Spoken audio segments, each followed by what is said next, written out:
guess that's all locked up tight now, as it should be. Hi there, Jody. Oh, hi, Sam. Well, everything's all safe down here. Let's go upstairs. Okay. A hand with him, is he too heavy? No, I can manage fine, thank you. Well, on our way to the children's department once again.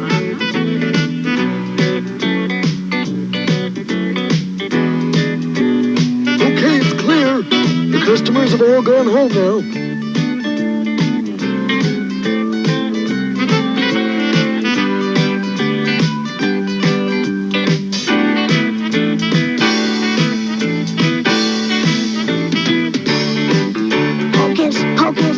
Today's special, it's for everyone.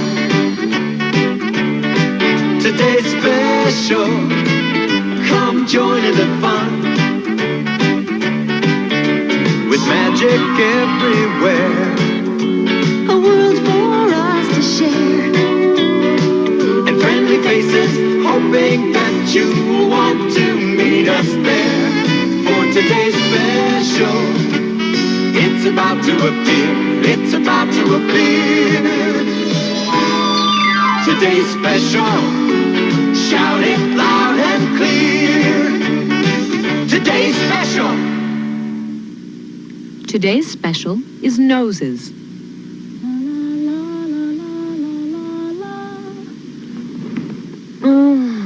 Oh, don't you just love the smell of flowers?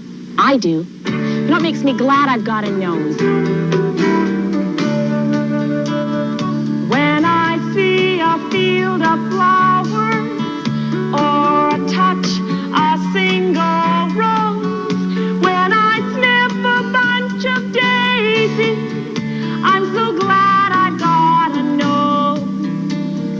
When I wake up in the morning and I'm putting on my clothes, I can smell the bacon frying, and I'm so glad I've got a nose.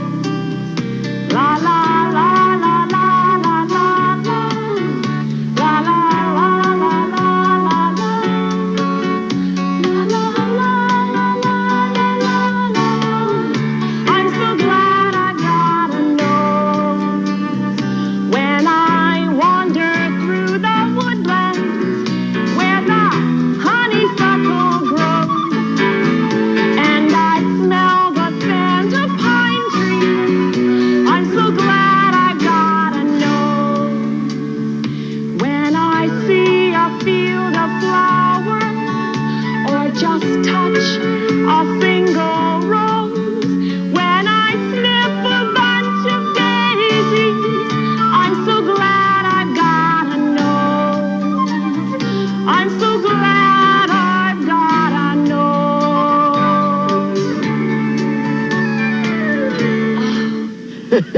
That was real pretty, Jody, real pretty. Well, thank you, Sam.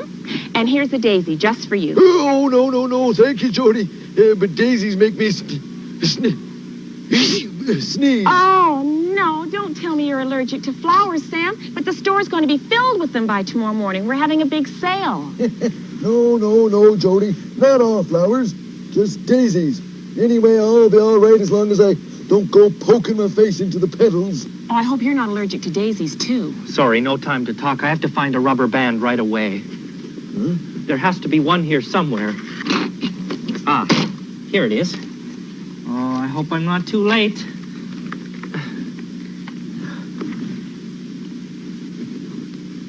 Phew. Made it. Boy, that was close. Now, what do you suppose that was all about? Here are 3 animals: a rabbit, a dog, and a hippopotamus. The only trouble is, these 3 animals don't have noses. Oh, here's a nose. Now, which of these animals has a nose like this one? Does the nose belong to the rabbit, the dog, or the hippo? The hippo. That's his nose, all right. I wonder what the rabbit would look like wearing the hippo's nose. Now that's ridiculous. I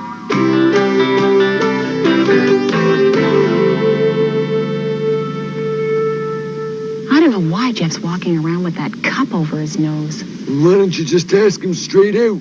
Say, Jeff, why do you have that cup on your nose? Okay. Jeff, why do you have that cup on your nose? I don't want to talk about it. She doesn't want to talk about it. Why don't you want to talk about it, Jeff?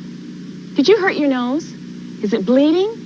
Maybe we should take you to the doctor. My nose is fine. So far, anyway. Well, maybe the boy got Muffy's cold and he's wearing that cup to catch the germs if he sneezes. I don't have a cold. I didn't know Muffy had a cold. Oh, yeah. Poor little critter's caught herself a real beaut. What? Who was that? Muffy sneeze. I told you, she's got a beaut. I have a rhyme, as you might suppose. A verse or two about my nose. You'll find my nose in a special place, right in the middle of my face. My nose can wiggle, sniff, and smell, but today it doesn't feel so well. The doctor says to stay in bed because I have a stuffed up head. I caught a cold, I don't know where, from some germ floating in the air. And so in that special place, right in the middle of my face, is a sniffly, snuffly nose. And what do you think it does? It blows.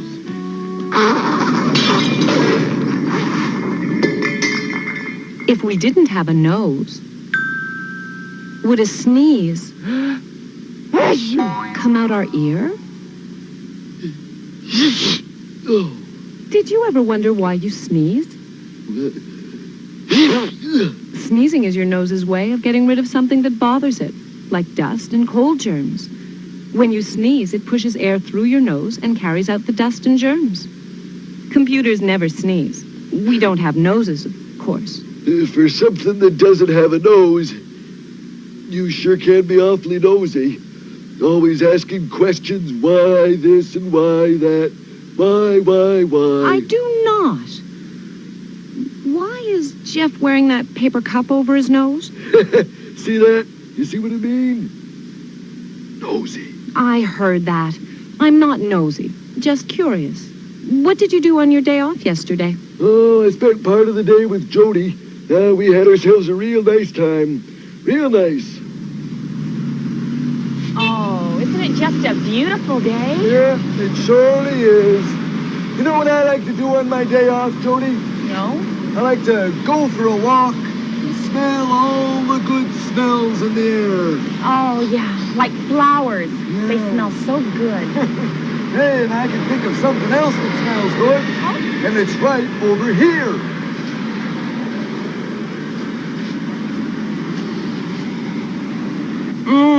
Look at all those nice things to eat. Mm-hmm. And I like the name of the bakery, too, Jody. The Little Pie Shop. Want to go in? Sure do.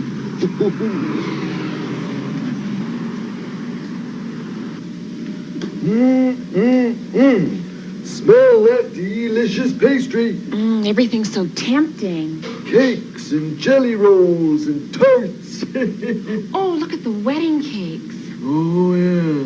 Yeah, you know, Jody, all of a sudden I'm feeling kind of hungry. I smell something I really like. What's that? Fresh bread. Oh, yeah. Hey, come on, they make that in the back. I'll show you. You know, this shop is owned by a good friend of mine. Barbara. Oh, Barbara. Well, I guess she's just stepped out for a second, Jody. But I don't think she'll mind if we just take a quick look around. Looks like somebody's baking bread. Yep, here's the flour. And here's some dough already started. It would have flour and salt and milk and... Yeast. Right. Gotta have yeast to make the dough rise. Oh, and there's 2 loaves already started. Oh, yeah. Do you think that Barbara would mind if I tried making a loaf? Oh, no, I told you she's a good friend. All right. Let's see. First, we have to cut a piece of dough. Yep. And then we have to weigh it. Weigh it? Yeah, you have to make sure you've got enough dough, just enough for the right size loaf of bread. Oh, that's right. Don't want it growing right out of the pan, No. do you? Some flour so it doesn't stick, and I'm going to knead it. Knead it. I've heard of that, but I don't quite know why they do it. Oh, because you have to get all of the air bubbles out of the bread. Oh, that's right. You wouldn't want big holes in the bread when you sliced it, would you? No, then if you put jam on it, the jam would all run through. There we go. Perfect size for a loaf. You put it in there. Goes in there, and it has to rise first. Then That's it goes what in the those yeast- great big ovens that we saw. Yeah, it's the yeast that makes it rise. Oh, Sam, look. What? Here's some bread already baked. Look at that. Oh, it's all golden brown. Isn't that lovely? I can't Oh. resist. Oh, let me smell. Oh, isn't isn't that nice? Delicious. Yeah. I guess we should put it back. Hey, I've got a great idea. What's that? Let's go to the store, and we'll get some peanut butter and some jam and bring it back here, and we'll make some peanut butter sandwiches from the fresh bread and surprise Barbara. Hey, that's a terrific idea, Jody. You like that? Yeah, I like it a lot. All right, let's go. Can you guess whose nose this is? It belongs to one of your friends on today's special. I'll give you a little hint.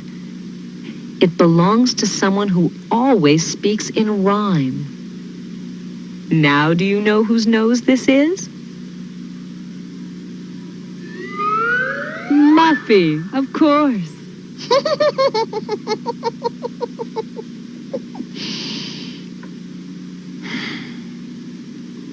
I don't know what to do about Jeff.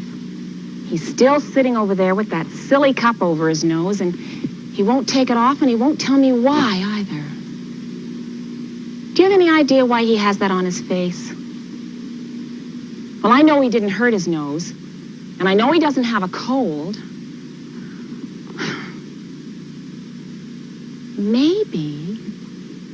Maybe Jeff doesn't like his nose, and he's wearing that cup to try and hide it. Could that be it? What do you think?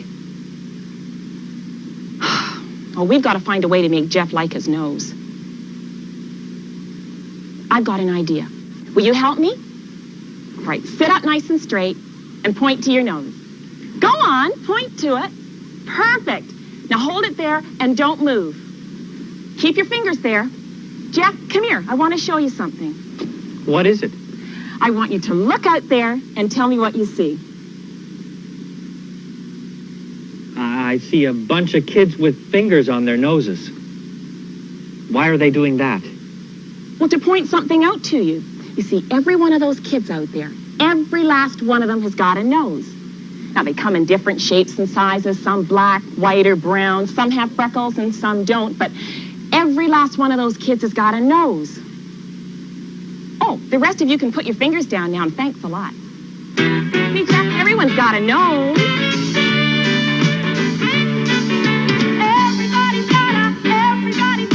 Everybody's got a nose. Heaven knows.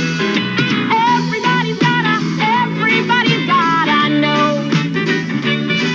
Now there's noses black and white and brown. It's bright red when it's on a clown. A baby has a tiny nose, but little by little that tiny nose grows, and everybody's got a nose. Now listen, animals have noses too. Monkeys, camels, kangaroos.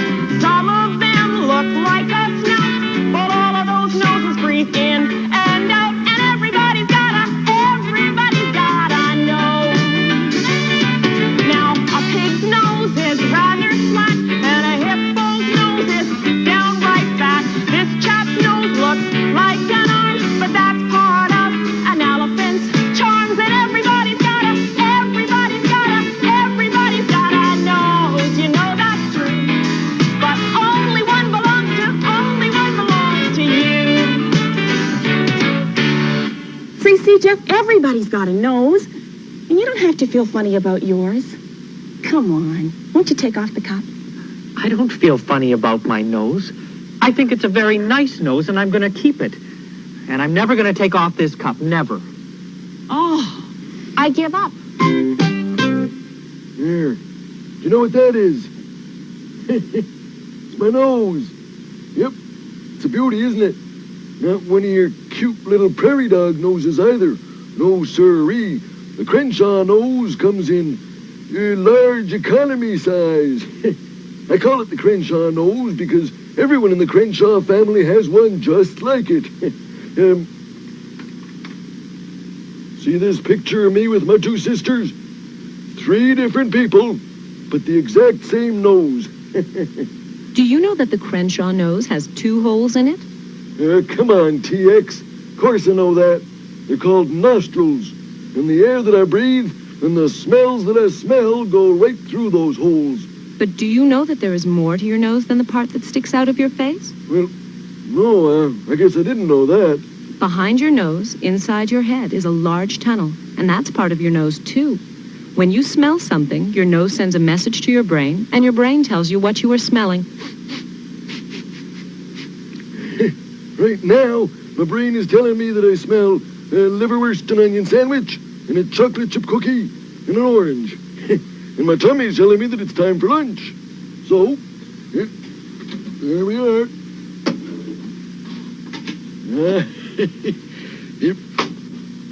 Just as I suspected. And now it's time for another story from the Willoughby Tales. Today's story begins in the Willoughby kitchen, where Mama Willoughby is making a family favorite, huckleberry pie. Suddenly, the kitchen door swings open, and there stands Wendell Willoughby, tears streaming down his face, his best shirt all torn. "Wendell," Mama cried, "what happened to you? Did you get into another fight? You promised." "I'm sorry, Mama," Wendell said, but all the kids were shouting, "Wendell's nose, it grows and grows. Will it stop? No one knows. I get so mad." "Fighting never solved anything, Wendell. You've got to watch your temper," said Mama Willoughby, patting her son's furry head. "I know," Wendell sighed. "And if it wasn't for this nose of mine, I'd never get into fights. I hate my nose." It was true. Wendell did have a very big nose for a boy his age. Papa Willoughby always said, "Don't worry, son, you'll grow into it." But Wendell did worry about it. He pictured his nose growing longer and longer, until he couldn't even walk unless his sister Wanda held up the end. Poor Wendell. But then one day something happened that changed the way Wendell Willoughby felt about his nose. It was the middle of the day, and all the possums on Possum Ridge were fast asleep. Don't forget, possums like to sleep during the day instead of at night. Well, everyone was asleep. Everyone, that is, except Wendell. He felt restless, and no matter how hard he tried, he couldn't fall asleep. Something in the air made his nose twitch. Something, smoke! Wendell opened his eyes. He smelled smoke. Racing to the top of the tree, he scanned the area around Possum Ridge. There in the distance was a glow, the glow of a fire, a forest fire. Wake up, everybody," Wendell cried. "There's a fire! Sound the alarm!" Possum Ridge Volunteer Fire Department soon sprang into action. The truck sped toward the fire with Wendell showing the way. In a short while, the fire was under control. And later that day, all the possums from Possum Ridge gathered at the Willoughby house for a celebration in honor of Wendell, the town hero. "Hooray for Wendell!" the possums cried. "3 cheers for his magnificent nose! Hip hip hooray! Hip hip hooray! Hip hip hooray!" The Willoughby family was so proud, and Wendell grinned from ear to ear. Papa Willoughby was right. Wendell would grow into his nose. He had grown a lot that very day. This is a nose, an animal nose. Can you guess which of these 3 animals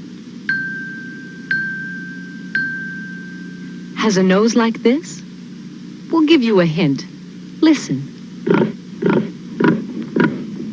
Now do you know which animal it is? The pig. Right. Now, what about this nose? Do you know which of these 3 animals has a nose like this? Here's a clue. Listen. What animal sounds like that and has a long, long nose? The elephant, of course. I wonder how the elephant's nose would look on the giraffe. That's pretty silly, all right. Do you know what my favorite all-time nose is? The elephant's nose. Hey, computer, do you have any more elephant pictures? I'll show you what I mean. There we are. Now, do you see that nose? That is one fantastic nose.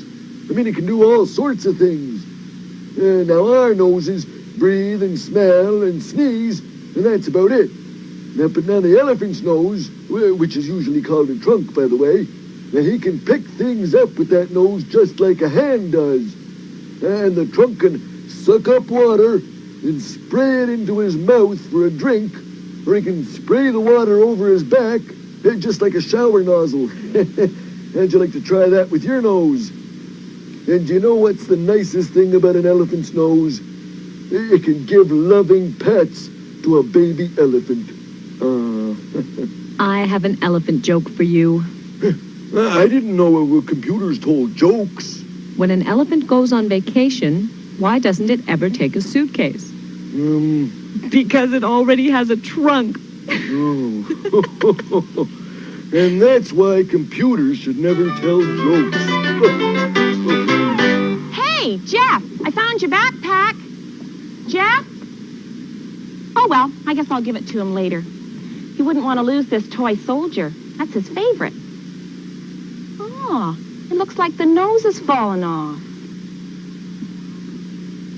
Now I think I know why Jeff's walking around with that silly cup over his nose. It all has to do with this toy soldier with the missing nose. Do you suppose that when Jeff saw that the nose had fallen off his toy soldier, he was afraid his own nose would fall off too? I bet that's right. What do you think? I think we've solved the mystery of the cup and the nose. Now all we have to do is convince Jeff that his own nose isn't really going to fall off. Did you know that an airplane has a nose too? Up in front, where the pilot sits, is called the nose of the plane. How would you like to have a pilot sitting on your nose?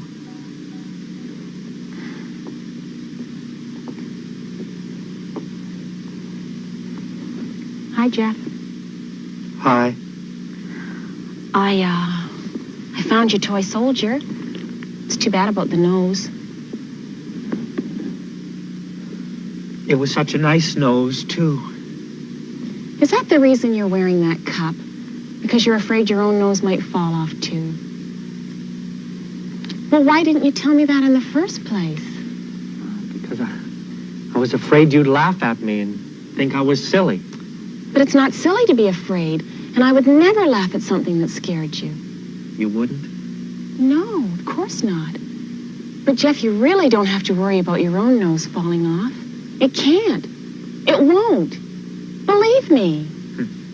They probably told him that, too. And look what happened to you. But your soldier's a toy. He's made of wood and paint. You're a person with skin and bones. Your nose can't fall off. Oh, no. It started happening already. What? That's impossible. Oh, yeah, it already has 2 holes in it. It's falling apart. Oh, those holes are supposed to be there. They're called nostrils, and everybody's got them, right, kids? They do? Yes. You mean they're supposed to be there? My nose isn't going to fall off any minute. Oh, you're absolutely, positively sure? Absolutely, positively. Go ahead, tug on my nose. Go on.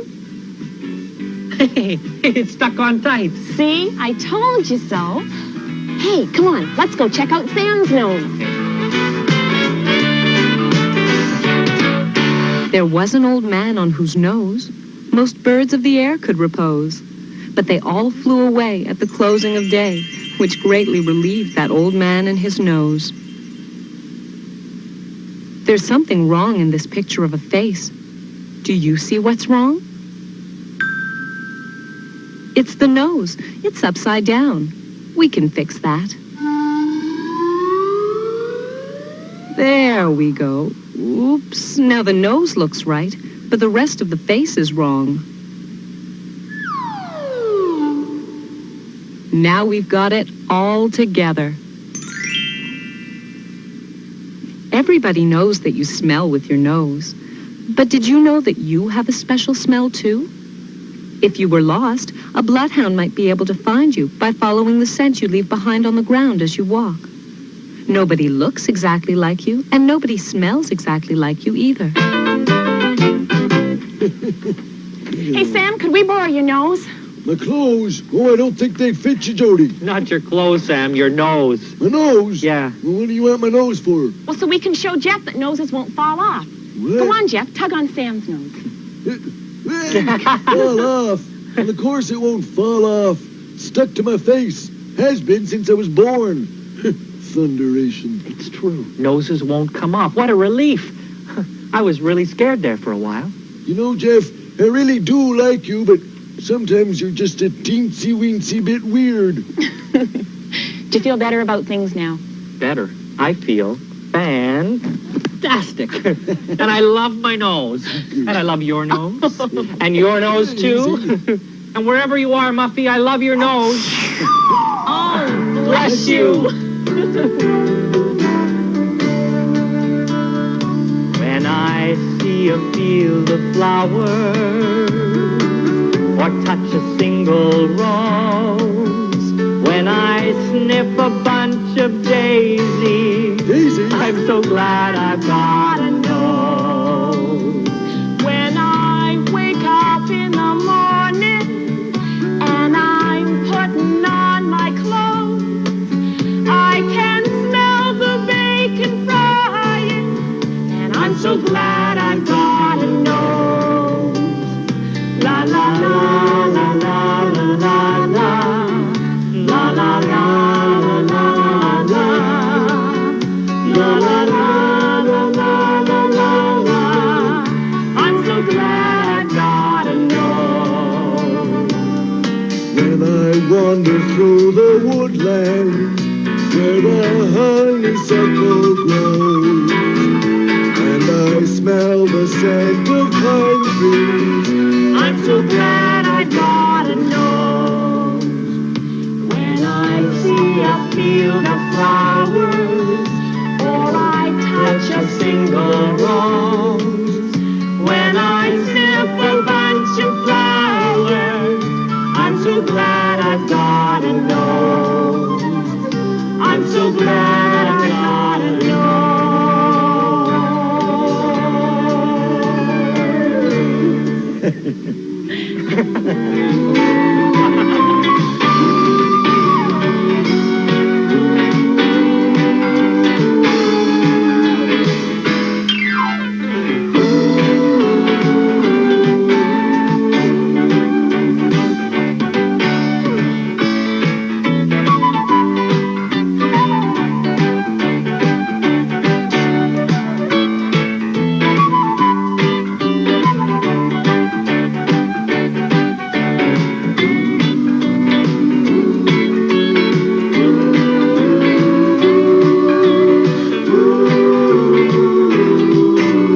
This Saturday morning marked the first time that no cartoons aired on an American broadcast channel. The last channel still showing cartoons pulled the plug. Cartoons were the dominant. Good morning! This episode of Saturday Morning Serials is brought to you by Are You Game and Group Therapy Productions. And it's about 8 o'clock in the morning, and I hope you liked the pre-show with some today's specials. And like I said, as always, Are You Game? Best combo collectible video game magic toy and more store located 124 North Sunset Drive, Pick, Ohio. You can find the captain on Facebook, Twitter, and Instagram. And you can help us out on Patreon. You see full episodes uncut. What happened to your hair? What happened to my hair? I don't know. And all that funness at patreon.com/grouptherapytv. So, I just shot this entire episode, and for some reason, the computer glitched, and I lost it all. But you just look really cool. I know I look really cool. You look really cool, too. Break the rock, man. Boom. So, this may go a lot faster this time, because I don't want to have to do this again. So, we're going to start off the morning with some Archie and Sabrina. I have not brought you Archie and Sabrina in a few weeks, and I think I need to remedy that. So I'm going to start you off right in here, right now, with Archie and Sabrina, and this is the episode Merlin's Story and Colorful Experience. Enjoy.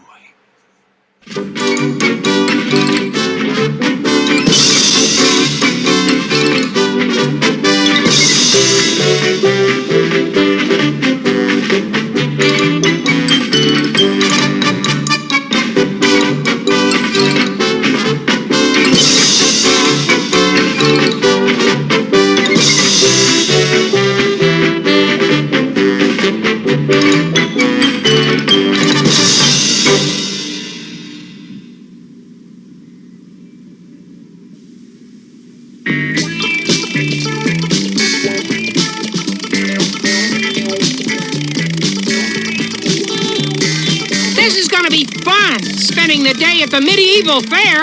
I can't wait to get there. I just hope our parents don't find out. Why would our parents object to our going to the medieval fair? We shouldn't be doing anything evil, even if it's only medieval. Jughead, medieval means the times of the Middle Ages. King Arthur and his knights were medieval. I hope their parents never found out, too. Oh, in those days, Jughead would have been a knight of the square table. Oh. I can't wait to see all the paintings Carlos did for the fair. We're here!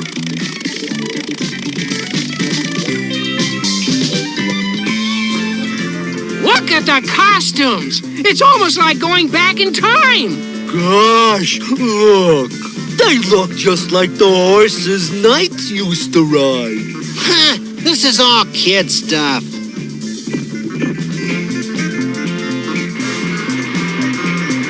Stop this thing and let me off! Gosh, the guy who runs the ride isn't here.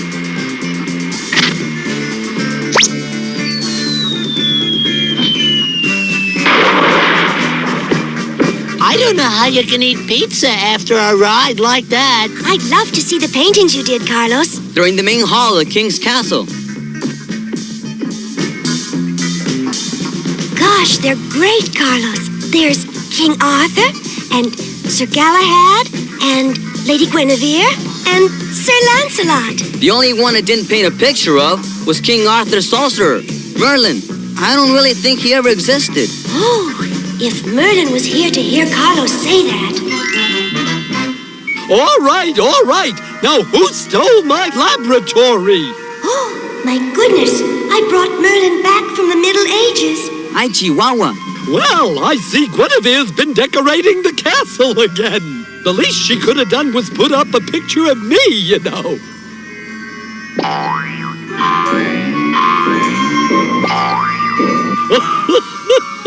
Been wanting to do that ever since the king cut down my magic budget. Ay. Did you see what I saw?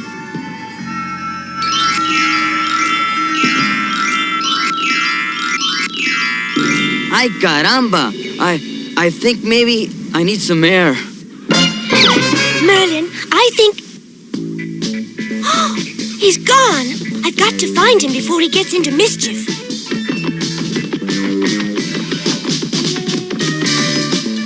What's the matter? You look like somebody just painted mustaches on your artwork or something. If I told you, you wouldn't believe me. Boy, oh boy, the kingdom is sure going strange. There's that funny-looking king whose picture was hanging in the castle. Maybe he pays magicians good, you know. I'll grant him whatever he wishes, and thusly... my ruler! Oh, you lost your ruler, huh? Are you some kind of carpenter or something?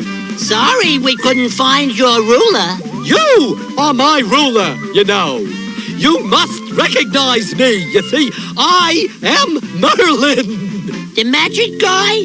Hey, you do look like him.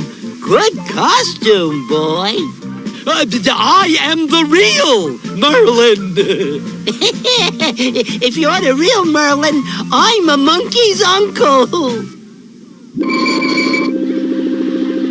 Oh, no. Jughead! Call me uncle. Because of Merlin, Jughead's gone ape. Now I'll restore him to his normal shape. Why do I feel like I want to swing from a tree and eat a banana? Aha! Her picture was hanging on the castle wall, too. It must be a sorceress. Well, I'm going to go find the guys. Wait, sire! Wait! Here comes Jug and Sabrina. Who's that guy with them? I don't know, but he's weird. Everything is weird around here, and I bet Sabrina's behind it all. You guys been on the rides yet? No. Where the king goes, I go, you know. I'm staying really close to Merlin. Coming, Reg? Nah, that's kid stuff. Besides, I want to be able to keep my eyes on Sabrina and that old guy all the time.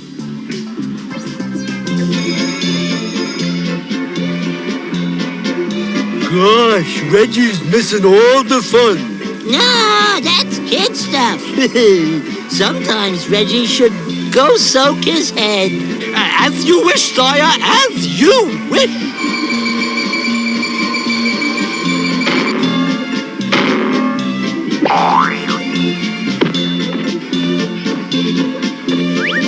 Hey, look!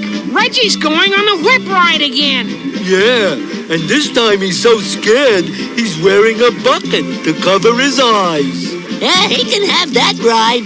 This merry-go-round is my speed. Speed, sire? Oh, well, that's easy. This is like riding a shoot-the-chute. Did you say shoot, Majesty?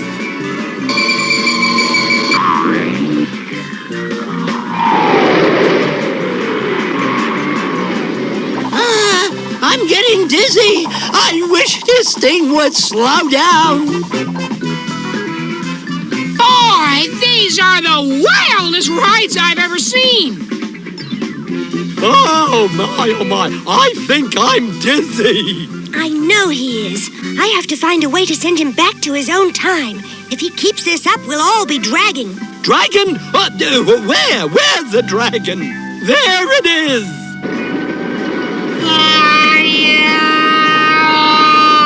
It's the Red Knight riding the dragon!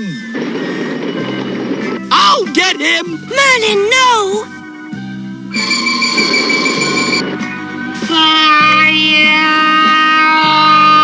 Look! The roller coaster broke and the cars are rolling along the ground! He's heading for the castle! Now, after him!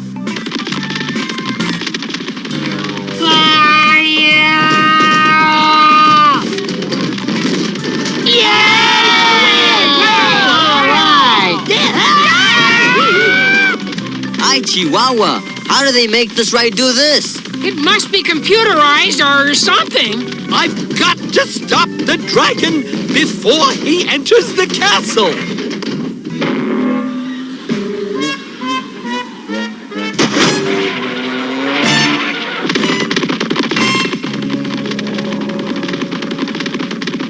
I feel like it's been 3 days and 2 nights on this mount. Dismount? Well, as you wish, sire.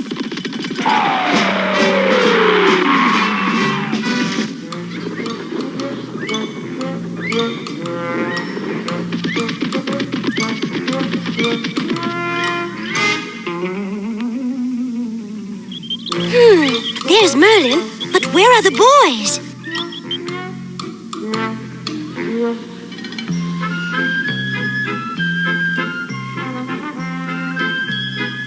I don't know what ride I was on, but it sure wasn't kid stuff. The Red Knight in the castle. Hey, that wasn't a bear. It was Reggie. Boy, you look worse than usual, Reg. When it comes to making a guy feel good, you're a real king, Jughead. Well, the Red Knight called him king, you know. No wonder those strangest pictures were on the castle wall. They're the invaders. Merlin's going to zap the boys. This has gone far enough. Before you gesture and ring their chimes, back you go to your own times.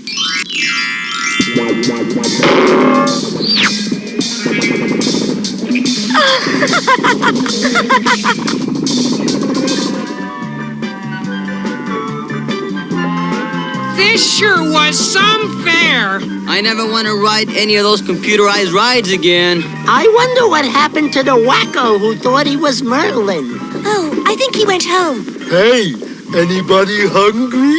Yeah, let's get something to eat. I'm not hungry. I'll wait for you here. Hello, Sabrina.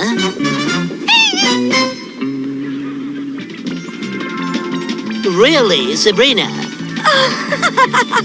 Well, I don't think my costume is all that bad.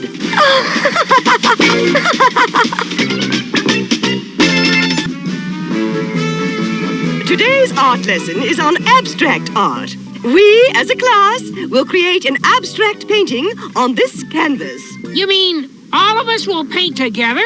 Yes, once the paint is poured on the canvas, everyone does his or her own thing. Sounds great. Ready with the paint, Carlos? Ready, Miss G. All right, class, create! Yay! Wow, look at that.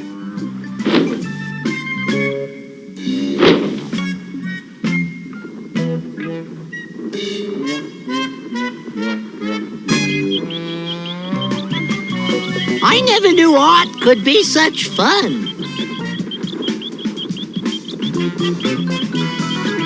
Caramba, Chihuahua, ya me tiraste la pintura, hombre. I gotta go with that, except for a couple of points.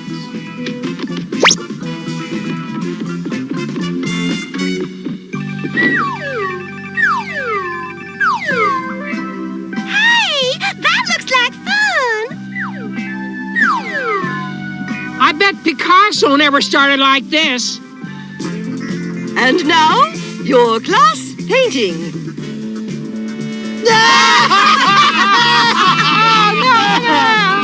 Rather bizarre, I think.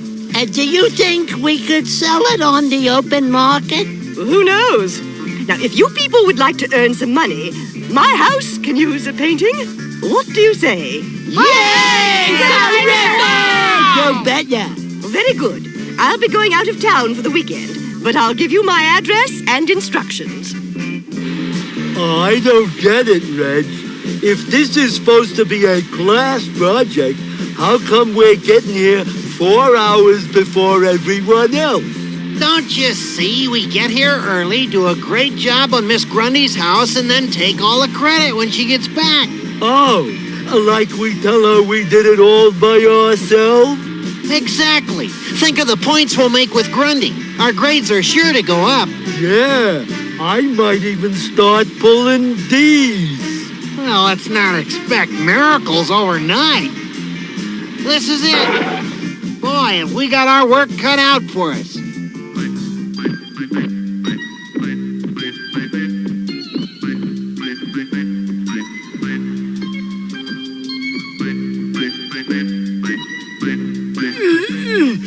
Gee, Reggie, why do I get stuck with all the heavy stuff?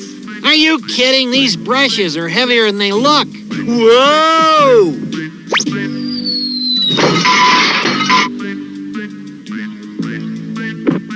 That's the way you start a job? Sorry, Reg, but that ladder was heavier than it looked.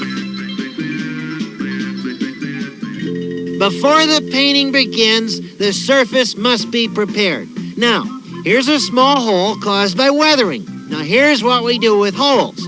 You take your hand and knock on the hole to hear how deep it is. Then, you fill aforesaid hole with putty. Then you pat the putty to make sure it's solid. Then you smooth the surface, and you're ready to paint. Could I try it? Sure, just repeat the same steps I did. Here's a good hole for you to work on. First, you knock on the hole to hear how deep it is. Then, you fill the hole with putty. Then, You pat the putty to make sure it is solid. No! Enough! How'd I do, Reg? Don't ask! Now come over here and I'll show you how we treat peeling paint. Now when the surface is like this, you peel it until it comes off, like this. And after the paint is peeled off, we're ready for sanding. Now you think you can handle that, Moose? Sure, Reg. All right, I'll be over there if you need me.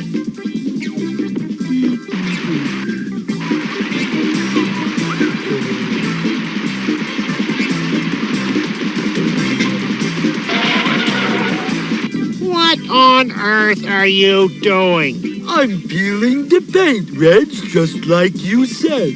Don't you know how to do anything? Here, give me that mess. Oh, give me a hand with this, will you? You created a monster.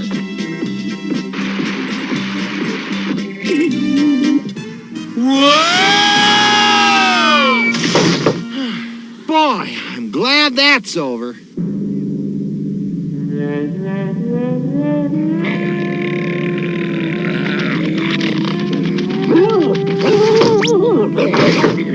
I never knew painting could be such a drag.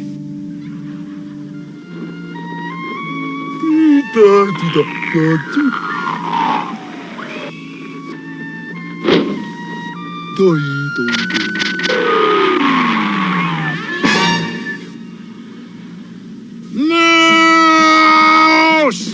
Gee, Reg, you're all green. You feeling sick or something? Yes, I'm sick. I'm sick of working with you. Gosh, Reggie, I don't mind working with you. And by the way, did you see a can of green paint? I believe it fell off of the roof.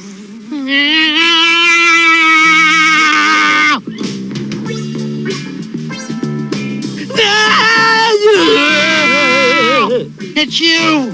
Yes. Who did you expect? Why are you painting your wall red if I'm using green? I like red. Moose, we can't paint a house two different colors. Okay. Paint your part red.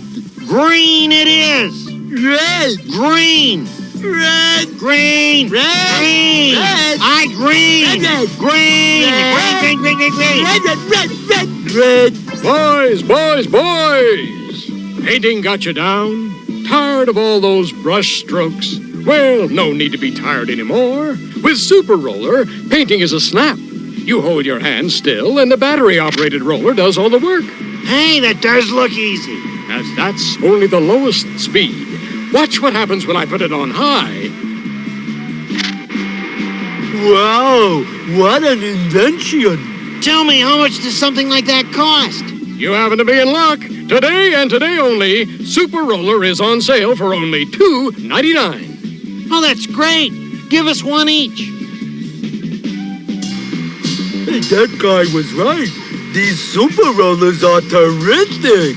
Well, now that we know how they work, let's turn them up to high speed and finish this job once and for all. Good idea. Whoa! How do you stop these things? Don't ask me. Let's try to change speeds. I think they're stuck. I thought that thing would never stop.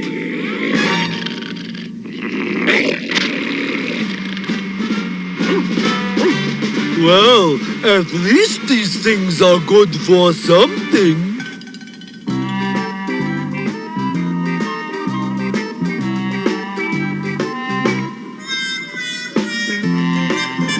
With all of us working together, Miss Grundy's house will take no time at all. Hey, Carlos, that's really nice. Miss Grundy will have the most original house on the street. I just hope she likes it. Well, don't sweat it. Anything we do will be a masterpiece compared to the house next door. Wow, what a mess. Uh-oh. Look who the artists are. Hey, what are you guys doing painting that house? This house is Miss Grundy's house. You guys painted the wrong house. Oh, no. You painted the wrong house. This is Miss Grundy's house. Wrong, amigo. I'll bet you a hamburger and a malt that this is Miss Grundy's house. You bet him, Reg. I'm really hungry. You guys were trying to be such sneaks and grab all the credit. You sneaked yourselves into the wrong house. All right, put your malt where your mouth is. Let's make the bet a week's supply of hamburgers and malts. You're on!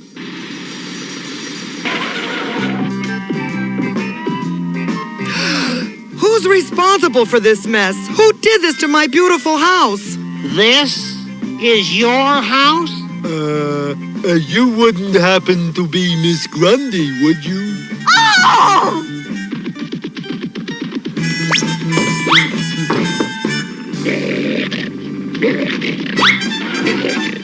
You'll pay for this. Does this mean we don't win the hamburgers and malts? That's a good one, boy.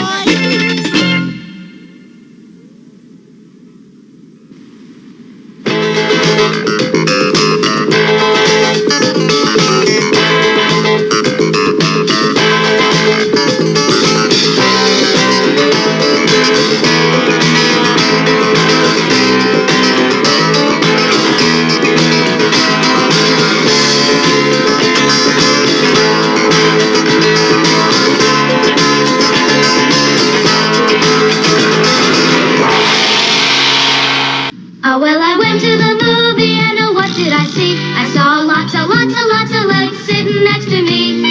I saw one in my locker. Safe. And one on third base. There's lots of legs all over the place. I saw lots of fun on a bus. Lots of legs. A storybook and funny looking. Lots of legs. Rest my head on the bed. Lots of legs. Lots of legs. Lots of legs caterpillars by Commonwealth. Half human, half animal. Thunder, thunder, thunder, thunder. I, Mumro, want the sword of Thundera. With this secret power ring, complete with battery, make Lionel's eyes light up. I'm ready. With Battle-Matic action, you can make them fight with their swords. The sword is mine, Lion-O. That's what you think, Mumra. Take that. Thundercats, Mumra and Lion-O with light-up eyes. Thundercats. Each sold separately, new from LJN.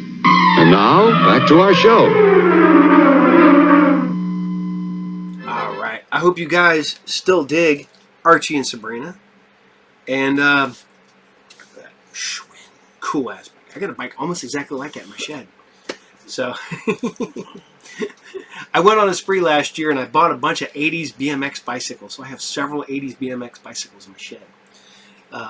And now I got to get them up and ready and rideable so I can take the vents out bicycling this summer. So, but speaking of summer and cool and fun stuff, we're going to go right into Maxie's world.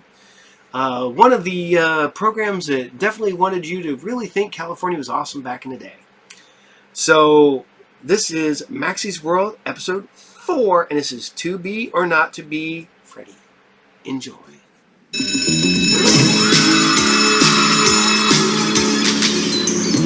Surfside High School in the sun. Ocean of blue where the surfers have fun. There's a girl who's one of a kind. A friend like her is hard to find. Maxie, the girl on the go. Maxie, their own TV show. Good times are happening in Maxie's world.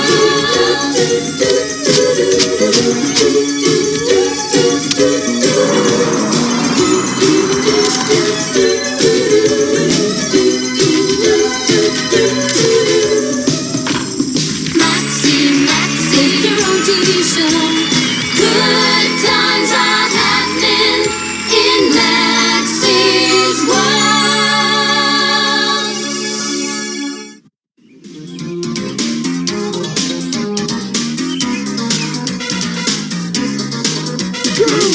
Girl alert!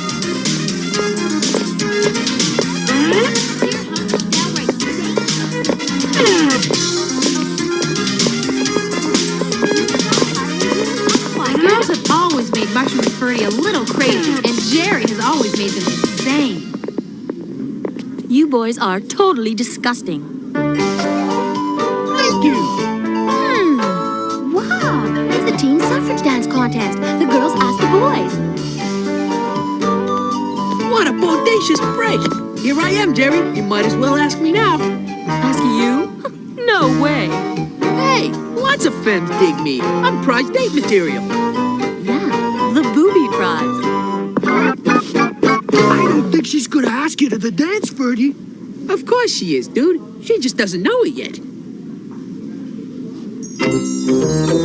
So how you gonna get her to ask you? I'm gonna find out what other girls want in their dream, dude. Then I follow their advice and bingo bongo, the baby's mine. Just sit back and watch. Okay.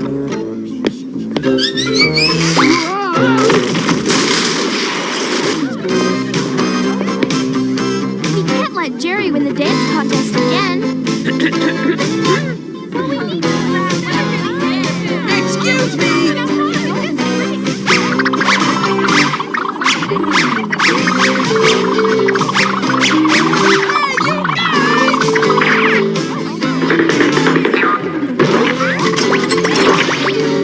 Ferdy, what are you doing? I'm conducting a little research. What constitutes your basic dream dude? Ferdy, does this have anything to do with the dance contest?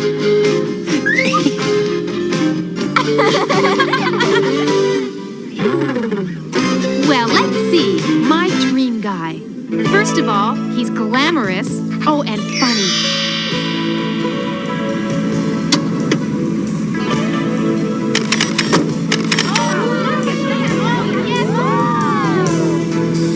Oh, Ferdy, you're so glamorous.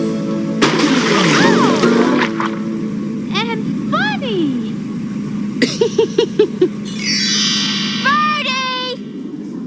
Ferdy, snap out of it. It's my turn. Oh! Well, my dream date is a major athlete.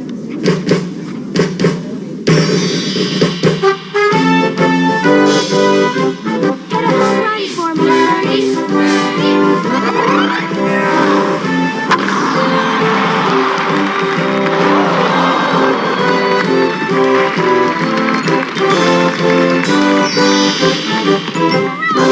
Stop hugging me!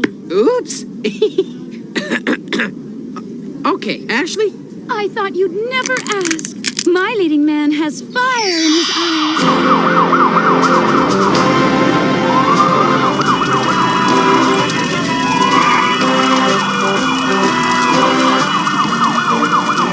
Ferdy, kiss me, you manly man. Later. But now I've got lives to save. There's a cat stuck in that tree, and I'm bringing him out. What a man. Thanks, ladies. I'm set. Good, because we have to practice for the dance contest. I'll show you dancing.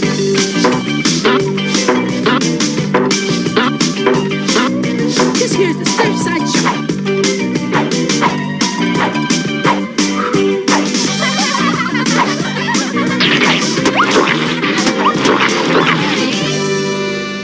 So after I finished the interview, I figured out that what all the girls want is a guy who's great looking and has an excellent body. That's psych! So all you gotta do is get some good looks and a body. What am I saying? Look at me!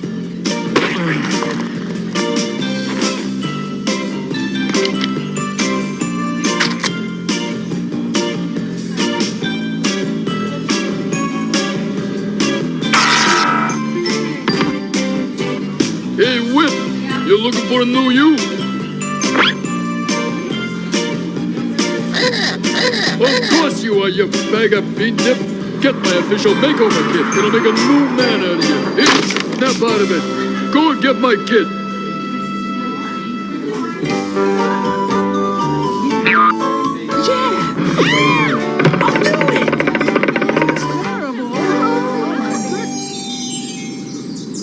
I'm tired of practicing. Me too. Hey, how did Ferdy's Surfside Shuffle go? go again? Like this.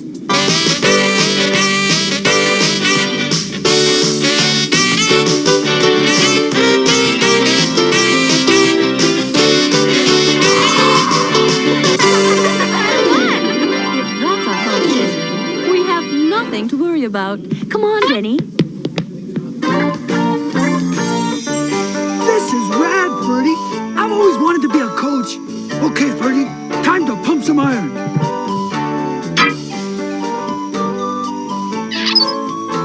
Piece of cake. Whoa! Whoa! Whoa!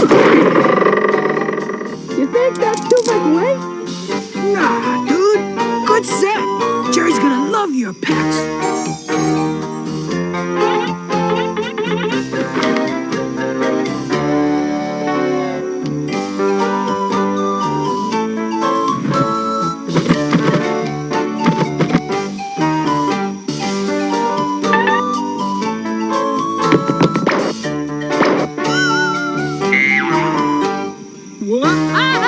Yikes! Push!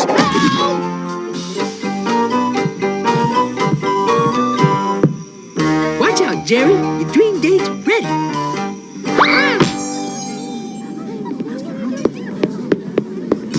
As soon as Jerry sees the new you, she'll beg you to go with her. There she is, Bertie. Go get her.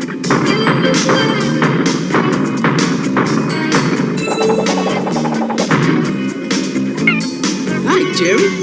Your dream date's here. I think it's time you ask me to the dance. What do you say?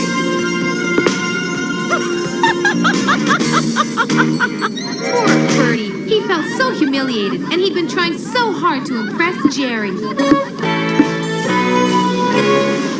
Please, Bertie. I'm never going out again. Yes, you are. I am? Yes. So what if Jerry isn't going with you? Go anyway, and Bertie, just be yourself. We all love you just the way you are. Well, maybe.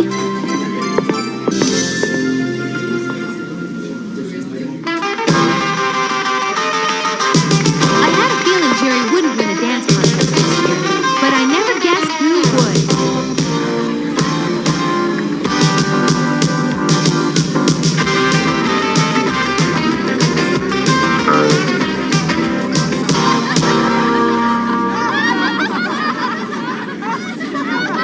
Attention, it's time for the dance contest. The judges are ready, so start dancing. Hey, Bertie, since Rob's busy, will you be my partner? Oh, I'm not really a dancer, Maxie. Aren't you the one with the surfside shuffle? To the beat of a different drum. Dance your own special style. Be exactly who you want to be. Smile with your own kind of smile. Yours is a special face. It can't be replaced because you're simply you. The best thing about you is you. One of a kind, it's true. Don't try to fit in someone else's skin. Let some sunshine through. The best thing about you is you. The judges have narrowed the field to the last two couples. Let's see who wins. They won't take it too far. You will find your feet have wings. If you just be who you are. The best thing about you is you. You're one of a kind, it's true. Don't try to fit in someone else's skin. Let some sunshine through. The best thing about you, the best thing about you is you. Don't try to fit in someone else's skin. Let some sunshine through. I suppose I should congratulate you, but I would have won if my date hadn't choked. Well, Jerry, you obviously chose the wrong date.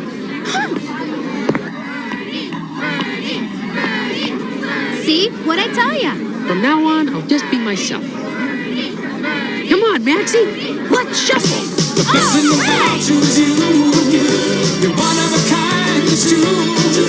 The best thing about you is you.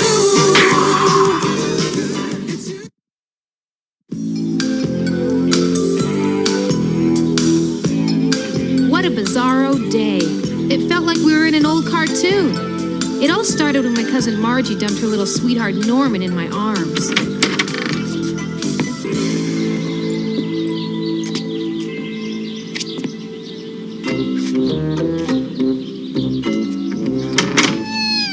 It wasn't just that Norman is the loudest, brattiest kid on the face of the earth, but Simone and I hadn't even started on our outfits for the fashion design contest that night.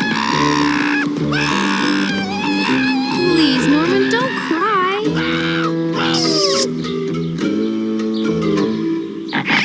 Ouch!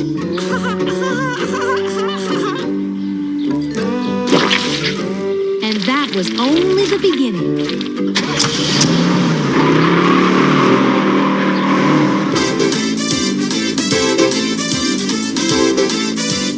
Simone and I made the best of it, taking Norman for a burger while we decided what to make for the fashion show.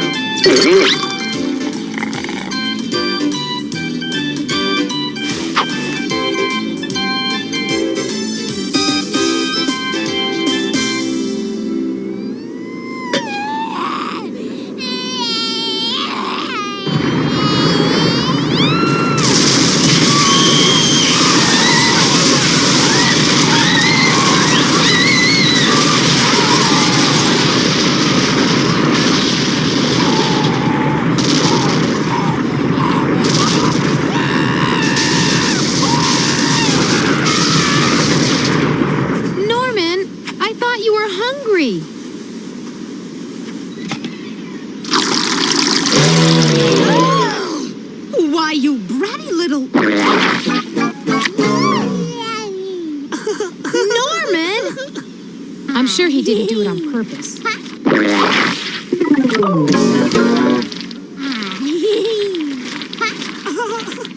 Not on purpose, huh? Once we mopped up, we decided to forget the designs and go on to the mall to pick out our fabric. We thought the worst was already behind us.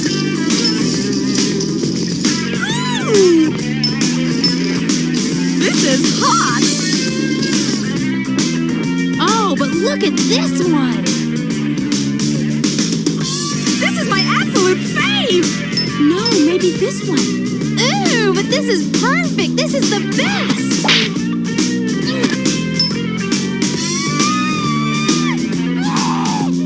Uh-oh.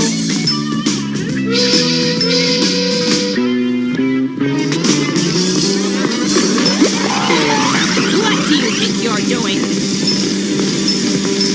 Who, me? Yes, you! Look what you've done! Norman! I want this cleaned up! This... Once we cleaned up the store, we got the coolest fabrics and super patterns. We figured it would be cool from here on in. After all, we still had all afternoon to sew our outfits. Huh?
So attached to his diapers before. For that matter, I'd never seen anyone so attached to diapers before. I should have known right then there was something smelly, or fishy about that diaper bag. We headed back to Margie's house, eager to get started on our outfits for the big fashion contest. We'll turn that kid into lasagna noodles. Watch it, twig brain.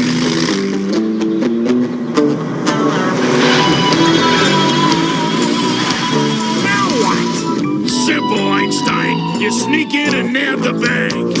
Me? You're the one who lost the stones? All right.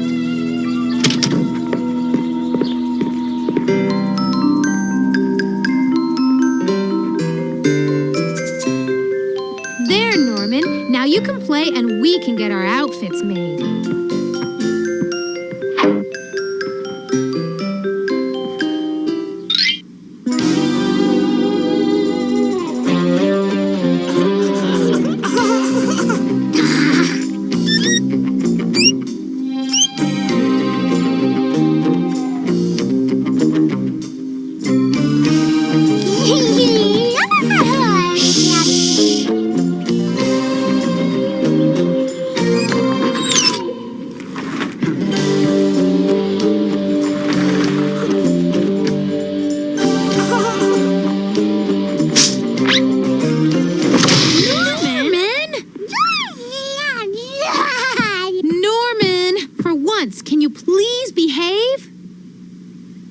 Gee, Norman, great!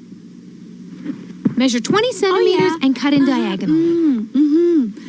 Oh, yeah. Right.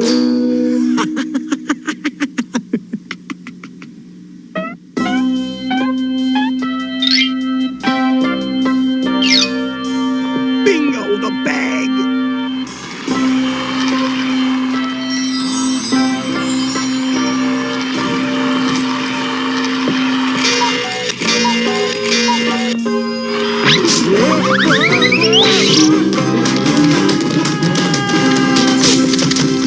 Norman, he's gone! Norman, where are you?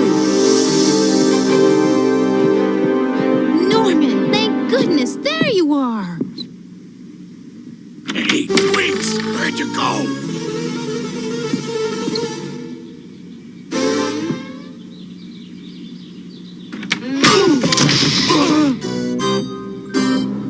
Twigs, you jerk! Where's the bag, pickle brain?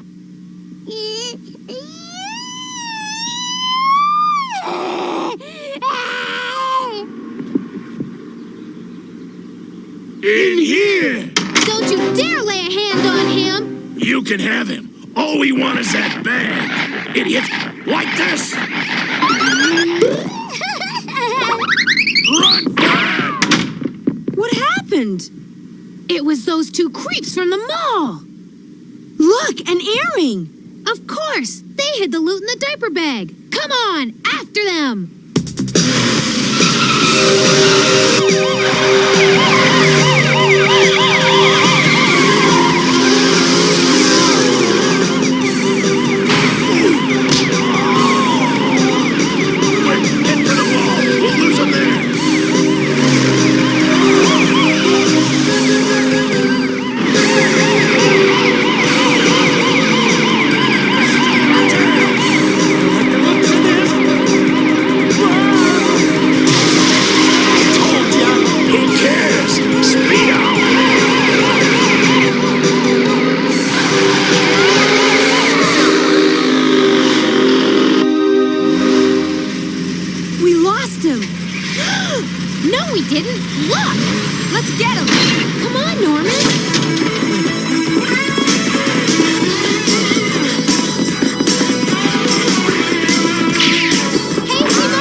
difficulty also returned the jewelry.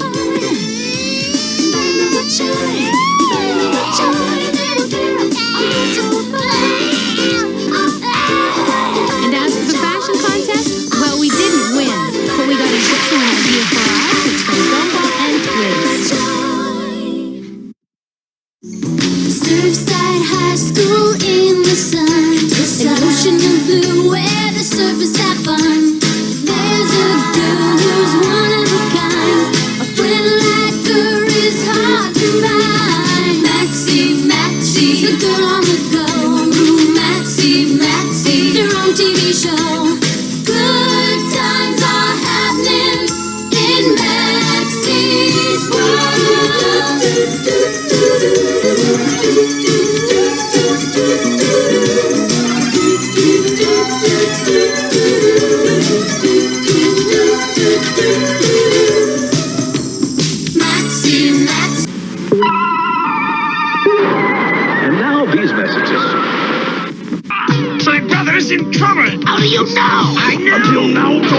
easy. But now it's gonna get real hard. Cobra's hired evil twin brothers, leaders of the Crimson Guard. Introducing the leaders of the Crimson Guard, the evil twin brothers Tomax and Zaymot. And they're getting away in the Cobra Ferret. The Joes will stop them. With the G.I. Joe mini-tank. G.I. Joe! Evil twin brothers sold together. Cobra Ferret, G.I. Joe mini-tank, and Joe figures sold separately from Hasbro. O.J. Roll 'em up. That's O.J. Joe, rounded up oranges for Kellogg's, where they'll take the sweet juice and put it into new O.J.'s, a crunchy, delicious orange tasting cereal. O.J.'s are packed with vitamin C, part of this complete breakfast. New O.J.'s, the delicious orange tasting cereal. A Frosty! Cool and free. Now the cool, creamy taste of a 12-ounce Wendy's Frosty is free. The coupons on specially marked boxes of O.J.'s. Cool and free.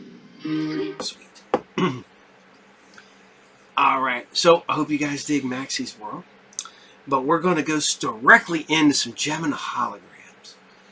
And I've said this before, that I always believe that without Gem and holograms, we wouldn't have shows like Sailor Moon and some other shows like that. And then somebody brought up the point, and they're like, well, you know, Gem and holograms, Gem's Sentai. I'm like,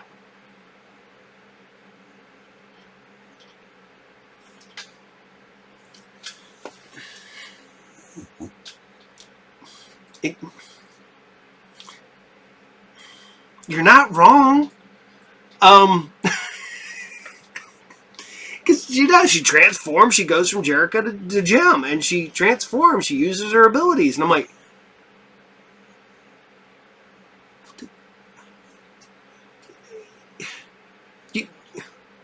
And I'm like, I felt dumbfounded by that. But they're not wrong. So... here you guys go. This is Gem and the Holograms, episode 28, and this is Talent Search Part 2. Enjoy! Gem is excitement. Ooh, Gem is adventure. Ooh, glamour and glitter, fashion and fame. Gem is truly outrageous. Truly, truly, truly outrageous. Whoa, Gem, the music's contagious. Outrageous. Gem is my name, no one else is the same. Gem is my name. We're the misfits, our songs are bitter. We are the misfits, and we're gonna get her. Gem, the music's contagious. Outrageous. Gem is my name, no one else is the same. Gem is my name. In our last outrageous episode, Shayna left Gem and the Holograms to become the fashion designer for the famous actress Liz Stratton. I want everything redone by tomorrow. Jerica had no choice but to find another drummer, so she organized the Starlight Talent Search. After auditioning hundreds of hopeful drummers, 2 finalists were announced. A young man discovered by Aja named Craig Phillips, and a shy but talented girl who calls herself Rhea. The semi-finalists will compete in a concert with us tomorrow. The audience will cast secret ballots for the drummer they like best. The Misfits tried to upstage the talent search by getting a new misfit, a saxophonist from England named Jetta. Watch out, Gem. The new misfits are gonna get ya. What no one else knows is that Rhea accidentally discovered Gem's real identity. Gem is really Jerica Benton? And Eric Raymond is now trying to bribe Rhea to reveal Gem's secret. And for this, you'll give me a contract? Anything you want. Name your price. Just tell me who Gem is. Gem's been so nice to me. No, I can't do it. I have to go. But you don't owe Gem anything, and I can make you rich, famous. I'll think about it. Oh, really? That's great. Well, thanks for calling. Well, that was a ticket agent. The talent search contest is sold out. Terrific. Wow. Gee, I wonder what Shayna thinks of all this. Yeah, I wonder if she's still mad at us. Well, it's time we found out. I'll call her at the studio and invite her to the concert.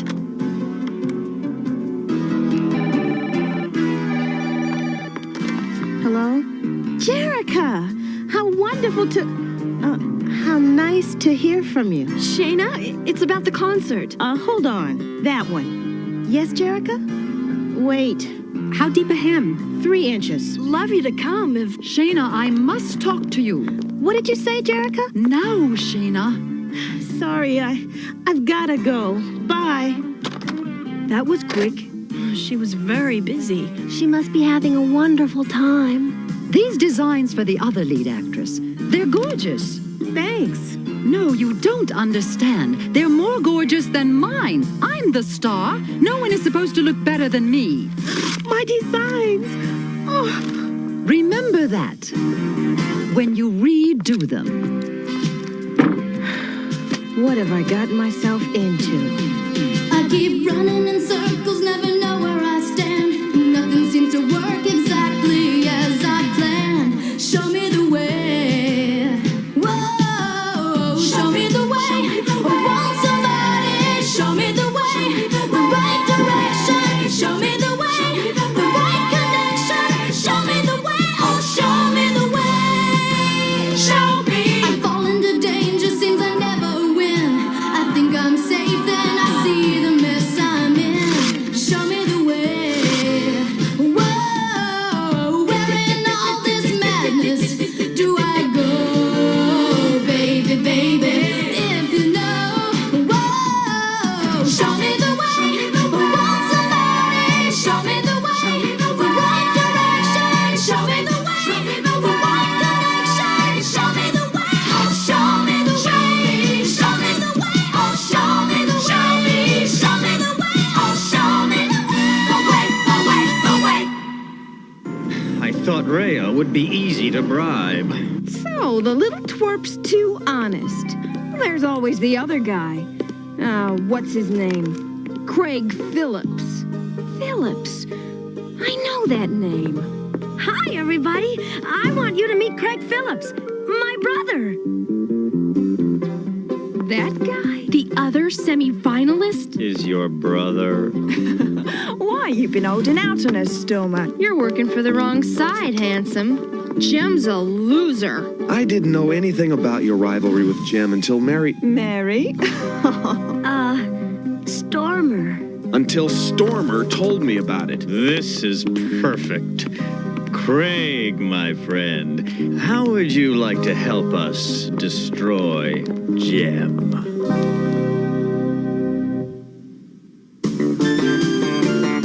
Jem will be right back after these messages. What do you say? Will you help us destroy Jem? What? Don't get us wrong.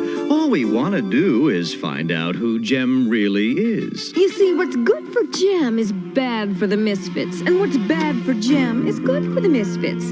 And what's good for the Misfits is good for your dear, sweet sister, Stormer. I'm a little out of touch. None of this means much to me. Does money mean anything to you? Whatever Jem's promised, I can double it. Triple it. I don't care about money. Right. I understand. It's the fame, the status.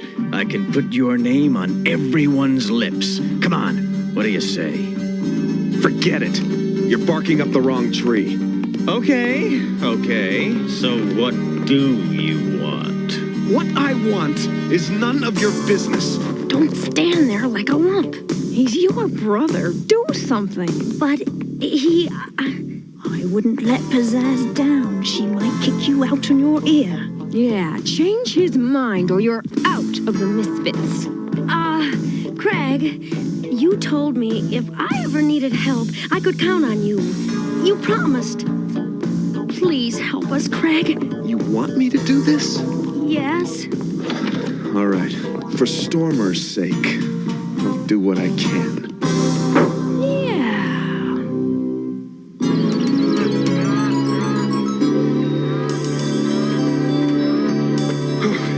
Aja, let's stop here. Tired already? It's only been 5 miles. No, it's not that. I have a confession to make. I didn't enter the talent search to become Jem's drummer. You didn't? I did it to get close to you. Then I have a confession too. I hope very much that you win.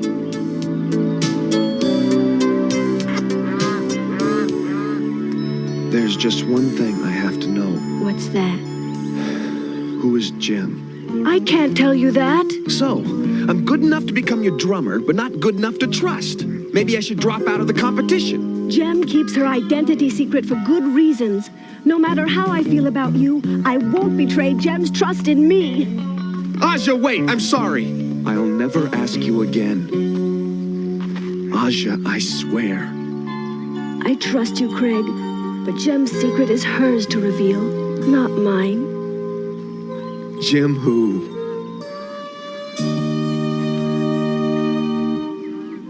You heard me, Raymond. Aja refused to tell me. And you know what? I'm glad. She has so much loyalty and integrity. I wonder what Aja would think about your integrity if she knew your sister was a misfit. Don't play games with me. I've had enough. Another dazzling failure, Eric? Oh, Craig was completely useless from the beginning. I'm still sure Rhea knows something. If there was only some way to put the squeeze on her. Love, you want her squeezed? Is that all? That's easy. All it takes is a bit of dosh. That's my wallet! Give it back! Why not? It's empty. Just leave everything to me. Ta! I told you she'd be trouble. Welcome to the final playoff of the Starlight Talent Search. Go, go, go, go! Believe in yourself. You've got to believe in yourself.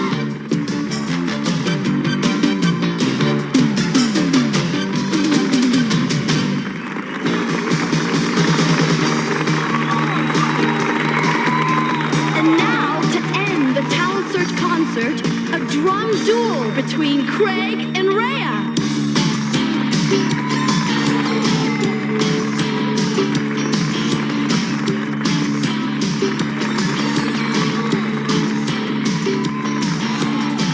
Beat this if you can. Or are you just an also-ran? I ain't no loser that you can dismiss. Beat this. Beat this. Beat this. Beat this. Go and try. If you can't, then wave goodbye. This is my moment, my turn at bat. Beat this. Beat that. Beat this. You think you're really something, don't ya? You think you've got it won, don't ya? But I've got news, I ain't about to lose. Beat this, do your best. And if you can't, may I suggest you throw your hat in and blow a kiss. Beat this. Admit it, you can't. Beat this. Beat this.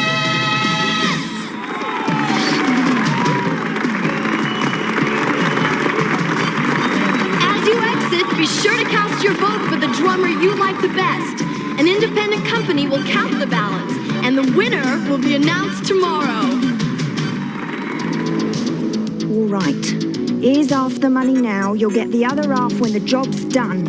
Maybe we want it all now. Are you blinking? Oh. Now beat it. And bring back some proof you did it. Hey, there's a back entrance. Yeah, through there, come on. Break the lock! Quiet. Okay, boys, spread out and trash the place. Hey, man, let's peek some of these black orchids. I really think roses. Here's proof for Jenna. Wait, we missed the window.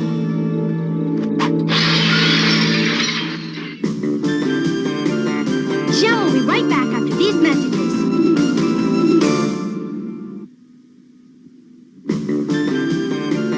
And now, back to Jem.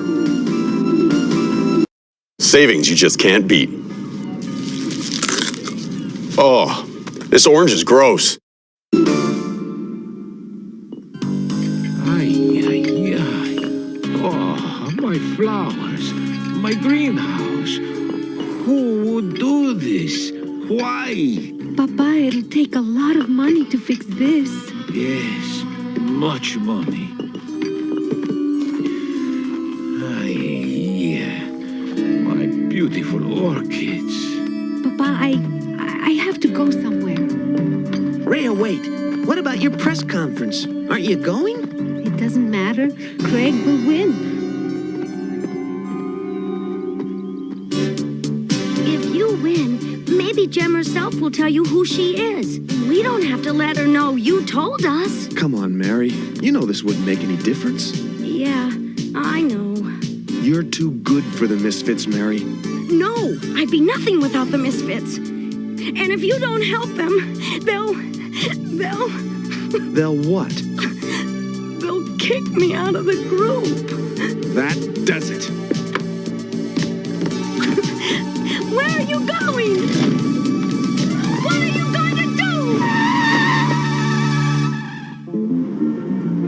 do? You waited till the last second, Rhea. The press conference is this afternoon. Please, Mr. Raymond. My father's nursery was wrecked last night. I must get money to help him. Give me Jem's identity and you can name your price. Jem is... She is... Come on, dearie. Don't make a production out of it. Oh, ow! It was you!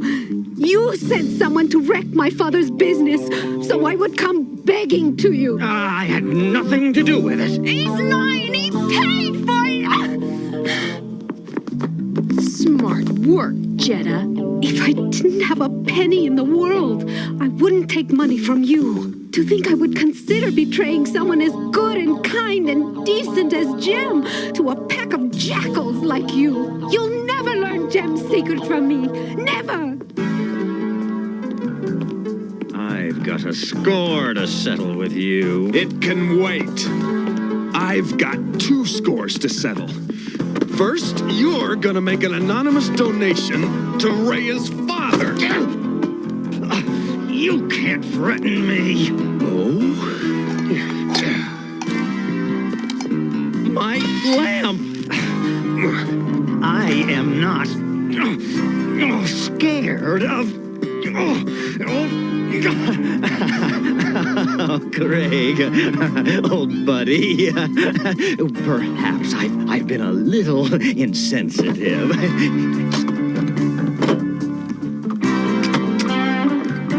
Yes. Will this be enough? I'll see that he gets it. I don't know why, but Stormer thinks she can't make it without you.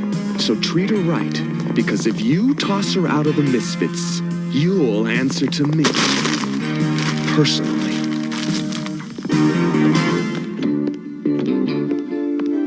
Craig, what have you done? Everything's fine.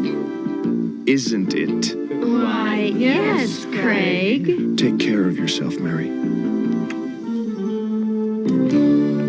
Welcome to the end of the Starlight Talent Search.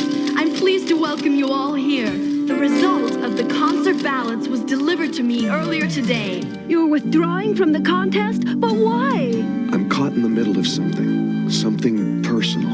I have to get away and sort things out. I'm sorry. Where will you go? Back to Europe, where I can avoid conflicts. Take this and remember me. Someday I'll explain everything, Asha. I promise. The vote was close, but fair, and we believe you made the best possible choice. But if you leave, I'll only win by default. The ballots have already been tallied. Rhea, one of these days you'll realize what a great talent you are. And Jem and the holograms are just the people to help you realize it. The winner is Rhea! I won! I really won! Ladies and gentlemen, meet the new hologram! That is my daughter! That is my daughter! No, Shayna. These are still too good. I warned you to make my co-star look less glamorous than me. Miss Stratton, I won't do less than my best for anyone. You don't want a designer. You want a flunky to feed your ego. I quit!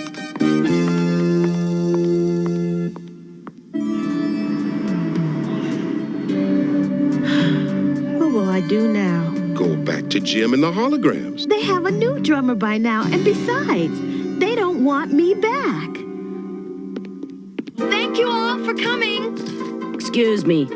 Jerica Benton's supposed to have a check for the ballot counting service. Wait here. I'll get her. Could we get one on the stage, por favor? Sure. Would one of you boys ask him to open the curtains again? Oh, the curtains. Oh, no. Jim. Show's over, sinner. Jim, don't change. You'd better look for Jerica somewhere else. Thank you, Rhea. So, when I came back to get my father's organs, I saw you change to Jerica. Wow, you've known the whole time? Yes, but I almost sold your secret to Eric Raymond. Huh, let me guess. He said you'd lose and he blackmailed you. Yes, and he had my father's nursery wrecked. We know all about Eric Raymond. The point is, you didn't give me away, and your quick thinking saved me.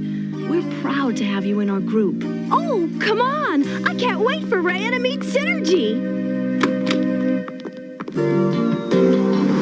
Look, that's Anthony's car. Anthony, is Shayna with you? Is she all right? Shayna's quit the production. She decided she made the wrong choice. Then she can come back to the band. Shayna says you threw her out, that she can't come back.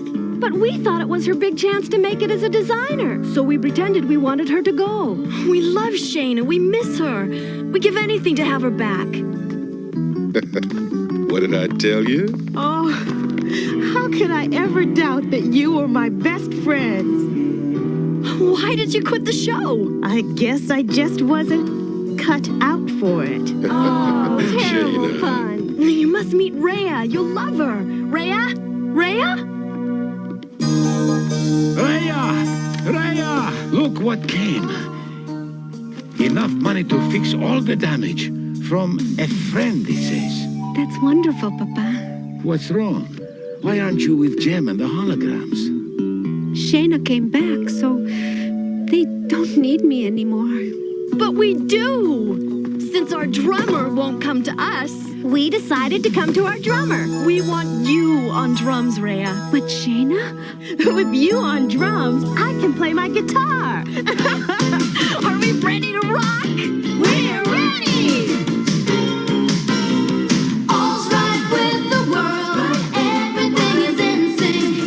Everything is all right. Friends are friends again. Everyone is in the pink. Everything is all right. I feel great again. Feel first rate again. I'm with the people I love. Moonbeams are dancing above. All's right with the world. Everything is in sync. Everything is all right. Friends are friends again. Everyone is in the pink. Everything is all right. Things are humming now. Things are drumming now. Harmony is restored. We're singing, winging, come on board. Whoa, all's right with the world. Everything is in sync. Everything is all right. Friends are friends again. Everyone is in the pink. Everything is all right. All's right with the world. Everything is all right. Jim will be right back after these messages. Jim is excitement. Ooh, Jim is adventure. Ooh, color and glitter, fashion and fame. Jim is truly outrageous. Truly, truly, truly outrageous. Whoa, Jim. The music's contagious. Outrageous. Jim is my name. No one else is the same. Jim is my name. Jim.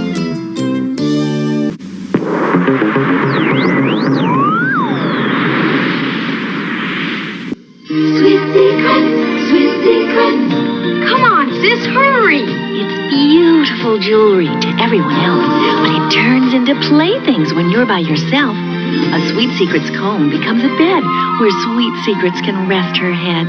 A beautiful Sweet Secrets brush turns into a car when she's in a rush. How come you look so good? It's my sweet secret. Sweet Secrets comb and brush, each sold separately, new from Galoob. It's a special kind of spirit that rises in us all. We hear a cry for help. We're there to answer the call. We're a people who share triumphs, but we share our troubles too. It seems in times of need we're there to do all that we can do. Lend a hand, lend a hand. Neighbor to neighbor, give it a part of you. Lend a hand, lend a hand. There's so much we can do. So many things today could use a hand. Your hand. Your time, your money, maybe even a bit of yourself. Lend a hand, lend a hand. So, I hope you guys still dig Gem and Holograms, because we're streaming right into some Beverly Hills Teens. So, I made fun of the girl with the ginormous hair, because I found a picture of a girl from the 80s with ginormous hair. And I sent it to my wife because she had ginormous hair when we got together. Because we got together early 90s and it was still fading out then. But there's still pictures of my wife with giant hair. And I go, man, I've never seen hair that big. That's like Texas big. And my wife goes, no. She goes, I saw bigger. She goes, there's a girl that she went to school with who had ginormous hair.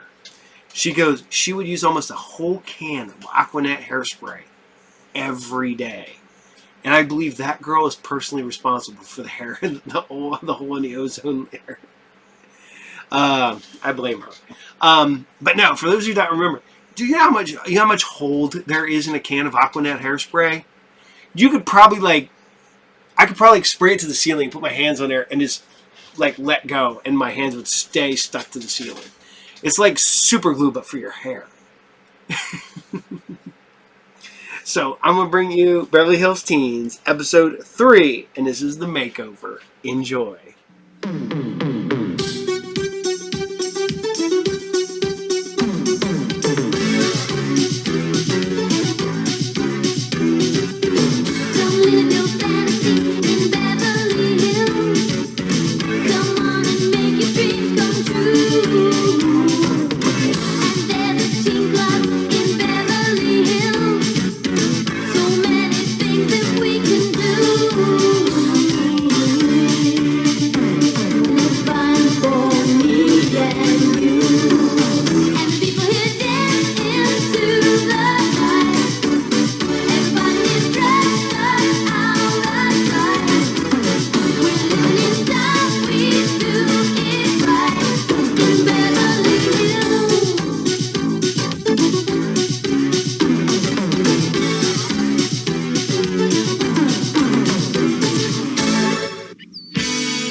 Sure is. I can't wait to find out who's been elected homecoming king. Ooh, I don't think we have much longer to wait. And now, the moment we've all been waiting for. Our new homecoming king is Troy Jeffries.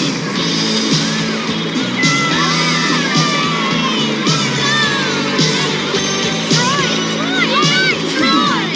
And now the contestants for homecoming queen. Congratulations, Troy. You make an adorable king, Troy. I think we'll make a cute royal couple, don't you? The nerve of that Bianca. She's acting as though she's already been chosen homecoming queen. If I know Bianca, she's already figured out a way to guarantee it. And now let the talent segment of the contest begin.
due to unforeseen circumstances, the winner of the talent segment of the contest is Bianca Dupree.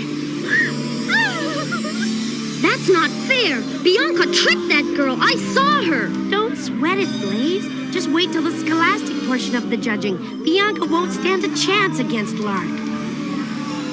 The next question is for Bianca.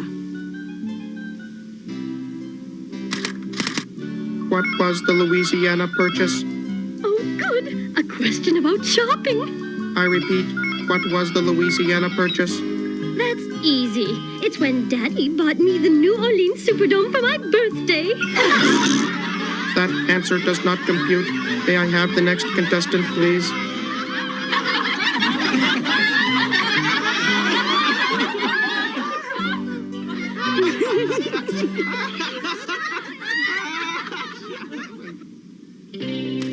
What was the Louisiana purchase? The Louisiana Purchase, a vast region in the southeastern United States, purchased from France in 1803 for $15 million. That is correct.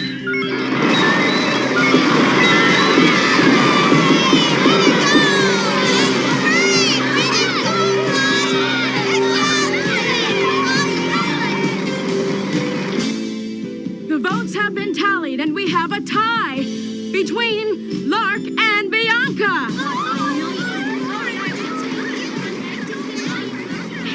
A tie, you silly bimbos. In order to decide, the winner of the beauty category will be the next homecoming queen.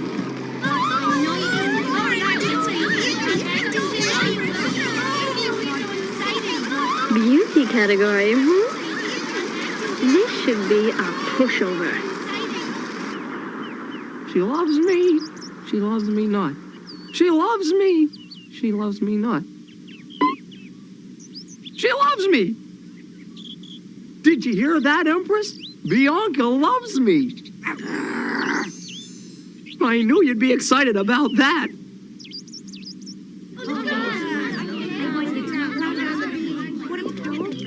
What are those things? They're flowers, my darling, for you. Get them away from me. They give me terrible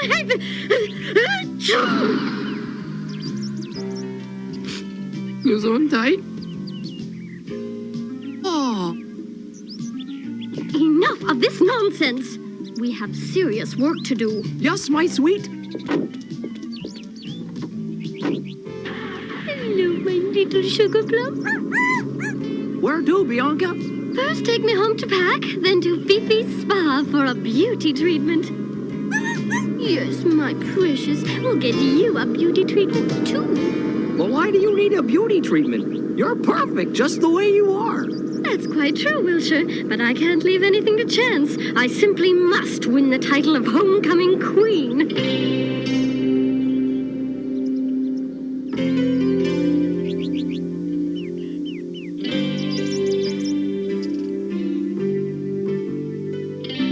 Oh, Tiara, I'd just love to be chosen as Troy's queen.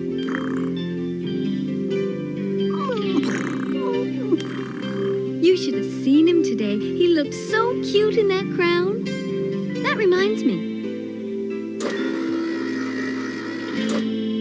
I haven't looked at my photo album in ages.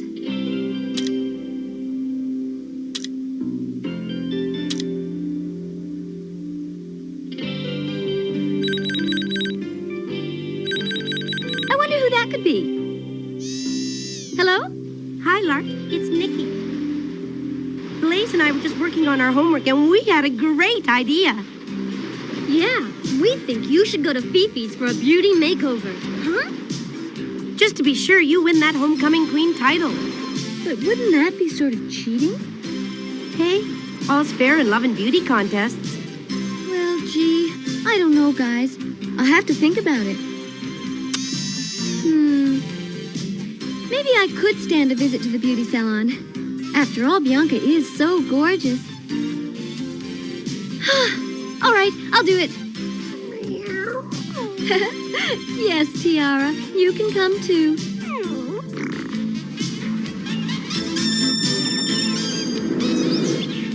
Okay, we're here. Well, Wilshire, I'm waiting. Oops, sorry.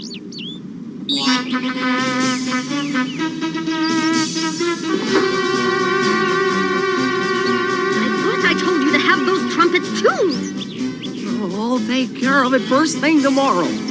My hair! What's going on? Mark, what's she doing here? Hi, Bianca! What happened to your hair? Welcome, darlings. Do you like it? Phoebe, it looks so different. I decided to put in a Venetian theme. Romantic, isn't it? I'll take care of these little angels. I'm in charge of their beauty makeover. Off we go, children. And now, darlings, I'll show you to your private suites where you can relax and freshen up. Oh, Fifi, this is marvelous. I'm glad I came after all. You might not be so glad later on. Wilshire, will you hurry up? She's already got a head start. I don't mean to complain, but do you really need all this stuff? Stuff? Those suitcases only contain the absolute necessities of life. Oh, in that case.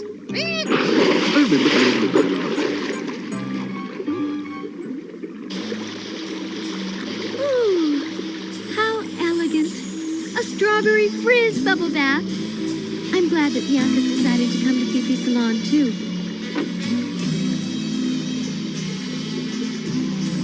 It's much fairer if we both have beauty makeovers. Delicious. Well, I hope you're satisfied, Wilshire. You've ruined all my beautiful things. I'm sorry, Bianca, but we all have our slip-ups. Whoa! Oh, wow. Look at that. Real strawberries. My favorite vegetable. Never mind eating. Just pay attention while I tell you my plan. Go ahead.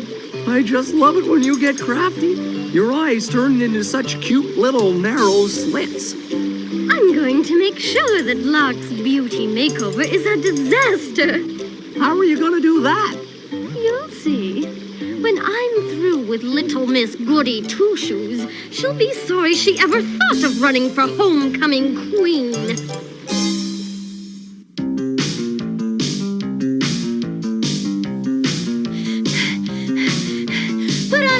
Please, Fifi. I'm just getting my second wind. You mustn't get too tired, darling. You want to be fresh for the contest. Oh, I know. I have just the thing for you.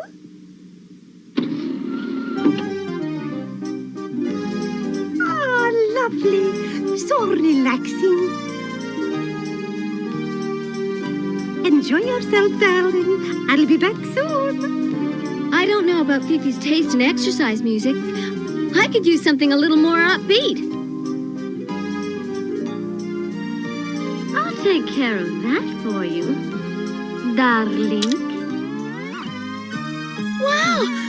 What happened?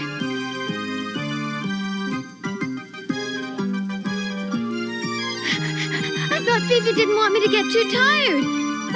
But I guess she knows what she's doing.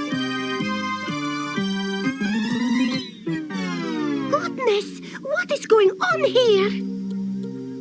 Lark, darling, are you all right? I'm fine, Fifi. Really, I'm okay. There's something strange going on around here. No wonder. Someone has programmed it to high speed. Oh, Fifi, I'm sure it was just an accident. I wonder.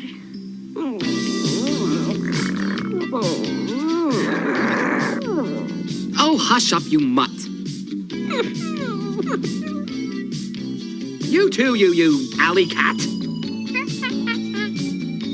Now that Fifi's not here, I can drop that phony act. Let's get one thing straight. I hate dogs. And I loathe cats even more. And I won't tolerate any nonsense from you flea-bitten little beasts. Stop that! What are you doing?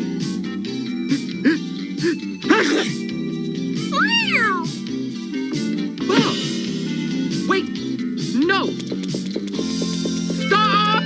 Come back!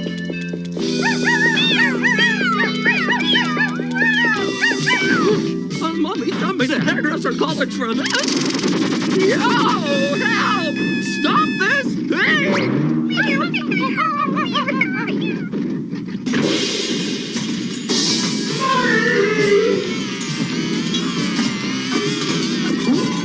Oh.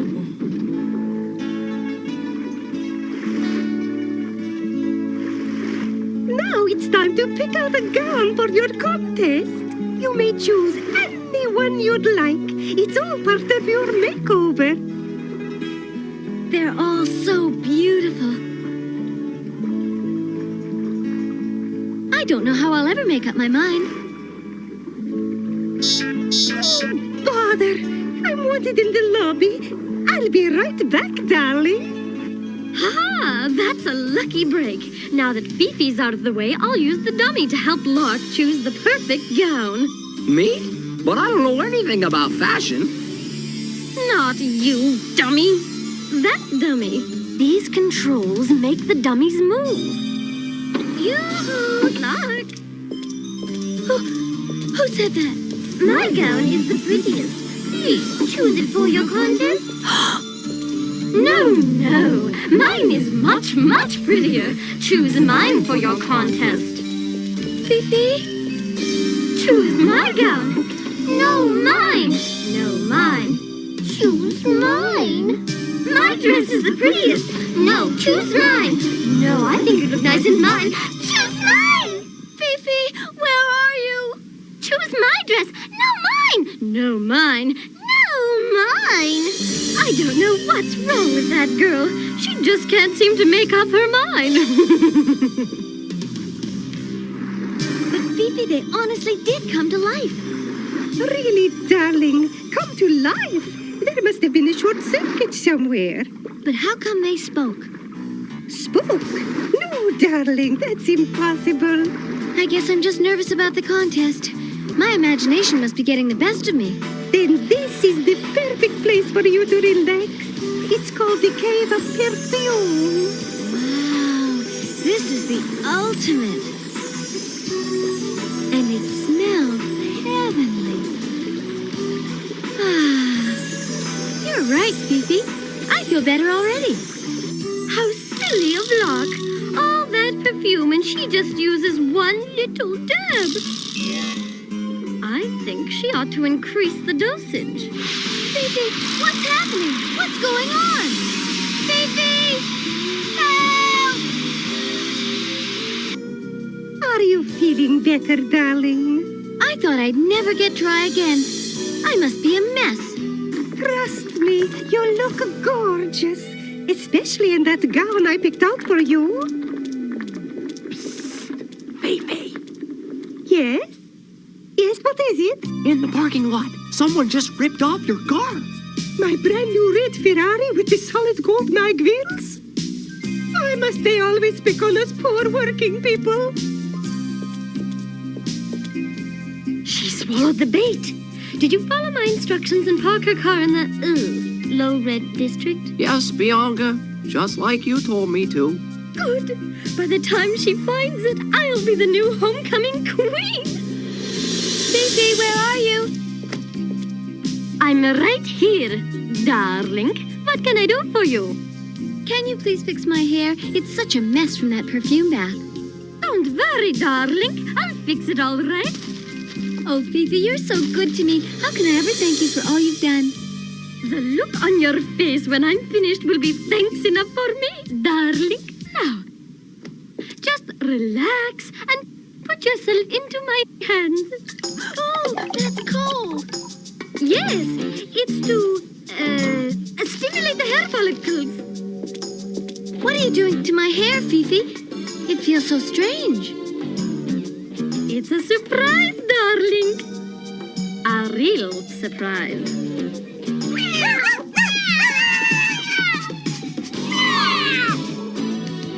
Tiara, is that you?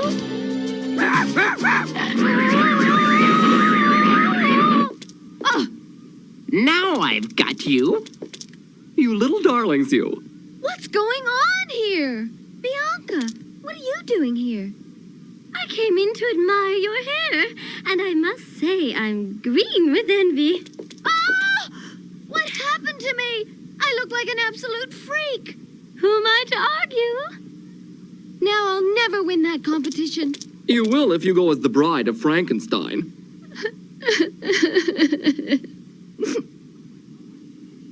Oh, I can't wait to see how Lark's beauty makeover turned out. I can't either. I wonder how Phoebe did her hair. And now for the final selection of our very own homecoming queen. Your applause will indicate which of the finalists you think is the most beautiful. The first contestant is Bianca Dupree. I'd just like to say to my millions of fans out there, thank you in advance.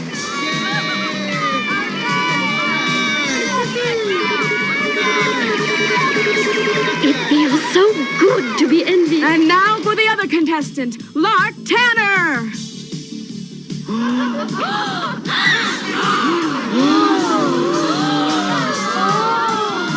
Oh my gosh, she has green hair. You know, Blaze, you're not gonna believe this, but I kinda like it. Come to think of it, I like it also. In fact, as soon as this judging is over, I'm gonna dye my hair green too. Yes, and I want a micro mini just like that. It's positively the neatest thing I've ever seen.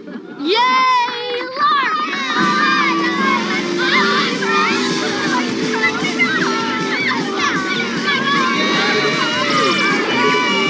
And the winner is Lark! I don't believe it! I don't believe it! You don't believe it!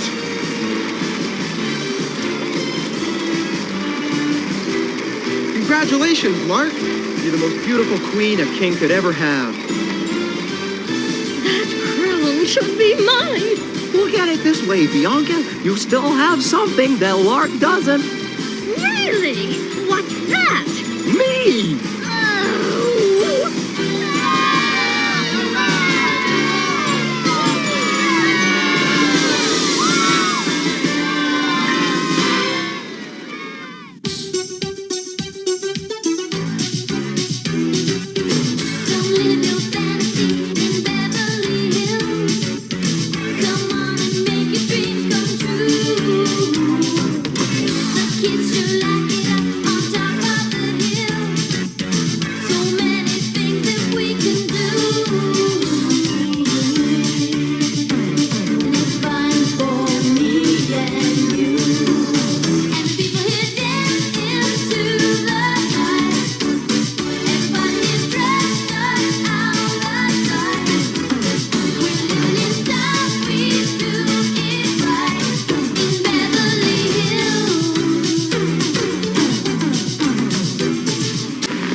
Messages. You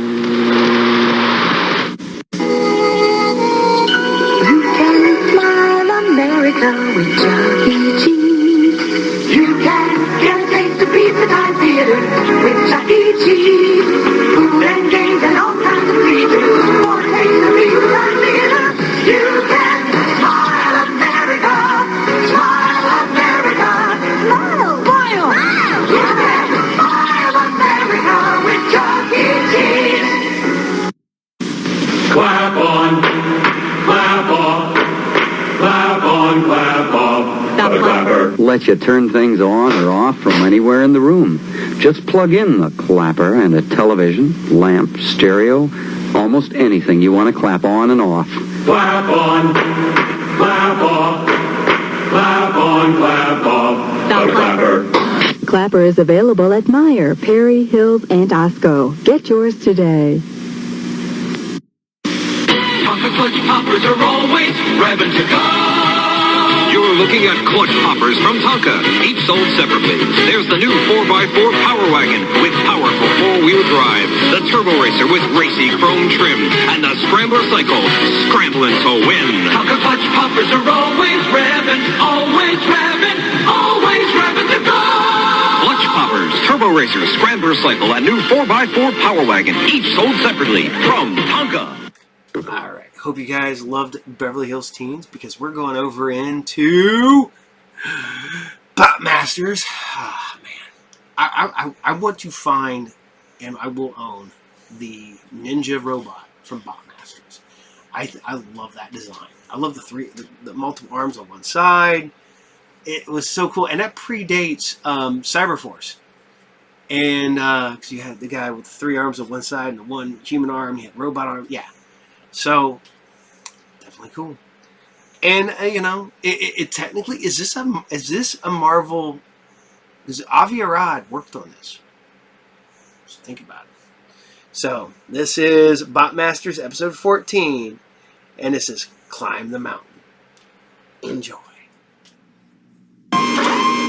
Taking from the street boy. You know the planet is in a jam. A diabolical plan of only one man who was now paradigm and international funk. And his mommy is 3 A's or he beat the jump. Yeah, now he can't fade us. He forgot about the boys and the guy who made us. It's Zoolander, master of voice spot. We'll undermine the plot. With his voice boys, and we like making noise. And I got guys the intelligence story.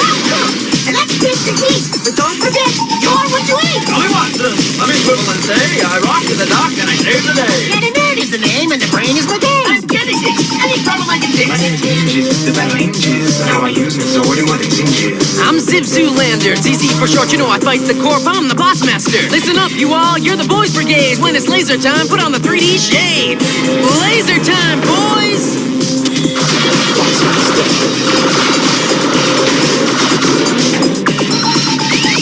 Boss master.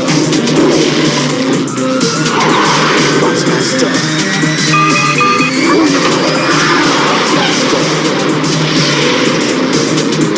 Boss master. Boss master. Boss master. Game over.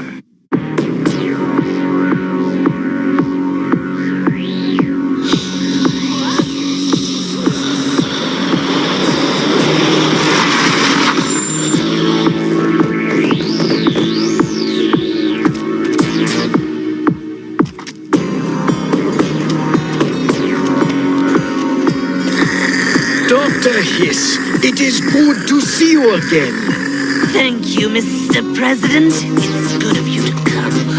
I believe you already know General Nashoti, my chief of staff. General, if you gentlemen will take a seat on the reviewing stand, we can begin the demonstration. I must tell you ahead of time, Dr. Hiss, that we have not yet decided about upgrading the United States of Africa's military bots. I know that, General, but today I have something else that I think might be of interest to you and the President. Begin. As you can see, we have duplicated the President's limousine, while the special green bots in the Jeep are corp bots. Let's assume for the moment that they are the President's personal guards.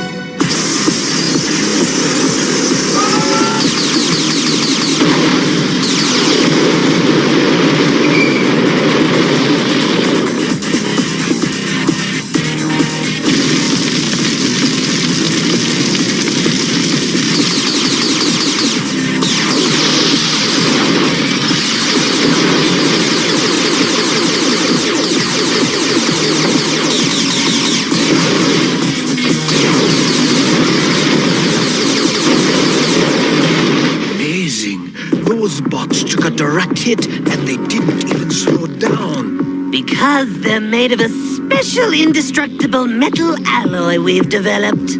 Aircraft approaching. This is not a drill. This is not a drill. If this is some sort of game to impress us, Hiss. I assure you it is not. That's this Zoolander and his terrorists. There's nothing to worry about. My special green bots will handle them. Give me cover while I make my drop, boys.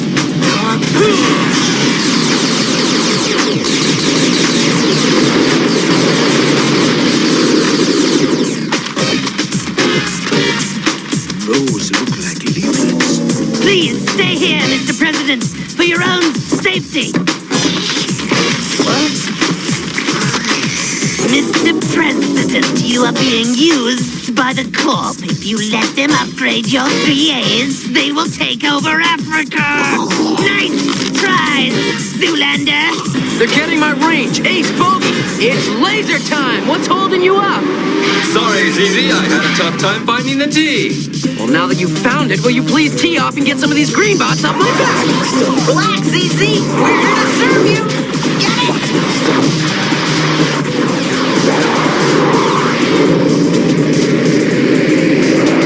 I've seen this before.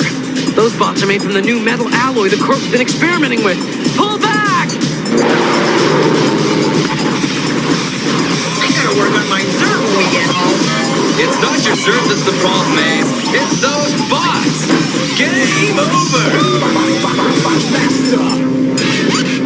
And that, gentlemen, is the way the Corp handles real terrorist attacks. With bots like these as my personal gods, I would fear nothing. I would like to purchase some of these amazing green bots. I'm sorry, Mr. President, but they're not for sale.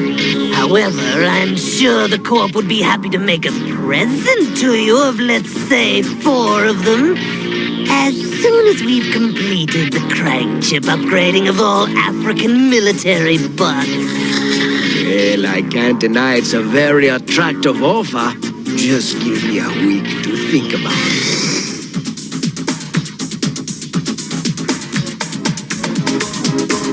Lighten up, ZZ.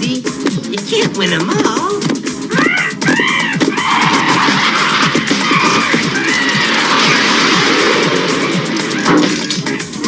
Hey, Vernon, what's the big idea? What's going on here? It's my fault, I'm afraid. Burden's helping me with my magnetic water experiment. Magnetic water? 1 squirt of this stuff and it turns whatever it hits into a magnet. Oh, just what I want. A magnet on my chest. I'm a boy. Is that a refrigerator? Not bad, Watson. Hey, ZZ, come here. I hope you figured out a way to demagnetize him. You better come with me, fools. I'm not exactly thrilled about this either, you know? You aren't gonna like this, ZZ. Zoolander couldn't have shown up at a better time. It was a perfect way to show President Bando the strength of our metal alloy bots. And you think Bando took the bait? He'll agree to the upgrading. He wants the special alloy bots so bad he'll agree to anything. When can Professor Bornstein deliver the next batch of metal alloy? Within a week, he'll begin mass production and we'll have as much as we need. LLP wants every Corpbot fit with new shells made from Bornstein's special alloy. We'll have an indestructible army that can withstand anything Zoolander throws at us. I'm sorry, ZZ. I know Professor Bornstein was your favorite teacher in college. I just can't believe he'd work for the Corp. You worked for the Corp once. Of course. That's it. He thinks the Corp is just another big company, just like I did. All we have to do is go to Professor Bornstein and tell him what the Corp's up to, and he'll refuse to work for him. But ZZ, Bornstein's lab is in the Andes Mountains in South America. So what? It'll just take a little more planning, that's all. Tell Janisix I need to see him right away.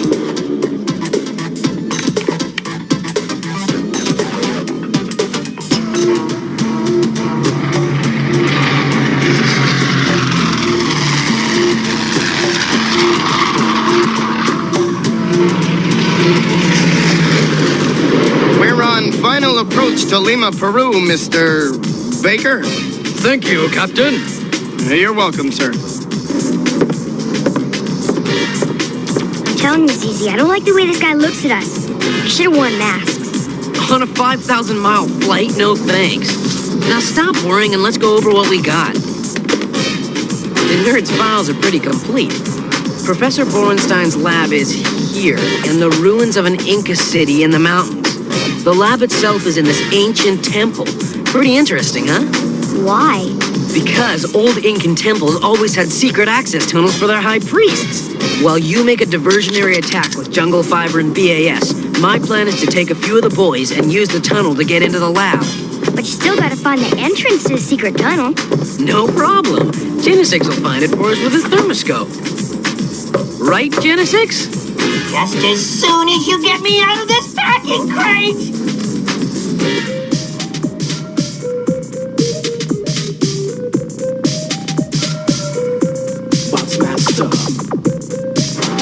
That's the last of your cargo, sir. I hope you'll use air cargo charter again sometime. Thanks. Have a good stay in Peru, miss. Bye. Let's roll! Okay, ZZ. Let's hit the road, brother.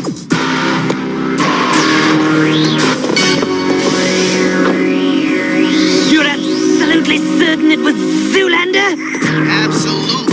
I recognize him from the photos the Corp sent to the Pilots Association with the reward offer. Don't worry, Captain. If it's Zoolander, you'll get your reward. I'll deliver it to you personally. Somehow, Zoolander found out Borenstein's making the alloy for us. Zoolander used to be his student. If Zoolander gets to Borenstein and convinces him not to supply us with the metal alloy, we'll lose our chance to have indestructible bots. LLP will not be pleased.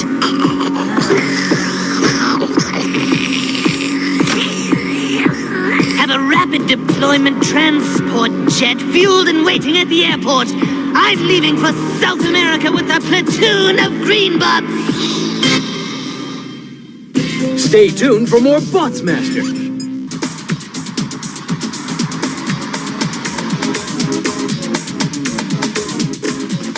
All clear, boys. Come out, wherever you are!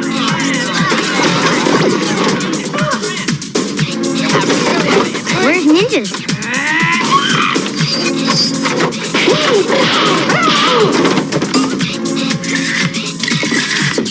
Sorry I'm late. I had to finish meditating. Let's get unpacked.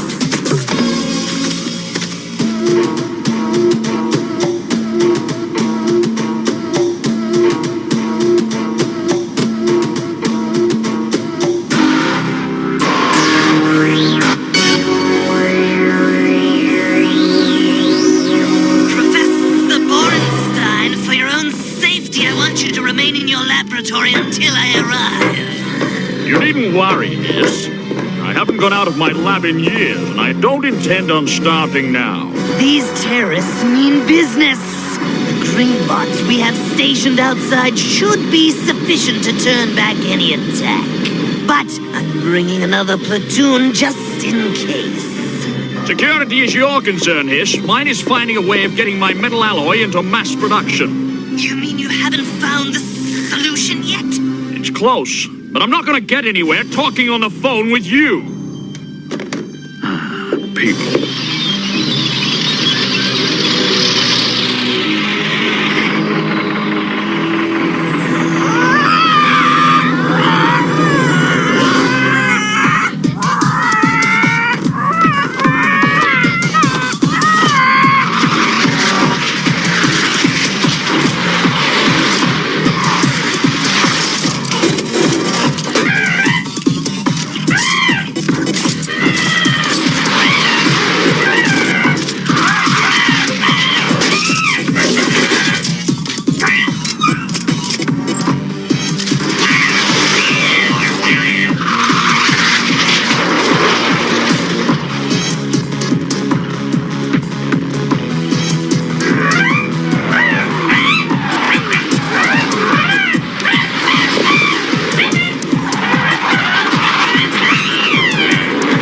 Peculiar-looking bird. I don't believe I've ever seen anything like... Ah, yes, the tensile strength experiment. I'm anxious to see the results.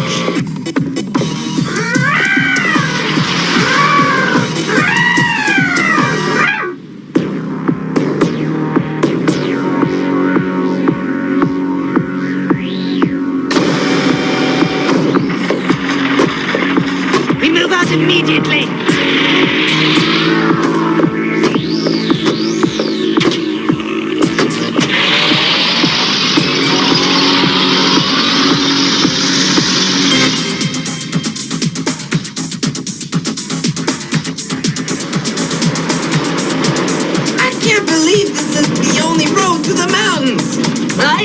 assure you, Splitbat is more than up to handling this road tools. I'm not talking about Splitbat. I'm talking about my circuits. These pictures Vern took are really helpful. Look at this section of the rear wall inside the pyramid, Genesix. My guess is that's the door from the secret tunnel. At least we'll know where we'll come out in the lab. I hope Vern's all right. I don't like leaving the little guy behind. He'll be fine, Watson. Remember, he's made a lot of new friends.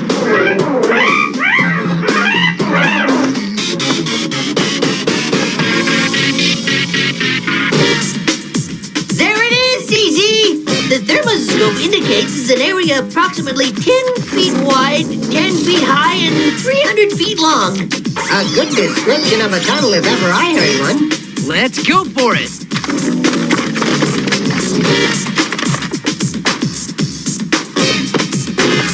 Huh? All right, Jayce, pinpoint the tunnel entrance for us. Right behind that wall. Jammers is here, don't you know? So stand back, boys, and watch the show. No jammers. The noise will bring every greenbot in the area down on us. And the result will be more repairs than I can make in one day. The art of the ninja is achieving a task without detection.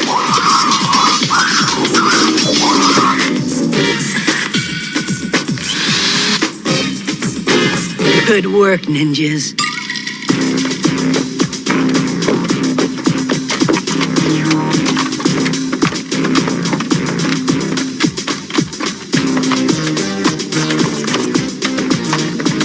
There might not be any greenbots in the lab, but if there are, you and the street boys will take them out. Done.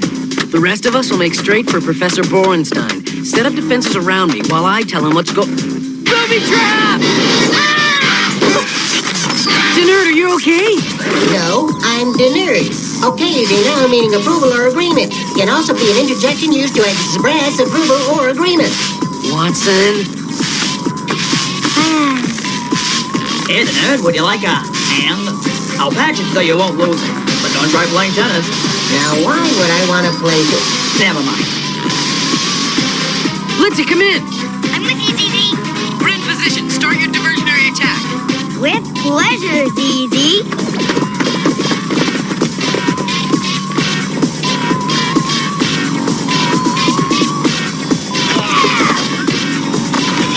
Laser time, boys!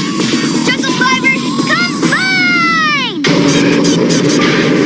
Jungle Fibers, combine!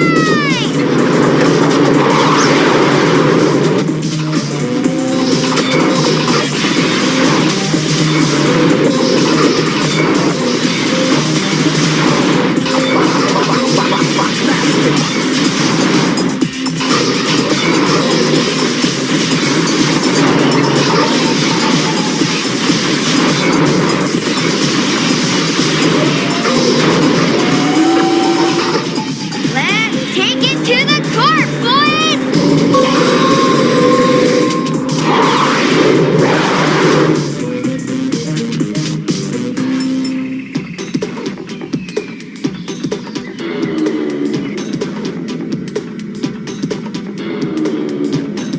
Everything seems all right.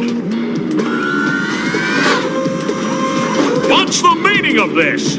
This is a Cool it, Denerd. Zoolander? Ziv Zoolander? Is that you? It's me, Professor Borenstein. It's good to see you again. Are these your creations? What funny-looking bots. Sorry to contradict you, Professor. But we're no bots. Exactly. We are brain-operated young zygoatopic zoids, or boys. You mean you actually have real intelligence?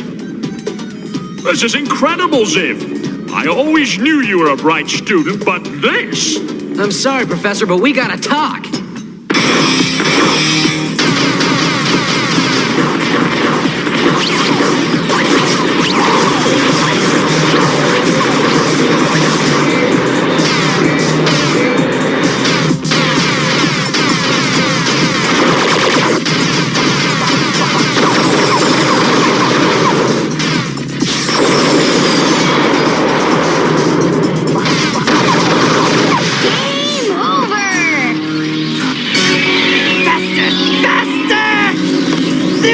is attacking!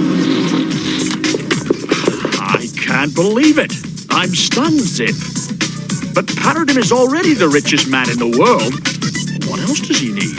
Absolute power. Paradigm is a madman, Professor. He'll do anything to control the world. Well, one thing is sure. They won't get a gram of my new alloy. Unfortunately, they've already made indestructible greenbots out of the alloy they do have. Nothing is indestructible. You should know that, Ziv. You see, this alloy has one secret weak point. It is dissolved by acid.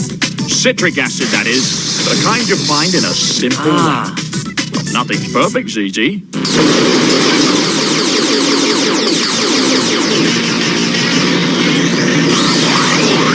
They're not firing on the pyramid! It's a diversion! All green bots converge on the lab! You could help us if you'd go public with what I've told you, Professor. I can't, Ziv. I'm sorry.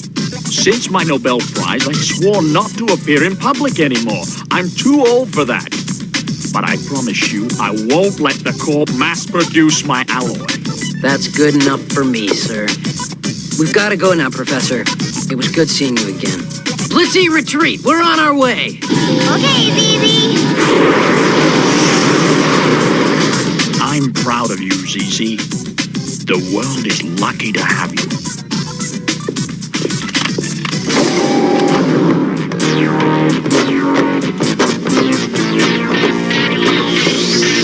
I don't know what this is about, Hiss, but I can't work under these conditions. You mean Zoolander's not in here?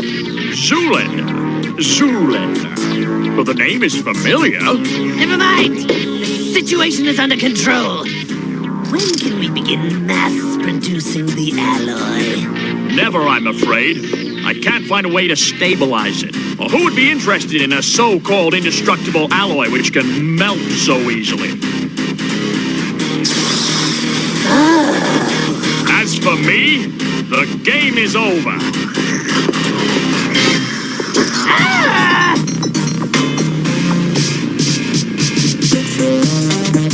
I'd like to propose a toast to Professor Borenstein for stopping production of the metal alloy and showing us how to defeat it. Whoa! Lemonade! Who'd have thought, huh? And it even tastes good. Bots Master. Stay tuned for more Bots Master.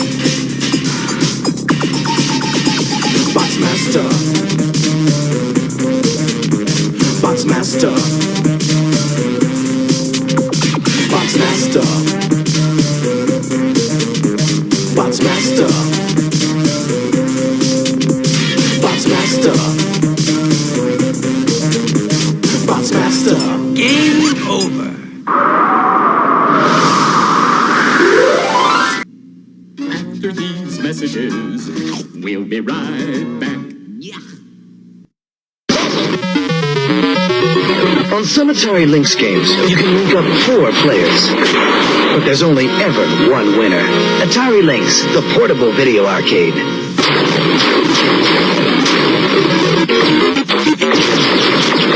The Atari Lynx sound quality is so good, it makes every game seem more realistic. Atari Lynx, the portable video arcade. From the Masters of the Universe collection. Get up, Battlebound! The collector case that carries more than warriors, more than weapons. Your parents put it together. To battle! Battle Bulbs can also help you carry on the struggle. The struggle for... all the power in the universe!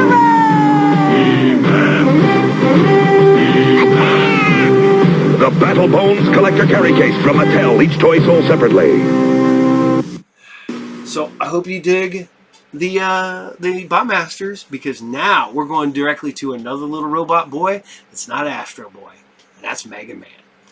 And I thought about how close that was recently on how close Megaman and Astro Boy were, and I went, that's pretty dang close. Pretty dang close. And I've said this before. I was like, Megaman was a great franchise. I wish it would do something about, but you know, like I said, all great franchises will eventually end. You know, maybe. But I think Megaman has a little life left in him. So on that note, here's Megaman episode 19. Enjoy.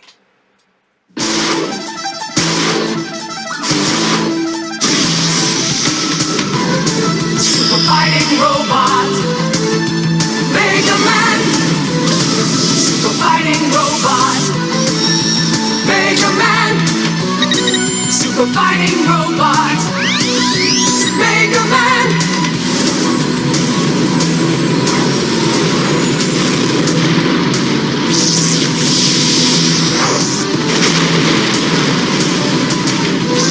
Super fighting robot, Megaman. Super fighting robot, Megaman. Super fighting robot, Megaman. Fighting to save the world.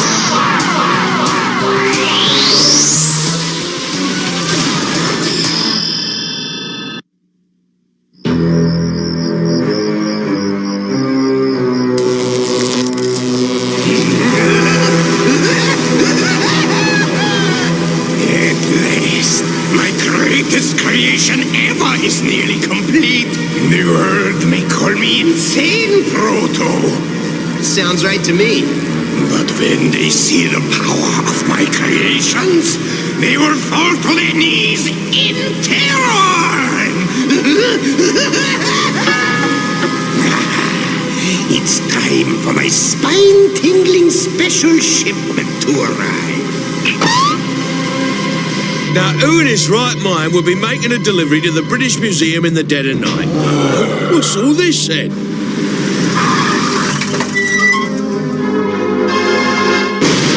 Blimey! This mummy's alive! Ah! Help! Save me from the mummy's curse! Ah! Mummy indeed, what tommy rot! Man must be daft. Help! The mummy! Run for your life!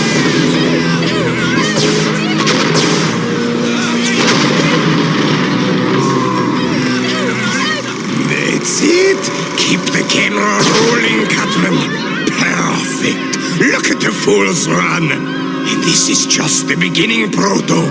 Before I'm done, my monster bots will help me rake in billions! With a monster movie? I think you better throttle back on this mad scientist bit. Not just an ordinary monster movie, one that shows any city which fails to pay me what will happen to them. A real-life horror film. Mummybot, return to the castle! All right, kids? That's a wrap. Now, go to London and pick up Evelyn Ray, the movie actress. You say a mummy attacked Hampton Village? No. It's superstitious nonsense, Inspector Headley. Yeah. Perhaps, but something has those people so scared they're ready to abandon their village. We found this on the moor. Ooh! It's a titanium alloy, primarily used in the construction of robots. Dr. Wily! Robotic monsters. That's what we feared. And that's why we called you here, Dr. Light. You made the right call, Inspector. We'll find out what Wily's scam is and put a lid on it. It's a long way to the village. We'd better flag a cab.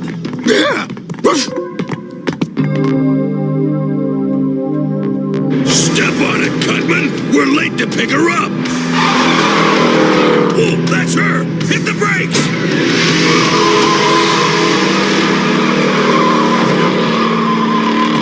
Some guys shouldn't be allowed on the road. Hey, you're Evelyn Ray, my favorite movie heroine. And you're Megaman, my favorite real-life hero. Wow, Miss Ray! I just loved you in Bride of the Werewolf. Can I have your autograph? Oh, darn, that's not a pen. Cake mixer. I'm all mixed up. Where's my ride? I'm doing Hampton Village to shoot a movie. What a coincidence, Miss Ray. That's where we're headed. Why don't you ride with us? That was Megaman. I'll mangle that mega twerp! Cutman and Gutsman, take cover!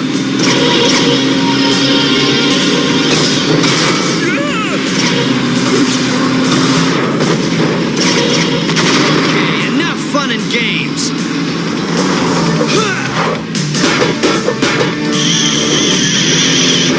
Hey, Gutsman, I'm on the roof!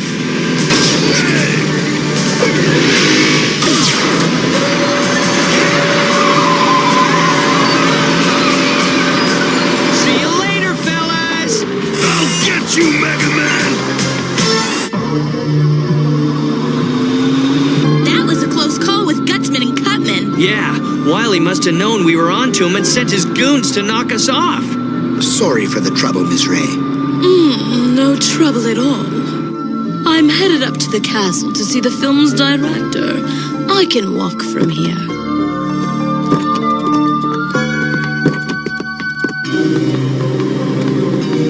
But, Miss Ray, are you sure it's safe?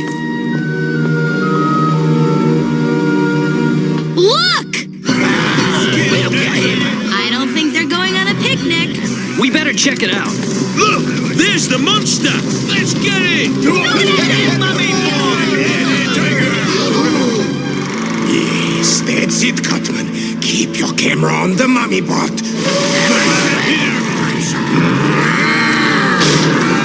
Hey, Mummy Bot! Let's see what you're made of! Megaman in my movie? Mummy bot, destroy him!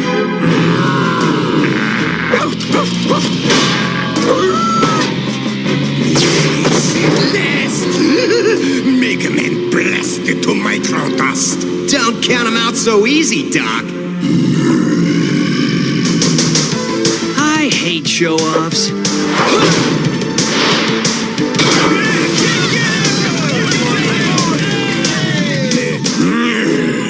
Luckily, that's not the only monster bot in my movie. Wolfbot, rip that blue dweeb to shreds. What was that?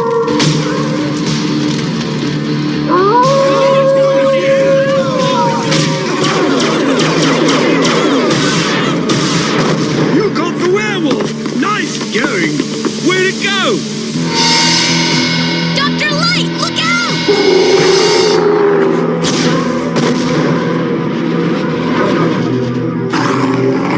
Hey, wolf breath!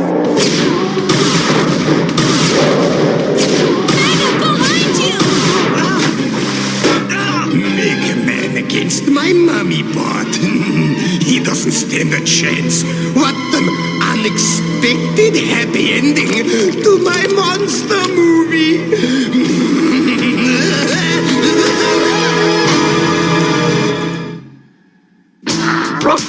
Mega! Right back! Messages! We now return to Megaman.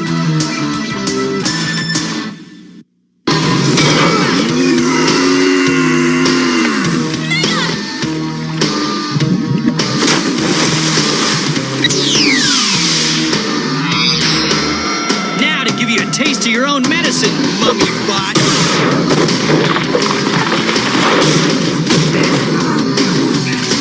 No, he cheated! Wolfbot, finish him off!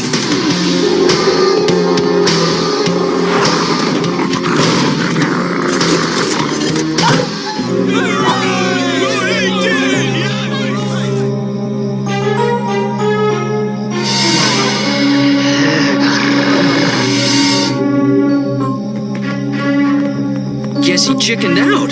Blast! Yeah, that's what I get for designing a lunar-powered robot.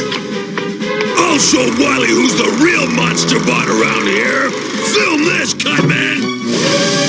You're not out of the woods yet, Mega Punk. Nice try, Gutsy. Too bad you only get one shot.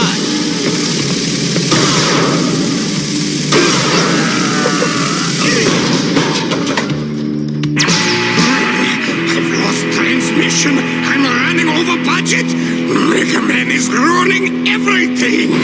Hey, that's showbiz, Doc. Looks like they were shooting a movie. Yes. And Dr. Wily is the director, no doubt. Which means Miss Ray is in grave danger. Right. So we're gonna find out what this horror flick is all about and put Wily out of business.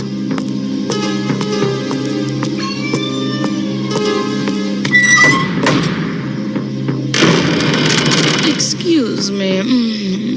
I'm supposed to meet Mr. Wiley, the film's director? Right this way, ma'am.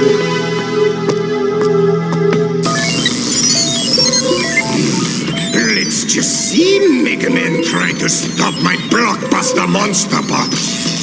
What a great set! Everything looks so real. I wouldn't touch that if I were you. Miss Ray, I'm so glad you're here to be in my movie. Yes. Please tell me more about the plot, Mr. Wiley. It's my best one yet. An international star like you terrorized by my monster bots. A village, a city, brought to its knees. The world watching it all on film, paying me billions to call off my invincible monster bots. That's the worst idea I've ever heard. I tried to tell him. I refuse to be in your movie. Oh, you'll be in it, all right. If not willingly, then against your will. Show her what I mean, Dracubot.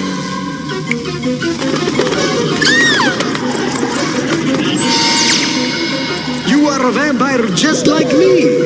I am a vampire just like you. Do you have an appointment? Don't need one. Come on, we've got to find Evelyn.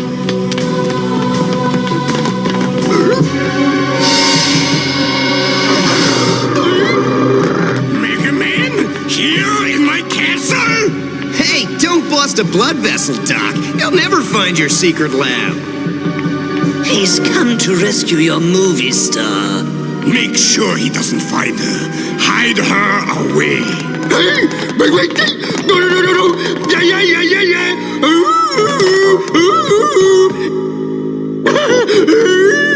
Look, a secret panel. Come on, let's see where it leads. Okay!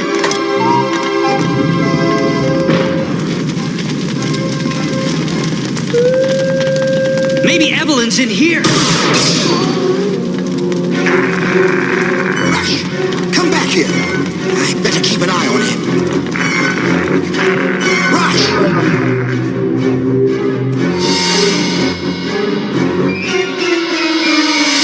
Look, Proto! His eyes glowed red.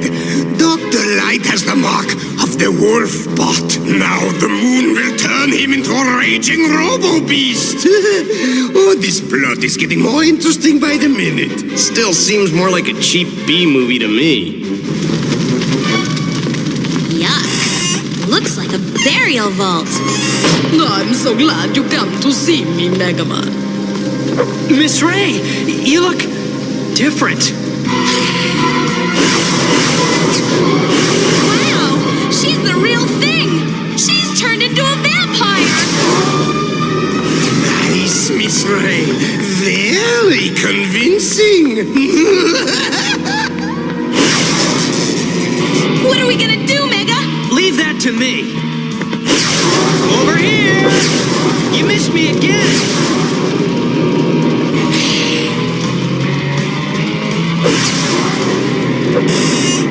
That was close. Her laser fangs could have cooked her circuits. She is just an amateur. I am the king of the vampire bots.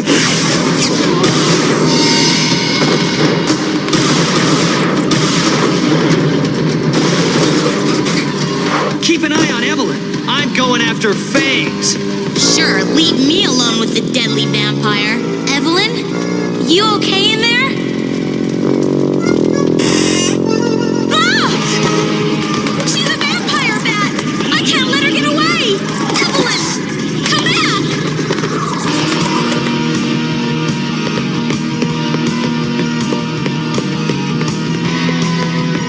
Okay, Drac, come out and show your fangs. Whatever you say, Megaman.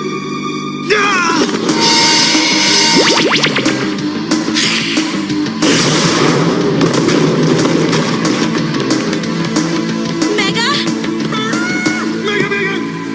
That sounds like Rush. Rush, let go. He's harmless.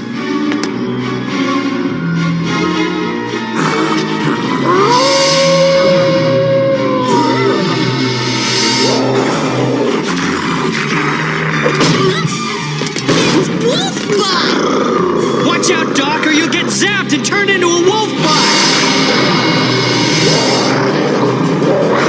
I guess you already did. Don't go away. We'll be right back after these messages. Megaman!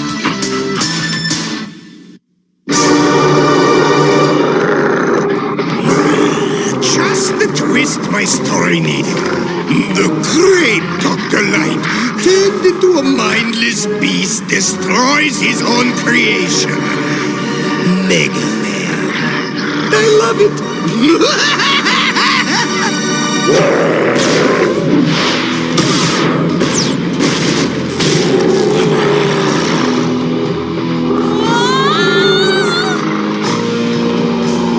Easy, Doc. It's me, Roll. Sorry, Doc, but I gotta do this. Megaman mustn't escape. Dracubot, you're on. And action! We've gotta get him out of here. You're not going anywhere.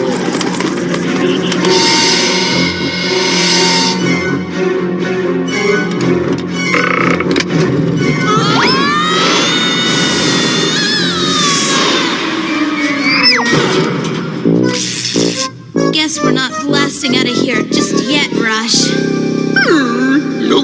No. 2 down and 1 to go.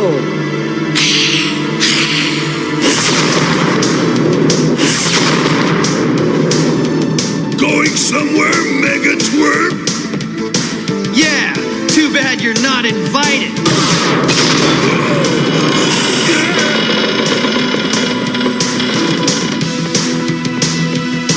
Three cheers for Megaman.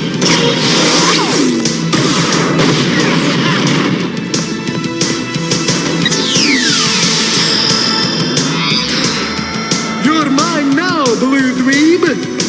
There's no way out.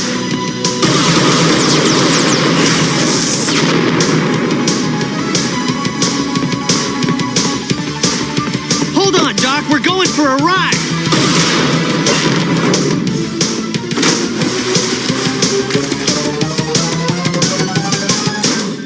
Nice move, bro. Looks like Mega's the star of this flick, Doc. For now. But I'll have his sister and his little dog, too. And when Megaman returns to rescue them, the world will watch my greatest monster bot crush him to mega bits. If you can find Wily's secret lab, take his monster bots by surprise and destroy them, we can put an end to this movie madness for good, Mega. Yeah, but what about you and Evelyn? The destruction of the monster bots will also break the electromagnetic hold they have on us and release us from our monster states. Then we've got to hurry, Doc. If the moon comes out again, you'll turn into a werewolf. I'm almost ready, Mega. And just hope this works. Hey, Wolfbot! Looking for me?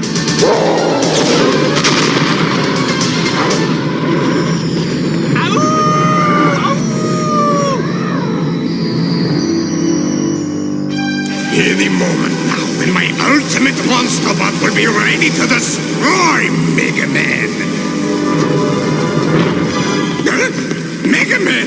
A wolf what? But I was saving it for my big climax. I wouldn't want to disappoint you, Wily. A little disguise, courtesy of Dr. Light. Thanks for the guided tour, bot brain. Well, now that you found my secret lab, let's see how you match up against this monster bot blue dweeb.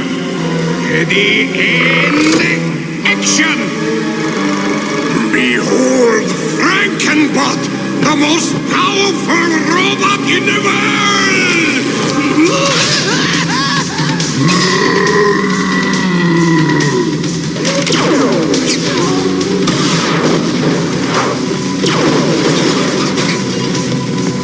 We want a piece of the action too!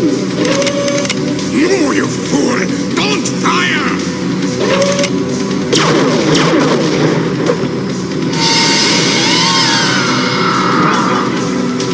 You blundering fool! Destroy Megaman!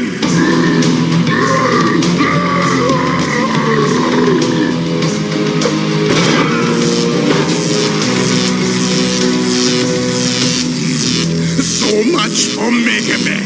Now, for my epic finale, Frankenbot carries off Evelyn Ray and destroys London.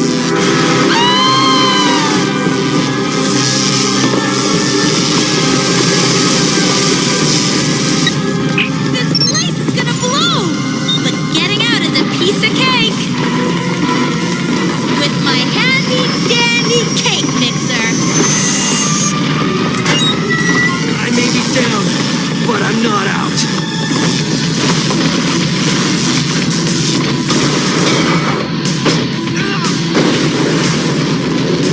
Look! It's Mega! Mega! That's my Robo-Pooch. Always there when I need him.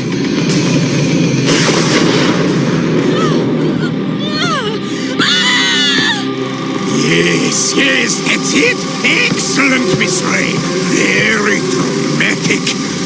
Okay, Catchaman, move in closer. Hey, Wily! Megaman! It can't be. I'm changing the ending of this flick. Okay, big guy. This is the part where the hero saves the girl. I'm over here, you bag of bolts!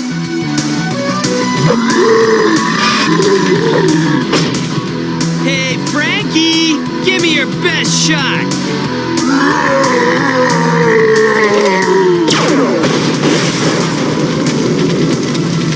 Now that's my kind of ending. Yeah. Me too. Guess that's a wrap. For now. Megaman, my hero. Night of the Living Monster Bots. Cool film, Evelyn. Good thing Wily didn't get to use it to terrorize the real citizens. Very entertaining, Miss Ray. But personally, I find a good book safer. Maybe you can do the sequel with me, Mega? No thanks. I get enough action fighting Wily's bots for real. Yeah, you said it.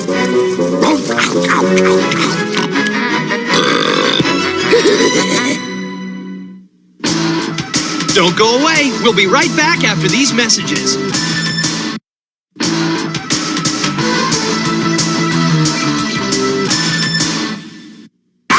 One, two, y'all, you know I rocked ya. Stepping around the Junior Mafia. 1, 2, y'all, you know I rocked ya. Stepping around the Junior Mafia. 1, 2, y'all, you know I rocked ya. Stepping around the Junior Mafia. 1, 2, y'all. Check it out. Yeah. Easy living, giving like it's free. My GS3 greens perfectly. Little seeds get more light than stems. Lands and Lexus flex with the MAFIA.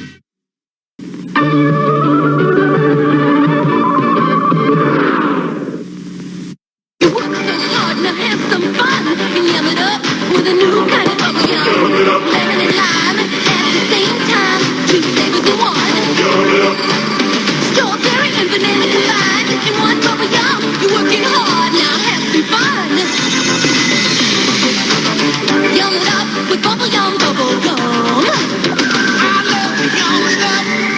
flavors in one. New luscious lime and banana berry split.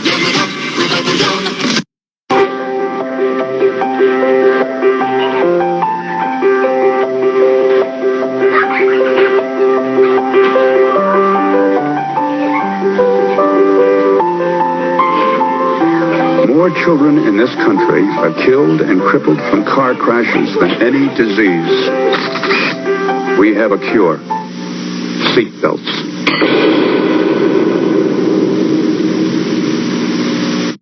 A message from your Shriners Hospitals. You know, kids, the kitchen ain't a playground. There's a lot of danger hiding in here. That dangling cord can be a disaster. Especially if they grab hold and yank me. My cord should be up. As you said it, keep dangling cords out of reach. Delicious cookies can be a tempting treat. I should be over there. Keep goodies away from heat so kids don't get more than a treat. There's a lot of things in here that can burn you. By itself, it's harmless, but filled with scalding hot water. I just wait for a child to grab my handle and... Uh-oh, a really bad burn. So to stay out of hot water, keep those pot handles turned in. Did you have a good day today, bud? Did you go outside and play? I will.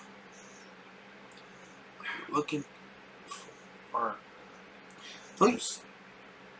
Don't you wish you were a little kid again and just going outside and you could just be completely contained and happy just being outside? Not really doing anything, just being outside. I mean, I used to play in the grass with my G.I. Joes and stuff like that and play in a sandbox with my Tonka toys and Hot Wheels and stuff. But man, now if I go outside, it's like, I got to mow the yard. I got to do this. At a certain point, you went from having fun in the yard to being a job in the yard. And that era where you go from one to the other could just bugger off. Just go away. So, hope you guys still dig Megaman, because now we go to the big blue man himself, the Tick. One of the best animated cartoons of the 90s. Super fun. I keep telling everybody that I do have an autograph with a small sketch. It's literally buried behind this wall of stuff that I have here. So maybe one day I will dig it out and I will show it to you. But until then, it's going to stay buried. Maybe when I finally get everything worked out, because the Teen and I and a couple other people are looking at building a network. We're going to expand the group therapy channel to 24 hours a day, 7 days a week. That is our goal. I've got other shows that we're working on. Between me and the Tina, we've got 2 shows that we're working on. Me and Bone and the Mark are working on another show, which I probably won't be on, but I will produce. And that's the goal. So if you want to help me do this and make a channel that is 24 hours a day, 7 days a week, and probably streaming on Roku, you can go to patreon.com and help us out. If you want to spend that much money to send me, that would be awesome. So we're going to go. Hope you get to the Tick. And this is episode 5, season 2. And this is Coach Fossil's Lament. Enjoy.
Good afternoon, I'm Brian Pinade, and these are the news.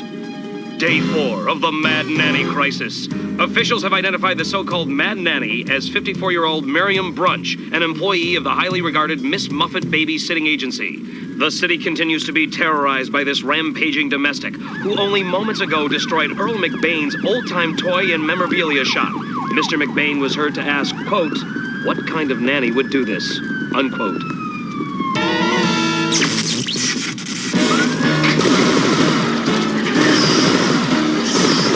Mrs. Brunch, don't do this to yourself!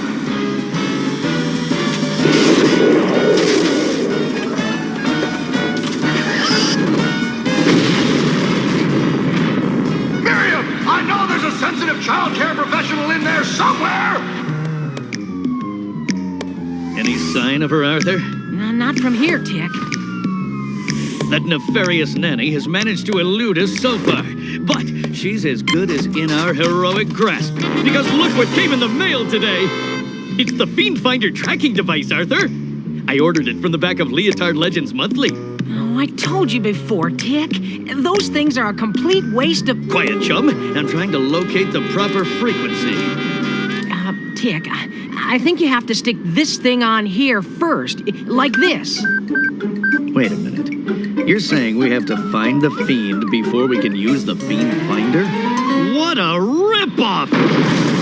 Tick, there she is! Heavens, Arthur! She's headed for the diner! Come on!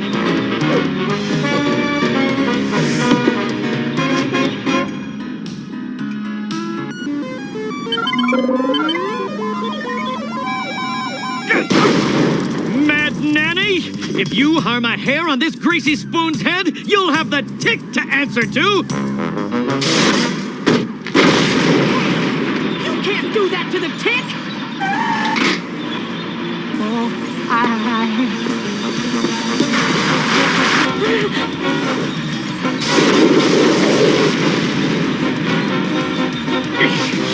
Lady, you just toasted the best BLT joint in the tri-state area.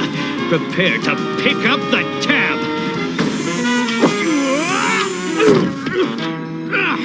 Unhand me, tractor woman! Ouch! Ooh! Boom! You're in a lot of trouble, lady.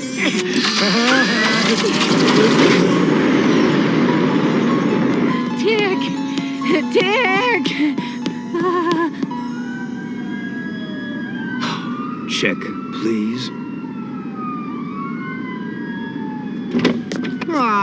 What happened? Help! Somebody help! The Tick's been kidnapped!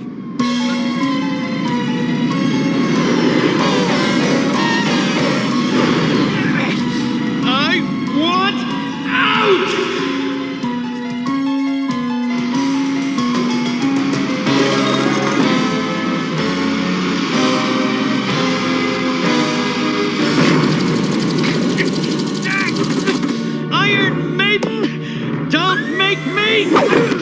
Nugahide. Hey! Oh, this stuff really is tougher than leather.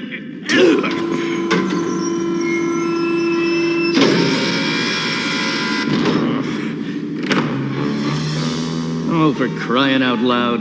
So, at last, the Tick, my archenemy, sits helpless before me. Archenemy? You must be joking, Charles.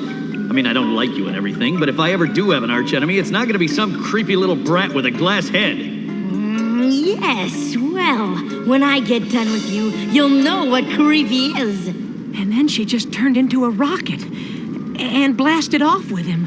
Ooh, bad luck. Well, I wish I could help, but I've got an appointment with my... Cancel it. Definitely should go get him. Yeah, definitely. Of course, don't know where to look. Very bad. Well, maybe we do. Anyone got any AA batteries?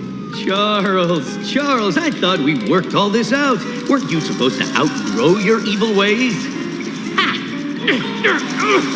Look, if you let me go right now, I might consider not telling your parents. They're not here, Tick. It's just you and me. They think I'm a bad influence. So as soon as they left, I turned my babysitter into a mindless cyborg engine of terror. You know, Charles, sometimes when I'm feeling like a raving ding-dong, I find a nice chamomile tea. Shut up! You know why I turned her into a cyborg engine of terror? Do you? Was it a pathetic cry for help? Ha ha ha. Wrong! I did it so I could lure you into my clutches, so I could wreak my vengeance for the humiliation I suffered at your hands. They made me take dancing lessons. You brought that on yourself, little mister! Any last words? Charles, I suggest you give up this foolishness before it goes down on your permanent record. You know, you're almost as stupid as you look.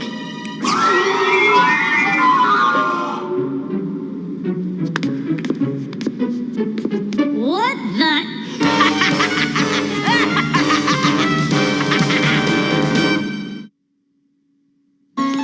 How does it feel to be reduced to the size of my dad's third-place bowling trophy? Oh, a shrinking ray. Never seen that before. Oh, yeah? Well, have you seen this one?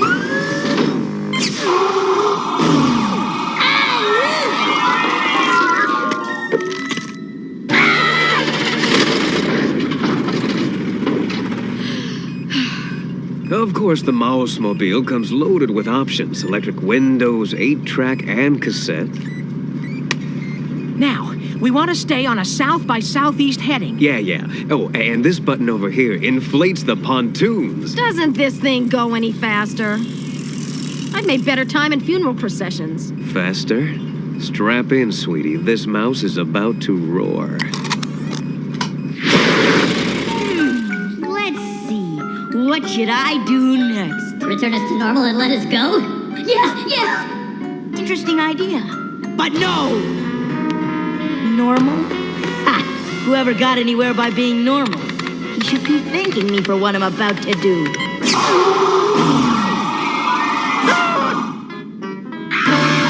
Okay, Charles. Nice touch. I think you've made your point. Not quite, Tick. Now you're a tiny two-headed bluebird who can only speak high school French. Je m'appelle le Tic. J'ai une grande plume et deux têtes.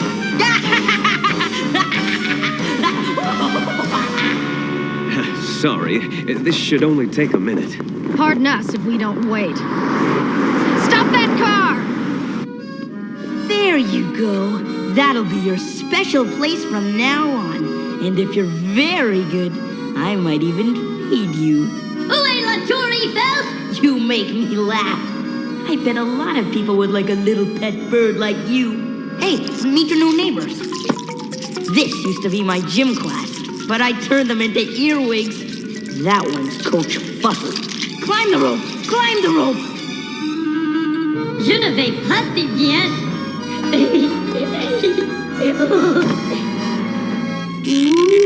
Ah, a baby. Allô?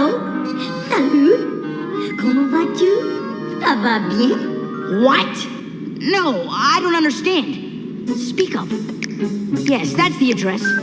What? Listen, it's cash only, okay? Bidding starts at 8. Bye.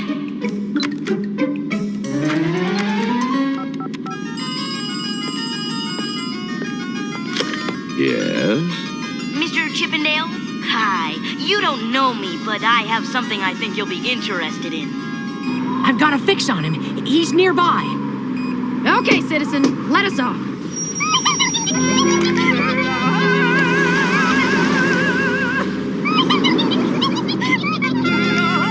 There was something suspicious about those guys. What are you talking about? They were cool. They laughed at all my jokes. Come on, guys. The signal seems to be coming from this way.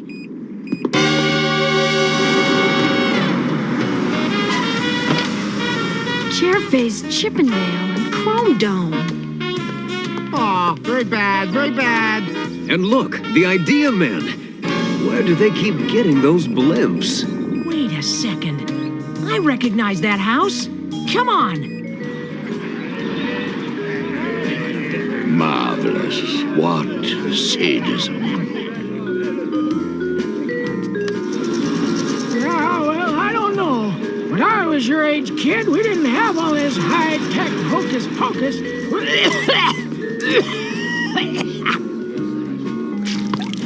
See, if you were really evil, you'd just walk up to a guy and smack him in the head. Hello? Gentlemen?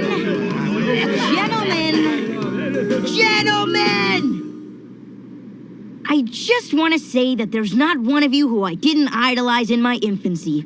But now I have surpassed you all by achieving what none of you could. Gentlemen, I give you the tick. That's not the tick, you imp. Yeah, the tick's not a bird. He's a, what do you call a man, right? I think so. Je ne suis pas un animal. Je suis un homme. He certainly doesn't speak French. I'm blowing this clam bake. Oh, so you don't believe me, huh?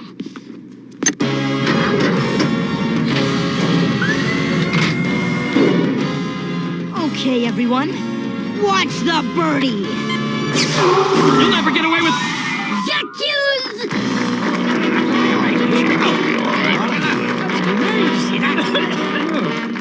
The bidding begins in 5 minutes.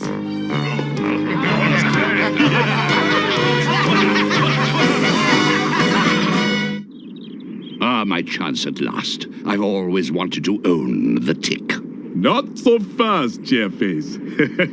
Unless you think you can compete with the National Treasury of Pocaponesia. Wow. That must be the greatest agglomeration of evil ever assembled. And that little brat's going to sell the tick to the highest bidder. We've got to get in there and stop him. I wonder how much the tick is worth in the open market. Field mouse. Definitely need a plan. Yeah, of course, definitely planless. It just might work.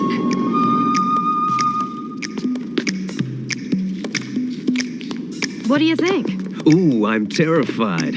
I can't believe you expect us to pass ourselves off as supervillains. I mean, I, of course, am a master of disguise, but he, on the other hand, looks like a dink. Ah, what's going on? Somebody got a bucket on my head. It's our only chance, Deflator Mouse. You two have got to get in there and stall them for as long as you can. You got it? Yeah, of course, no problem. Just let me do the talking. Who are you? I am the Rake, and this is, Buckethead. Ah, Buckethead. Oh, yeah, that's me. I never heard of you. Oh, well, we're from Ohio. Well, okay, as long as you brought your wallets. Buckethead. Yeah, I knew a sockhead once, back in Muncie. Any relation? Oh, no, definitely not. We're all buckets. Definitely buckets in my family. Now, who will begin the bidding?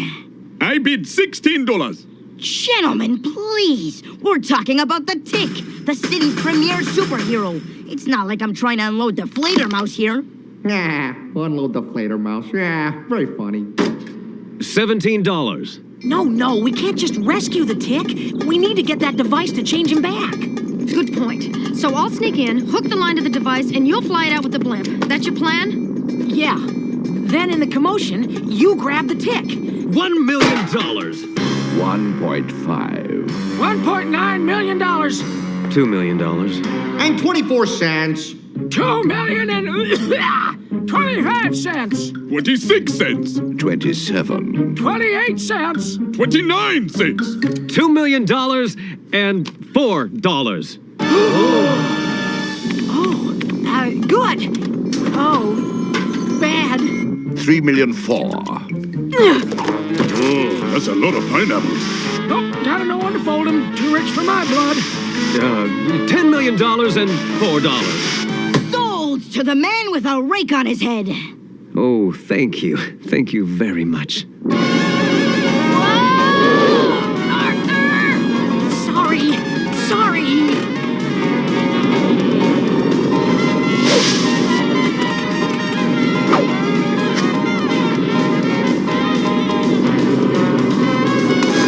Okay, here's the $4, and I have to give you the rest on an IOU. What? You don't have it? Oh, no, I said something. Oh, gosh.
Your fun is finished, vicious little dweeb! I don't think so.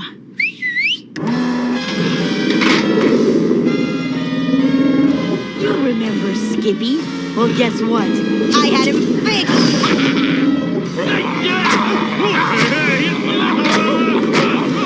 Oh, now that's enough of that!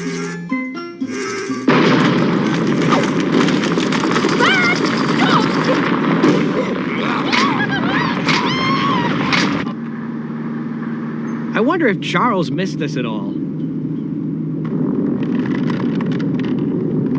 Oh, great. My parents. I'm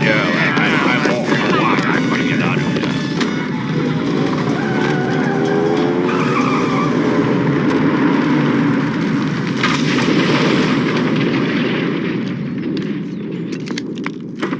Charles? I believe your boy has a lot of explaining to do. Indeed he does. Now I know what all those notes from school have been about. You're not really misunderstood at all, are you, Charles? Well, no. I'm sorry, Mom, but I'm gonna have to deliver this monster to the proper authorities. And not for dancing lessons.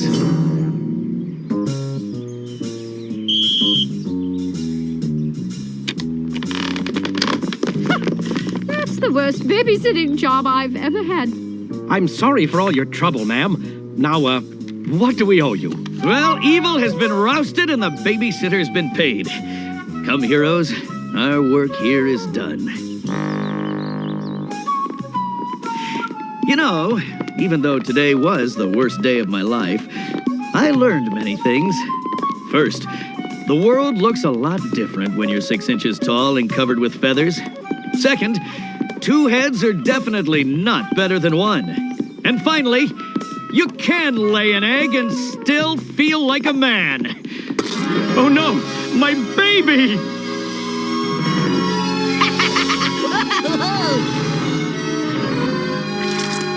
Ooh, chocolate. Anybody want some? Oh, no, definitely not.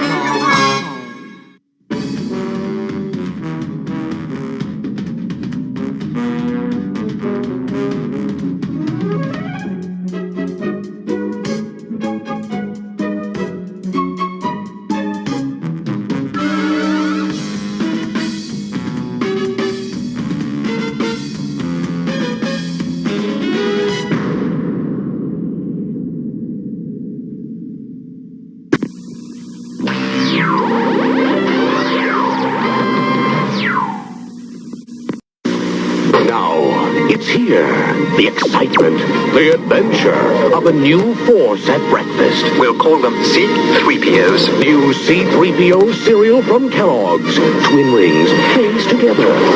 For 2 crunches in every 00. A delicious part of this nutritious breakfast.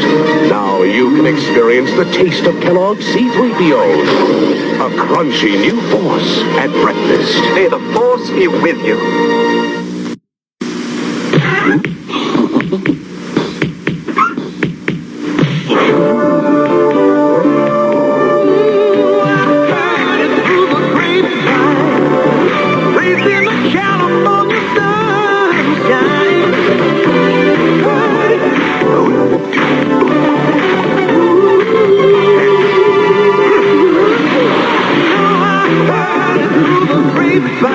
are you playing with your food again? So earlier I talked about Gem being Sentai, and we're going to go to the reason that we have things like Power Rangers to this day, and that is Catchaman.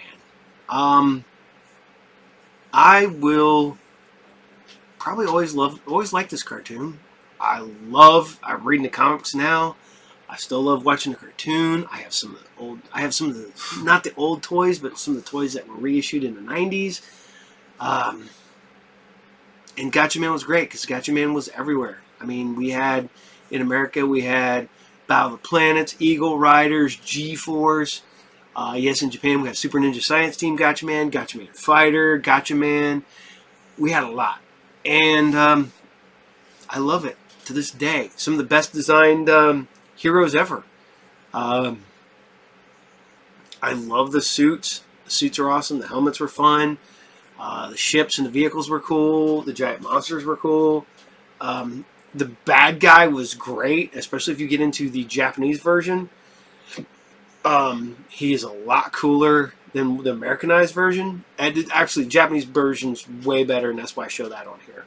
Way better than the Americanized stuff. So, here you guys go. This is Catchaman Fighter, episode 18, and this is the spectacular crash of the G1. Enjoy.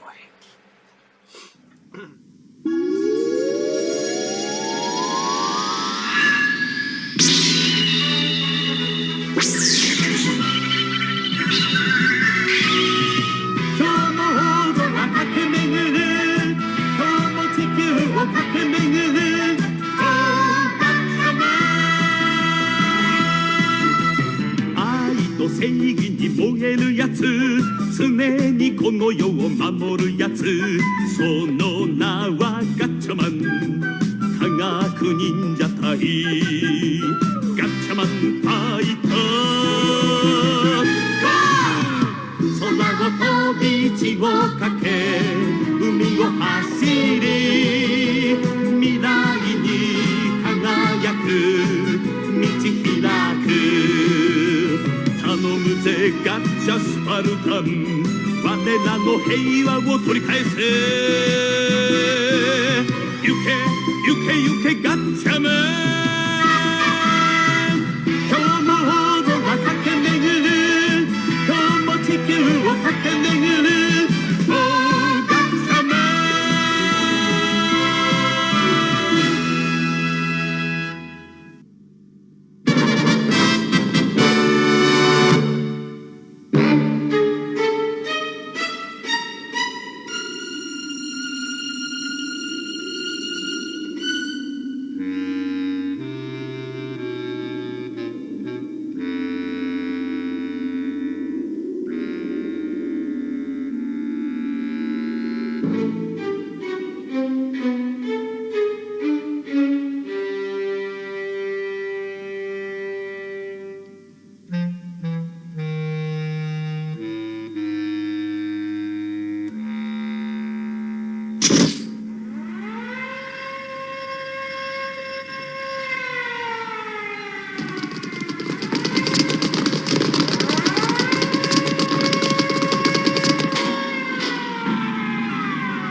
鷹だ。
ネズミ一匹残さず潰して潰して潰し尽くせ。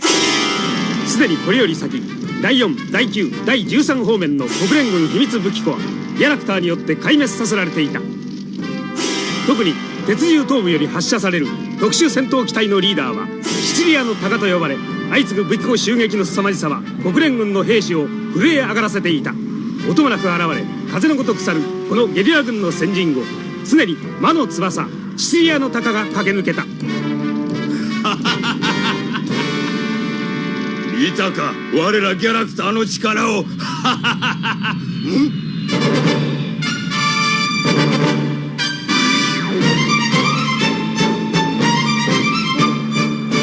たか、とうとう会えたなガッチャマン。やっとシチリアの鷹を捕まえたぜ。今日こそは逃がさないぞ。行くぞ。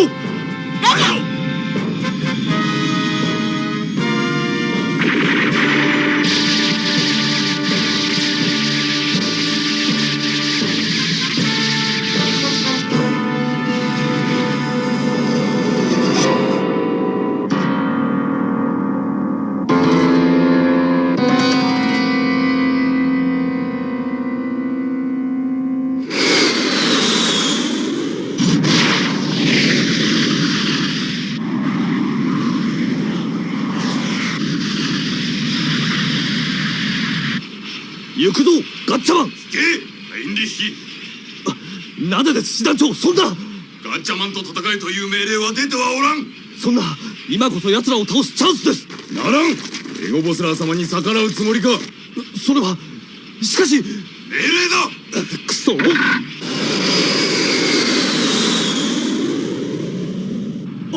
待て、逃げるしか。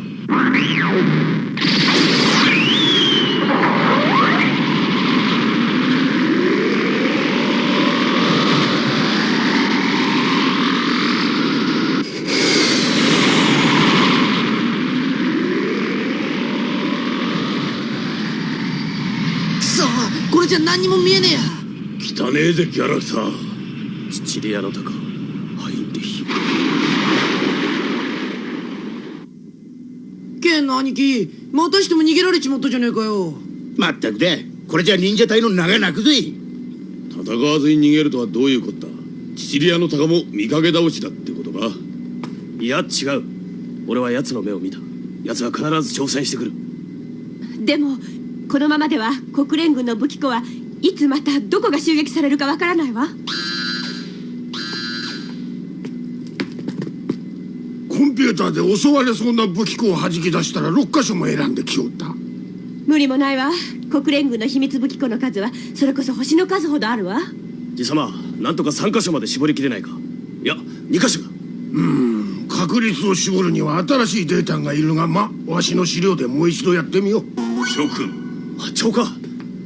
シチリアの鷹の名は予想以上に秘密武器庫を守る国連軍にショックを与えている。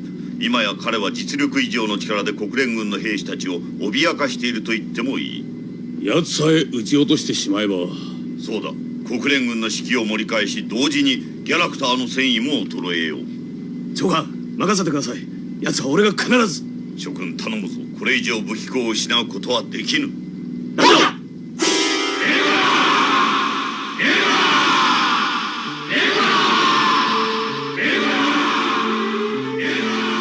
将軍、シチリアの鷹ハインリッヒは我がギャラクターの誉れ、エゴボスラーファミリーの生え抜きの英雄だ。シチリアの高だ。彼はまた我々に栄光の勝利をもたらした。秘密武器庫を次々と奪われて、国連軍は彼の名を聞くだけで震え上がるのだ。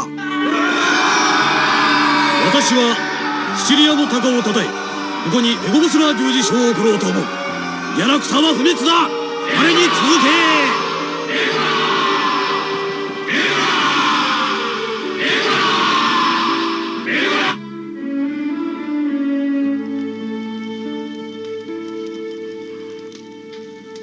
ならぬ。科学忍者隊との対決はお前の作戦ノルマを消化してからだ。なぜです。このまま秘密武器庫の奇襲任務についている限り、ガッチャマンとの対決はありえません。ならぬと言ったらならぬ。伯爵、お願いです。私にガッチャマンと対決の許可を。ハインリーヒ、君の燃え盛る若き戦士としての情熱はよくわかる。それでは今少し待て。ガッチャマンとの対決は君を差し置いて誰にもさせぬ。君が奴を倒すのだ。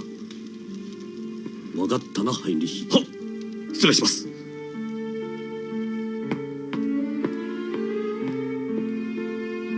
伯爵、彼ならやれるかもしれんが、今やハインリッヒは兵士たちの星だ。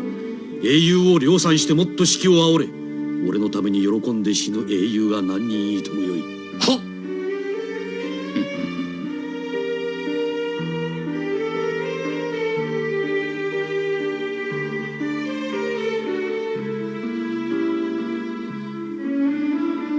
私は勲章より奴と戦いたい。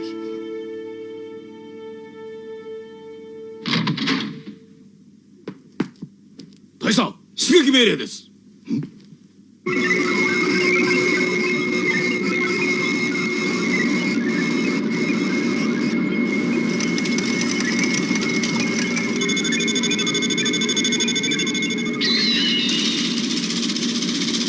グレムリンの第三武器庫かワトソン湾だな。爺様、攻撃周期の型は A 周期で予想すると今から10分後、 B 周期で弾くと明朝の6時21分だ。爺様、2つの気象状況は？ワトソン湾は快晴、グレムリンは雪になるかもしれんぞ。グレムリンへ行こう。奇襲なら雪を選ぶはずだ。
妙だな。火薬を狙ったはずなのに。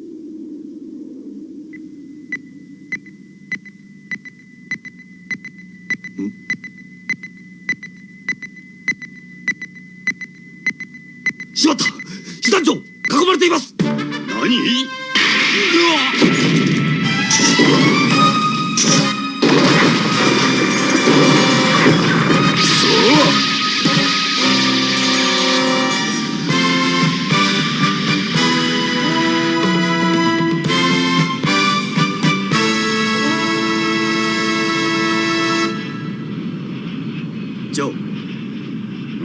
なんだ、ケン。俺は奴とは一人で戦ってみたい。よかろう。無造無造は俺たちが引き受けて、お前が切り込めるようにしてやろう。俺は一瞬リーダーであることを忘れるかもしれない。気にするなケン。思う存分やってこいよ。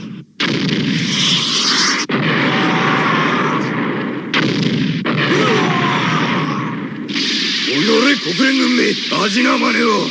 いつの間に武器を移し替えた。ただではおかぬ。覚悟しろ。行けハインリヒ。そ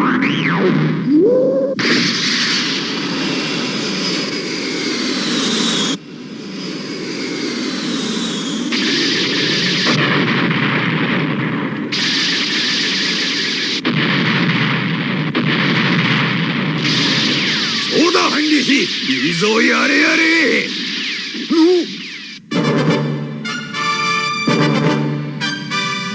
忍者隊、どうしてここが。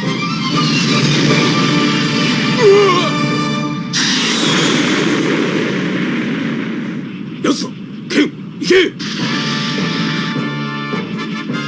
来たな、ガッチャマン。聞こえるか、ガッチャマン。お前と1対1の勝負がしたかった。俺もだ。私についてこい。邪魔の入らぬところで思いっきり戦おう。望むところだ。ハインリヒ、編隊を離れてどこへ行く。命令だ、戻れハインリヒ。ハインリヒ。うわっ。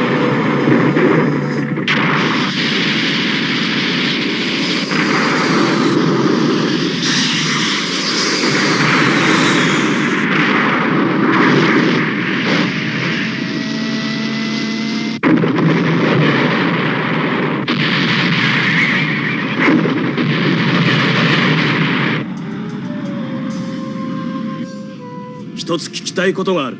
なんだ。なぜ君はギャラクターで戦うのだ。愚かな質問だ。私はエゴボスラーファミリーだ。伯爵とファミリーのために戦う。惜しい。それだけの腕を持ちながら。俺にとってはギャラクターこそ正義だ。俺の生まれたシチリアは貧しい島だ。たまに訪れる観光客たちは俺たちを軽蔑し、恵むようにお金をばらまいた。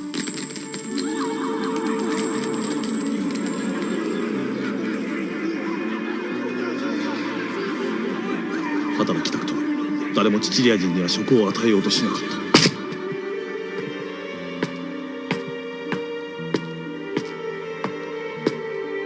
目の輝きがいい。私と同じシチリア人の光だ。必ずや我がエゴボスラーファミリーの英雄となるだろう。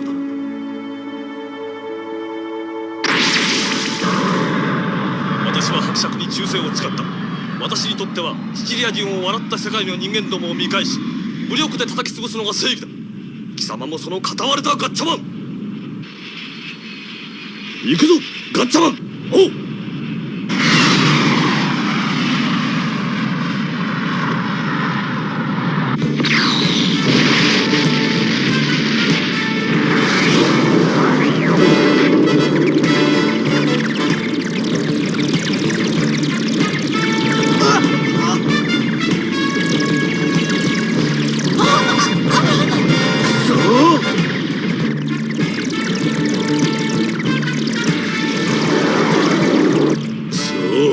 そばに寄ることもできやしねえ。ジョーの兄貴、あそこあそこ。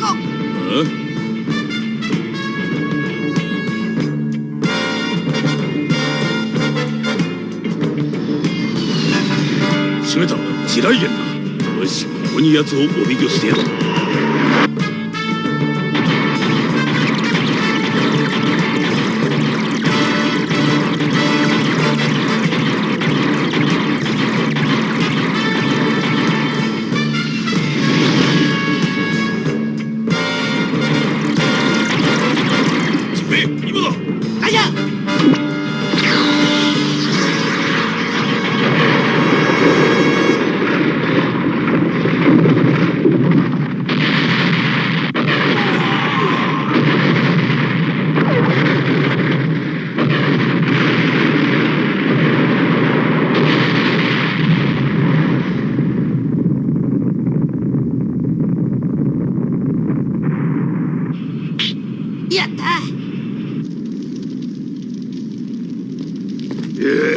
覚えておれガッチャマン。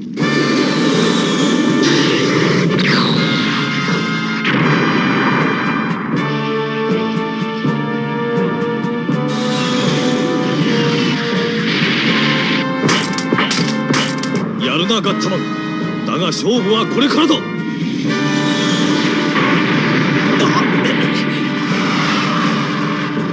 ガッチャマン、お前との戦いのために取っておいた俺の必殺技をプレゼントしてやる。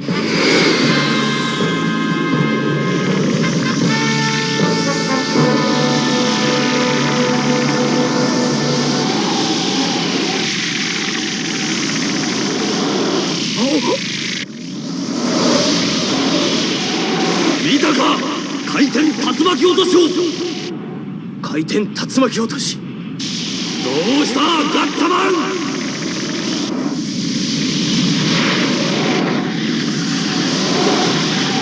くそ、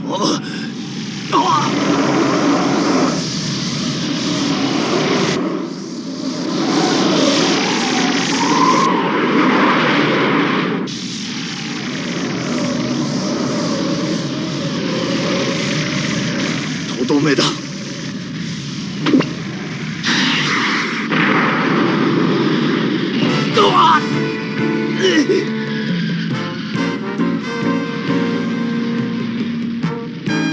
どうやら勝負はあったらしいな、ガッチャマン。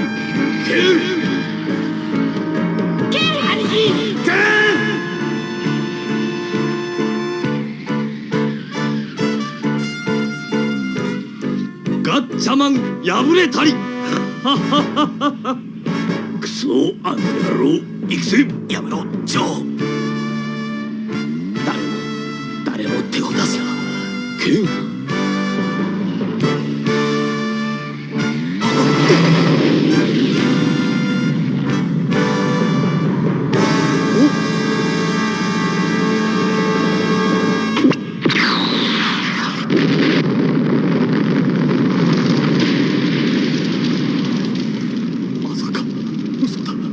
勝ったのはこの私だ。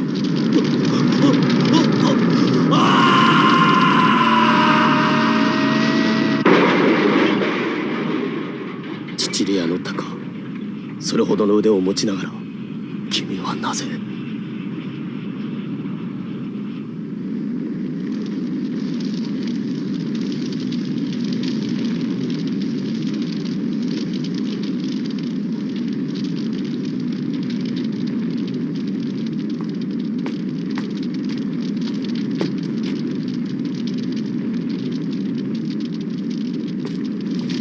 死んだ者に勲章などいらん。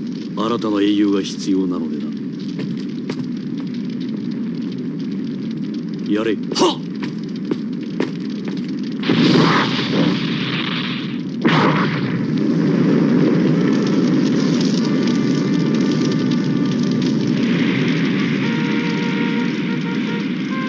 シチリアの鷹は散った。ケンは今素晴らしい男と戦った喜びと同時に亡くしてしまった好敵手の若き命を惜しんだ。だがしかし人類を脅かすギャラクターを許すことはできないのだ。奮い立てガッチャマン。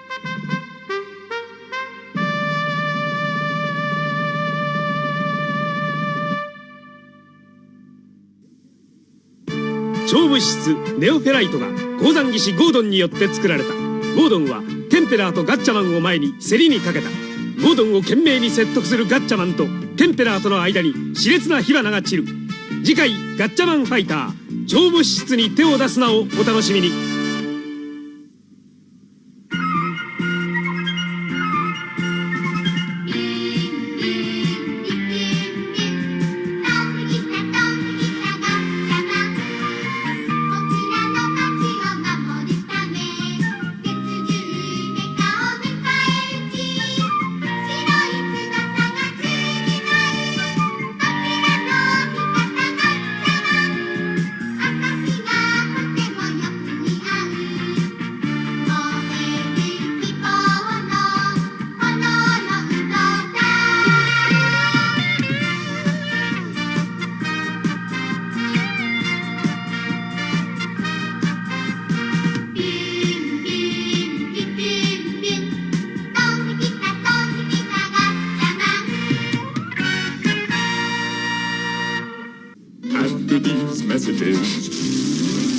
We'll be right back.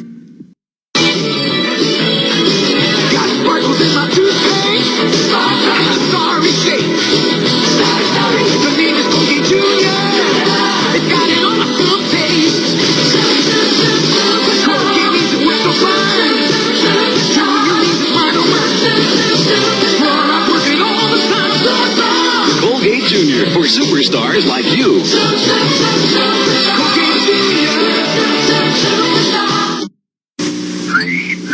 Hey, Cookie Cook, what are you doing? Scratching my back. He's trying to steal our Cookie Crisp. Where's the Cookie Cook? Cookie Cook, you'll do anything to get the real cookie taste of Cookie Crisp video. I know. It even looks like a little chocolate chip cookie. But it stays crispy and milk. And it's part of this complete breakfast. Well, Cookie Cook, what do you have to say for yourself? I guess I'm such a smart cookie, after all. If you like cookies, you'll love Cookie Crisp. TV. Check. Cosmic Arc cartridge. Check. Power. Yeah, power. Cosmic Arc is a game cartridge for the Atari video system. Meteor! I got it! The Cosmic Arc searches out strange creatures on distant planets. But the deeper the arc travels in space, the tougher it gets. We may never get back to Earth. Boy, clean your room. We're back. Cosmic Arc via Magic. The video system must be bought separately and connected to the TV by your parents. So, hope you did Gotcha Man, because we're going to another great villain. I think he's one of the best designed villains out there. Right up there with Skeletor and Serpentor and Hordak and Overlord, and that is Sawboss. Sawboss, the cartoon villain, when he becomes Sawboss the car, the anthropomorphic villain is great. I love that design. I like the Sawboss. I like the car design. But there's something super cool about it. And it's a shame that all we ever got was the brain in the toys. I would have loved to have a Sawboss action figure. But that being said, we never did. And I don't know if we ever will. So here you guys go. This is Jayce and the Wheeled Warriors. And this is episode 45. And this is The Life Ship. Enjoy. Thundering across the stars to save the universe from the monster minds. Jayce searches for his father to unite the magic root and lead his Lightning League to victory over the changing form of Sawboss. Wheeled warriors explode into battle. Lightning strikes. There's a power that comes from deep inside of you. It's every day reaching toward the light. And you know that's a long way ahead of you. But when your wheels get you there, things will turn out right. Just keep on turning, don't stop rolling. The fire is on. We're burning, the flames burning, our wheels moving, we're burning. Come take a chance, keep on turning, don't stop rolling. The fire is on. We're burning, the flames burning, our wheels moving, we're burning.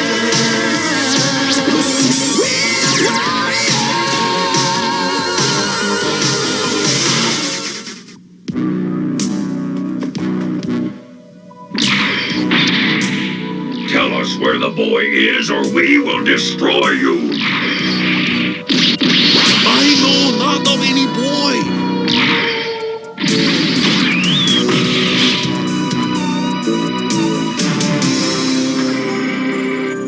Thought you might like a lift, Dr. Yag. Master! You should be more careful, Jayce.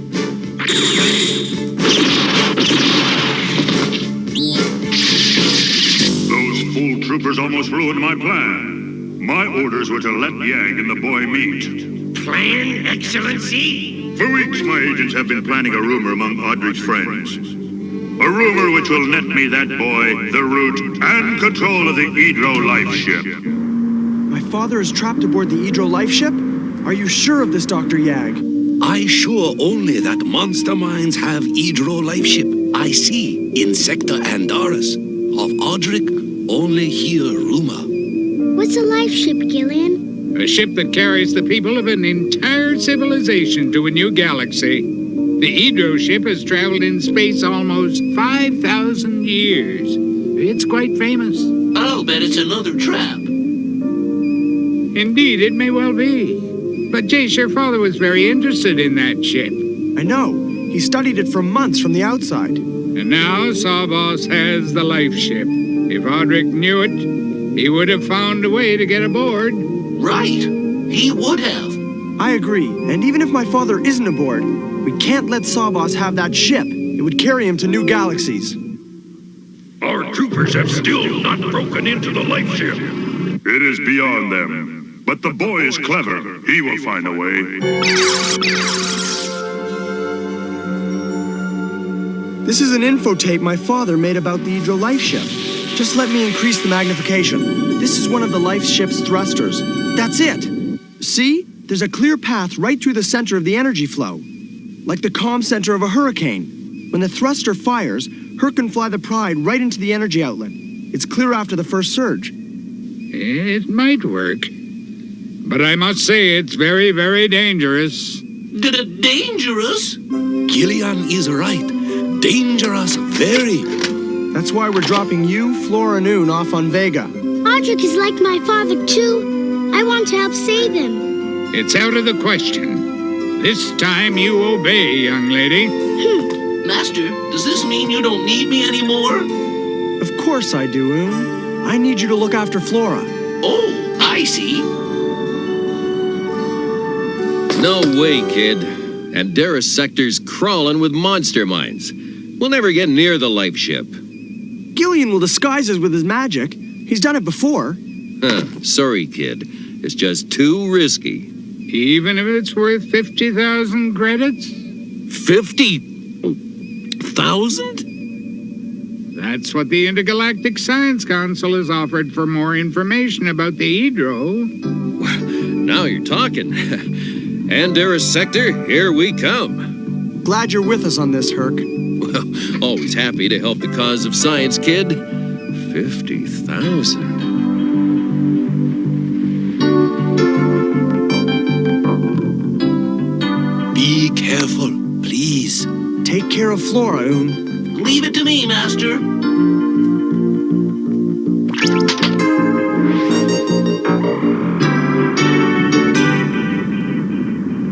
Is my new Flapjack squadron in position?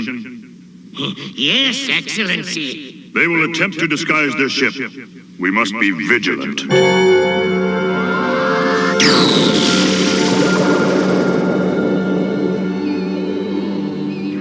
Done. For the next few hours, we'll look like nothing more than a bit of space debris. Let's hope it works, or we might end up as real space debris. There's the Andara sector. I'm glad we left Flora and Oon on Vega with Dr. Yag. I'm surprised they went so quietly.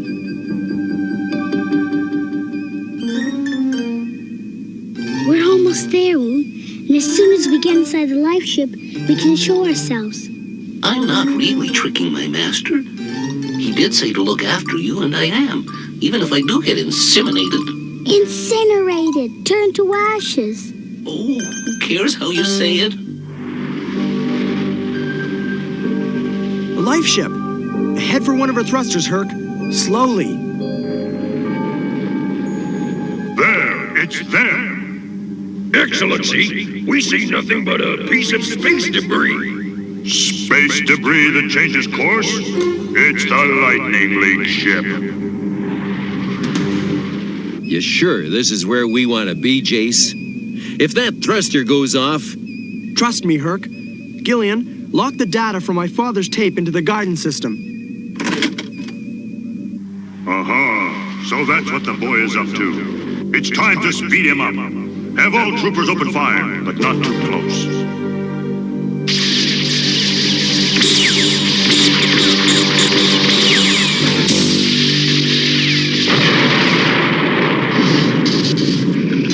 Have the Flapjack Squadron fire Blossom Pods.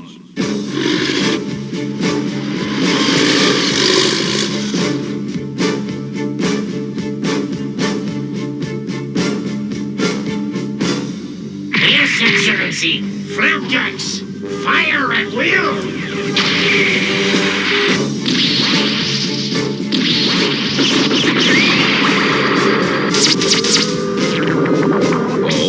We gotta get out of here.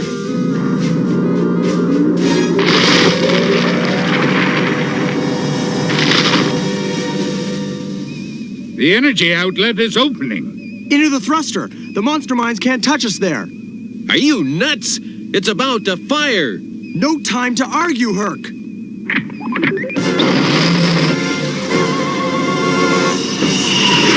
You know what you've done, kid? We're about to be fried. My plan is for the guidance system to keep us on a safe course. That's your plan?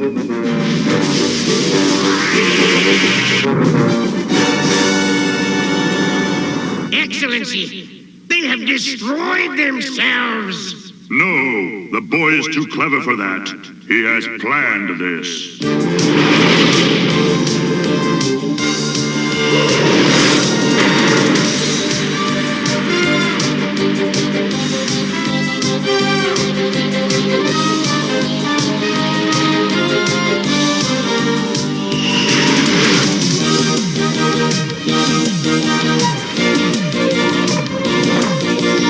Well, we're alive. And it looks like someone's asking us in. Maybe it's my father. Oh, Master, do you think so? What? We left you on Vega. We thought we did. Flora. Now don't be cross, Gillian. I had to see Jayce's father again. Me too. Oh, and I am looking after Flora. Well, at least we don't have to worry about monster mines anymore.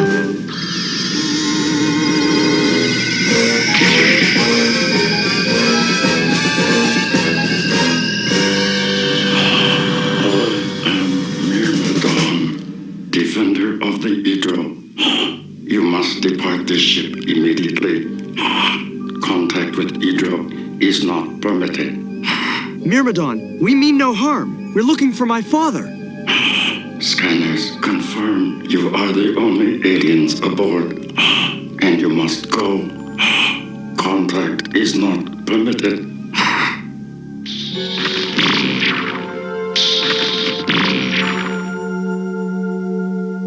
It would seem that your father isn't here after all, lad. There's something else, Myrmidon. Your people are in great danger. We want to help you. Monster mines! They're here! For the glory of the Black Light, I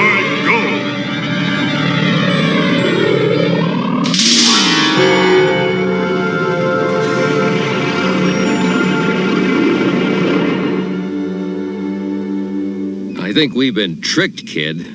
Sawboss followed us in here somehow. And Myrmidon doesn't seem to realize it. To the vehicles, quick! Contact is not permitted. You space-happy bozo, there's moss heads on your ship. We're getting out of here. We've got to get to the vehicles, Herc.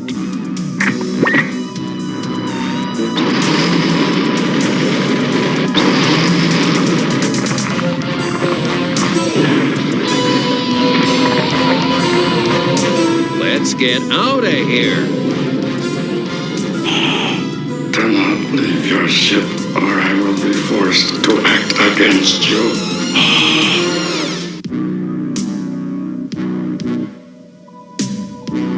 All set, kid. What's the plan? We've got to find the Hydro people and convince them we're on their side. Follow me.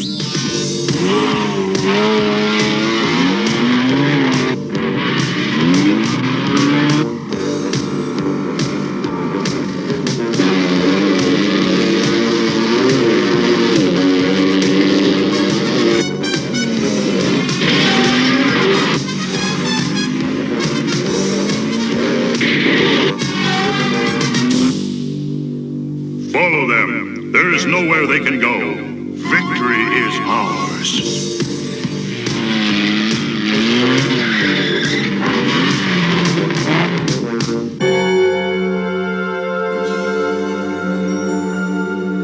That central building, the one that's larger than all the rest. I bet we'll find them there. Huh? Master, he's coming this way. Return to your ship. Contact is not permitted. Myrmidon, you must listen to us. We want to help your people. You have ignored my warnings. You give me no choice.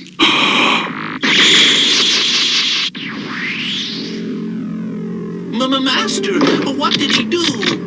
Some kind of dampening field. We can't move or fire weapons. Your vehicles will not function. Abandon them. Return to your ship. Master, monster, minds. What? Gillian, we need some... I know, my boy, I'll try. Squeezle, whump, Dagoon.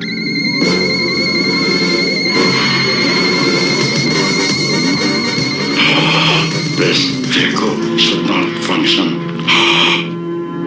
Oh, that was a bit of a strain. I'd better use the electromags for the rest. Do you force me to take sterner measures?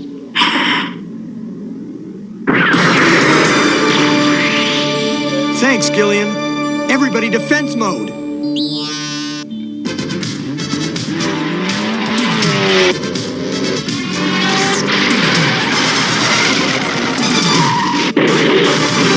We did it, Master. We did it. Split up. Floor and Gillian go right. Herc left. I'll go straight ahead. It's safer to stay together.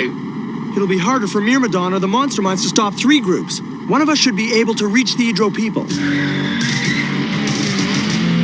This building must be where the Hydro people are. The boy will try to warn them. Direct all vine growth toward it.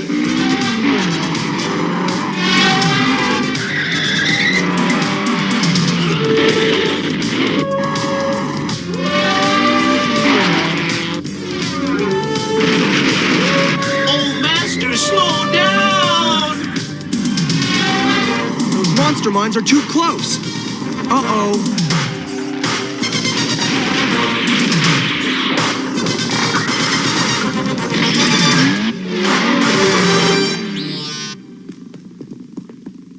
My word. This entire building seems to be a computer. I warned you.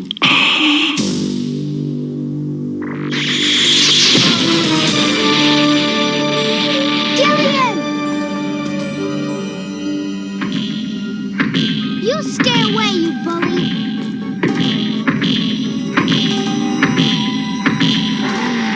Jayce! Help! Master, look out! Quick draw! Deflection mode, now!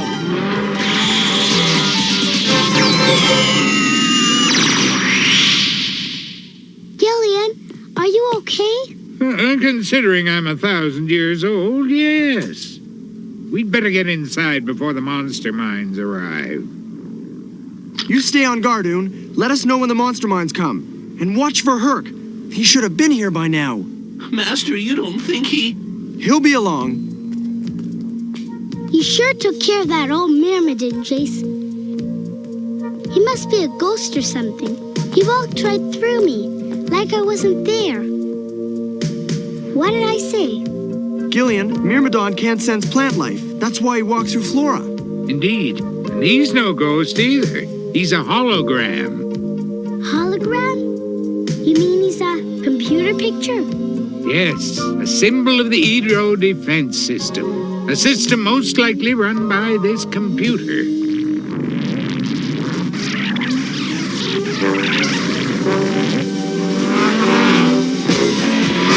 Monster mines! I've gotta warn my master! If the Hydro defenses can't sense plants, they're helpless against the monster mines. Can you reprogram this computer to sense plants? I don't know. This technology is so advanced. Maybe I can help. I'm a plant. Master, it's Monster mines. I'm on my way, Oon. You and Flora do your best, Gillian. Oon and I will hold them off. The boy is there. Send all troopers in. Oh, Master, thank goodness. Let's go, Oon. Yes, Master. Drill Sergeant, quick draw. Defensive plan B.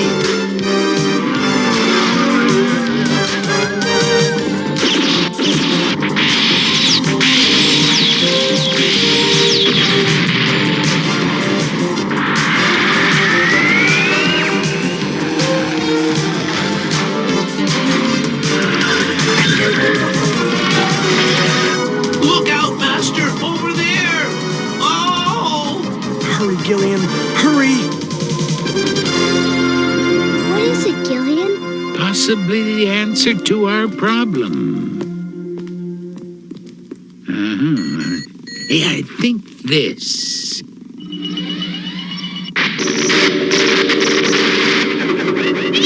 Julian!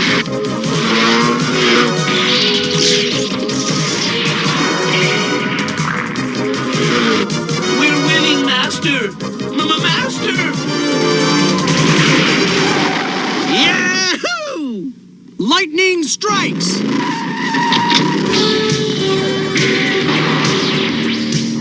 Sorry to be late for the fun, kid. I got bogged down by a herd of weedheads. Are we to the dead yet? We're just starting to have fun, Oon. Let's get him, Herc! Order the flapjacks to destroy those vehicles with energy discs.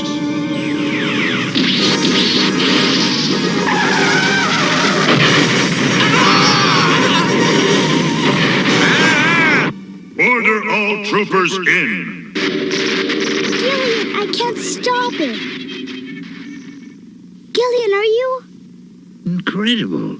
The minds of an entire race programmed into a computer. Gillian, what about Jayce and the monster mines? Yes. In the chair, Flora, quickly. Your life patterns will show Myrmidon how to sense plants. Then he can help Jayce. Right.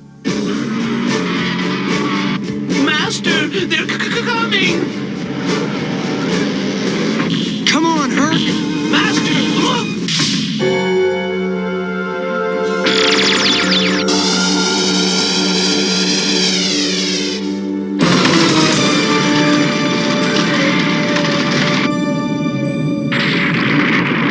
Excellency, what has happened? That cursed boy has managed to ally himself with the Hydro. We must evacuate, but my time will come.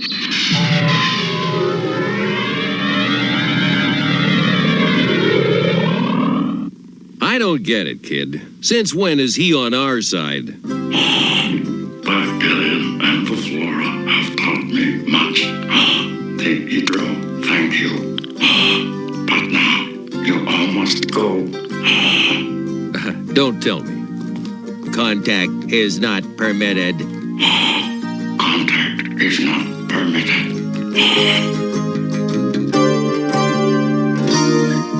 Their ship is designed to become their capital city when they reach their new homeworld. An instant civilization. But where were all the people? We never saw any. Their minds are stored in the computer, waiting to be put in new bodies. Bodies they'll grow chemically. My father would have loved to have learned all that. We'll tell him all about it, Jayce. Someday.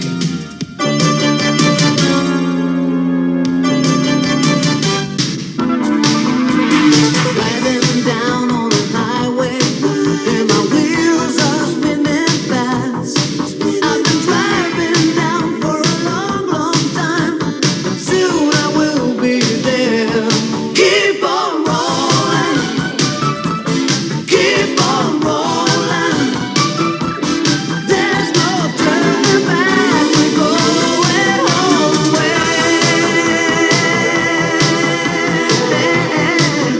And now, these messages.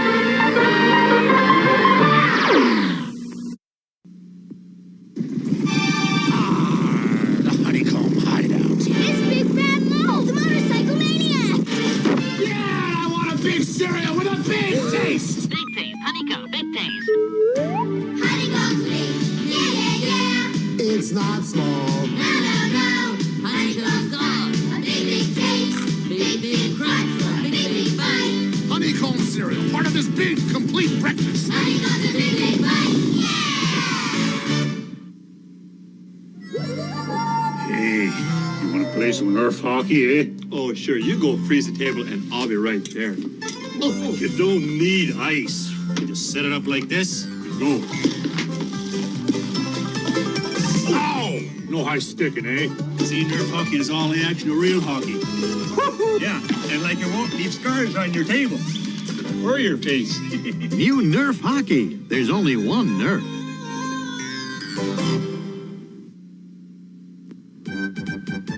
I'm Captain an OG reborn. My motto's tried and true. Read a book today, I bet you'll say, oh, gee, I'll read more too.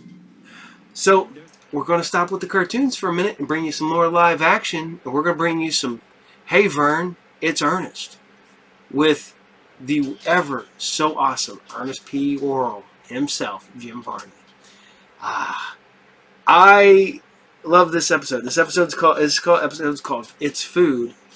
And it got me thinking about food that I loved as a kid that I do not like now at all. And then stuff that I love now that I could not eat as a kid. Two of my favorite sodas back in the day were New Coke, which you can't get anymore, and Cherry 7-Up, which is gross now. But here's the thing. I used to go to a little convenience store not far from here when I was a kid, and I would go in there and I'd either get me a New Coke or Cherry 7-Up and a Chunky Bar.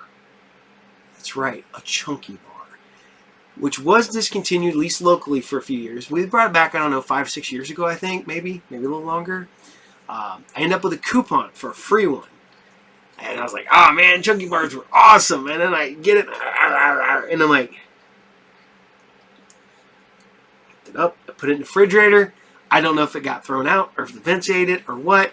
But it disappeared and never to be seen again, and probably for good. So that's what I'm going to tell you about food. So this is Hey Vern, episode 9. It's Food. Enjoy.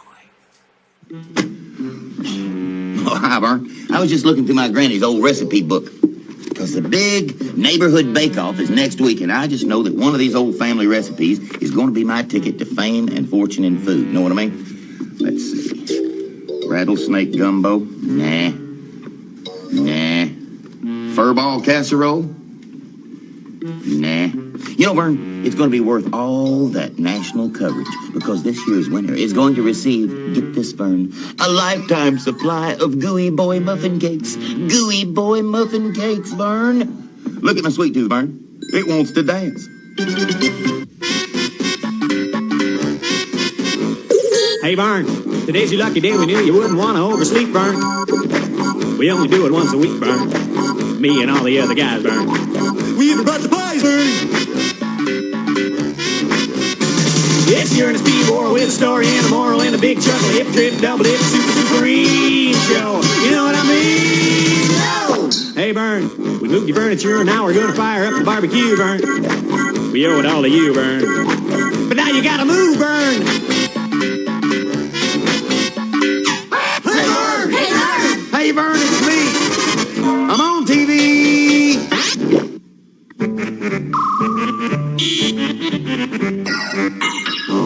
Hey, Vern, it's food. You know, Vern, there has just got to be a prize-winning recipe in here somewhere. Let's see. Pigs in a blanket? Nah. Frogs in a sleeping bag? Nah. Chicken in a bedpan? Nah. Here it is, Vern. Granny Worrell's Blue Ribbon Surprise Recipe. Vern, a recipe this torn up and tattered has got to be a great one.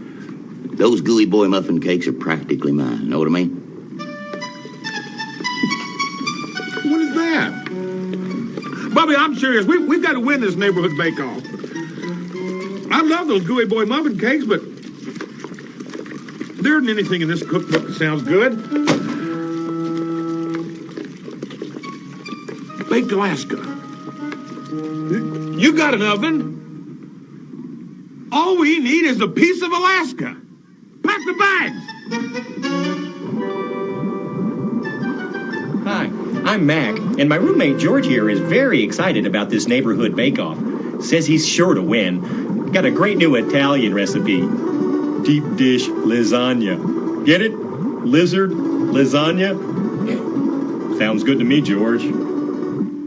Hey, Vern, your old buddy Ernest has figured out the secret of fresh food. First, you paint your thumb green. Then you plant you a patio garden. See, Vern, I got all my favorite vegetables in here. I got corn and bell peppers and raisins and eggplant and bologna, and I've even got your French fried potatoes. Vern, all it takes is some water, a little care, and most of all, Vern, lots of sunshine. You are looking at the Ernest P. Worrell Fast Grow System. We are talking tons of sun, okay? Great moments in the history of food. The first pizza. Knock, knock, cave dudes. Oh, hey, man. Nice cave painting. Say, is this one Oak Street? Yes. Okay, well, then this must be like your large brontosaurus with double cheese pizza. Hey, easy, man, okay? Remember, we're not like apes anymore. Hey, I hope you got like 2 sticks to rub together because your pizza is ice cold. But hey, is this the dawn of time or what? Don't mention it.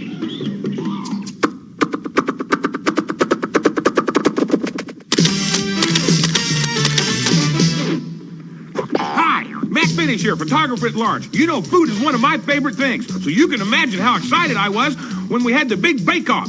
I take pictures of all kinds of food. You want to see some of them? So like I always say, when it comes to real good photography, always say, cheese! Simmer slowly. Hey, Ernie, baby, what you cooking? Ah, Monsieur le Dust Bunny. Today, I am preparing my rendition of les hot dogs and les porco binos. Le boy. I hate to tell you, Ernie, baby, but I'm afraid they're, burnt.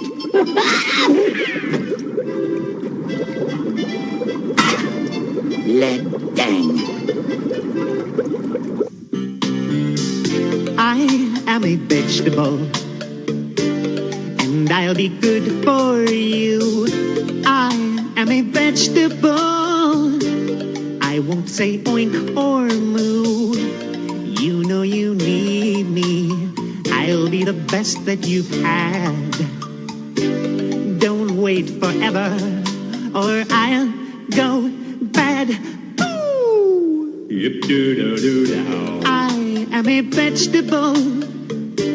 I'm not your honeydew. I am a vegetable, and I'll be good for you. I, Dr. Otto, the naive, semi-mad scientist, am ready to sample one of my favorite gastronomical delights. Something with the flavor of artificial flowers and raw fish. A combination like this could win the neighborhood bake-off hands down. I love the smell of pansy orchid sushi. Little too much salt. Needs more plastic. Last night I heard my mommy say to my daddy that she was gonna make pigs in a blanket for breakfast. Boy, I'm sure glad I'm still on the bottle. Gosh, grown-ups talk funny. Know what I mean?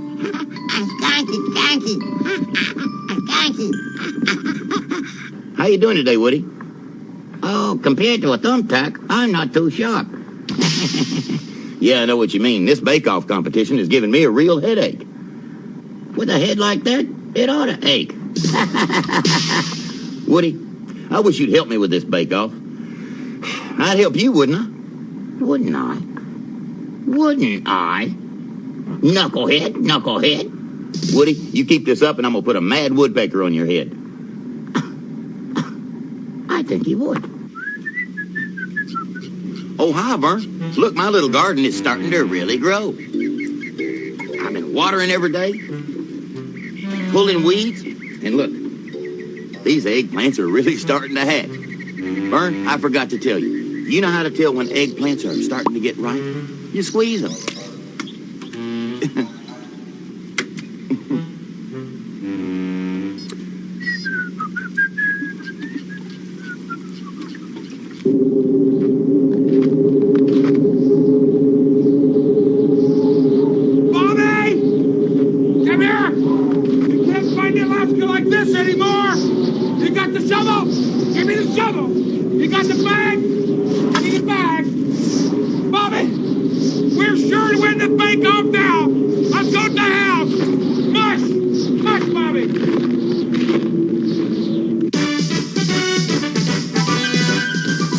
Sergeant Glory. Then, hut. Sergeant Glory here. All right, cadets. Today's subject is food, a substance of plant or animal origin taken in and assimilated by an organism to maintain life, growth, and nutrition. Question of the day. Listen carefully. Which of these 4 items is not part of the basic food group? Pork chop, Swiss cheese, rye bread, tube socks. You tell me. 2 rules to remember when eating food. Rule number 1, never whistle when you're eating mashed potatoes. Rule number 2, obey all rules. As you were. My father, the clown. Hey, Eddie, how about a new hairdo? Mom! Oh, he's just having fun, Eddie. Why don't you 3 just run along and let me finish up here? No, now, honey, you decided the neighborhood bake-off would be a family project, and I think that's a good idea. It's just taking longer than it should. Skeeter, would you hand me the flour?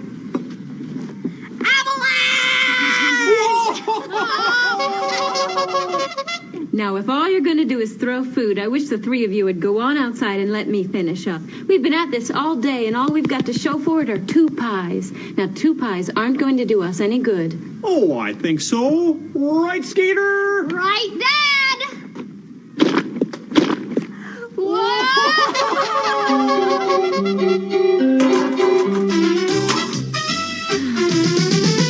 Great moments in the history of food. The second pizza. Like, knock, knock, dude. Leaning Tower Pizza. Oh, hey, man. Is this like ancient Rome or what, dude? Hey, I'm sorry I'm late, okay? But, like, I was stuck on the Appian Way for, like, an hour, okay? You got 5 pizzas and 10 Caesar salads, okay? But, like, I'll help you got a torch, man, because your pizzas are, like, ice cold, okay, dude? Hey, nice Laurels. Hail Caesar salad. I ate that. Salute, man. Hey, Vern, looks like you're turning into quite the little shopper for this neighborhood bake-off. Know what I mean? But, Vern, if you're going to win this thing, you got to remember 3 things. Number 1, always use plenty of sauce. B, always squeeze your tomatoes. And 3, don't forget to thump your melons. Know what I mean? I'll be back after a while, Vern. Know what I mean? Now, wasn't that fun?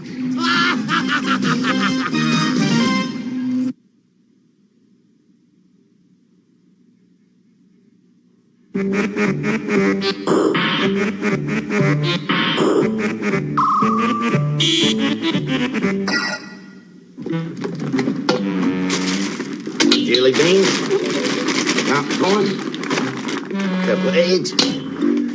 Oh, hi, Vern.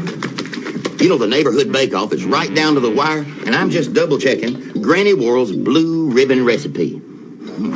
Okay, strawberries, pretzels, mustard.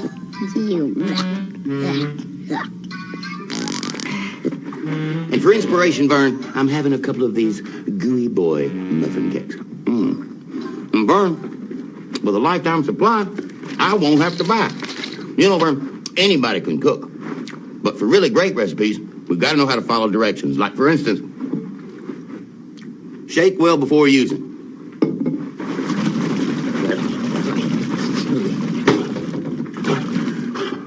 You know, Vern, I do that with salad dressing, too. And it just wears me out. Ernest P. Worrell, bon vivant. Great moments in the history of food. The third pizza. Oh, hey, Pilgrim dudes. Say, man, like, did we order a turkey pizza with, like, double maize, man? Well, like, I hope your little Indian friends can start a fire or something, man, because, like, thy pizza is, like, ice cold, okay, dude? Hey, man, aren't these, like, great hats? Huh? Don't you like a little buckle?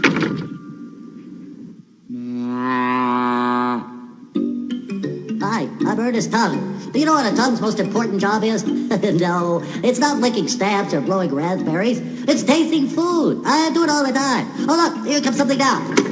Ah, yeah, ice cream. Ice cream. Yo, Brain, that's ice cream. It's sweet. You want more. See, I make all these calls. Now, give me more ice cream. Okay. Oh, lima beans. No, forget the lima beans. Eat ice cream. Now, he'll eat more ice cream. Milk and lima beans. I had to get stuck with the one guy who likes lima beans more than ice cream. Tuna sandwich. Let's start with the bread. I prefer to use a white bread. You know, that Vern, will never go stale. you could use a little help with your entry in the neighborhood bake-off. Like so. I don't believe your bologna pot pie is going to hit the top 10, know what I mean?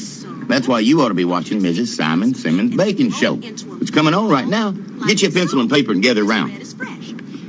Take your shortening. I prefer to use a nice, firm shortening. And I can see I'm running short of time, so very quickly, salt your shortening. Drain your tuna. And when you're finished, if you do it properly, it should look like this. This is Mrs. Simon Simmons saying, mind your manners and fix it yourself. He took the rubber leaf again. I'll hit you this time, boy.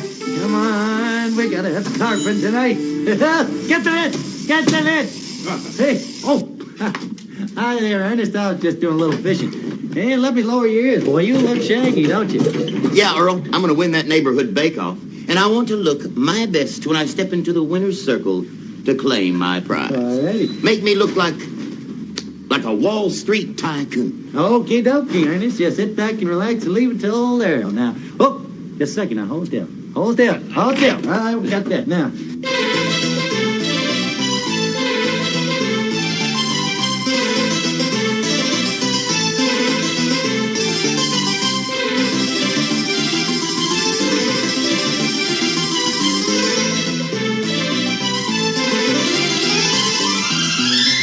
Alrighty, Ernest.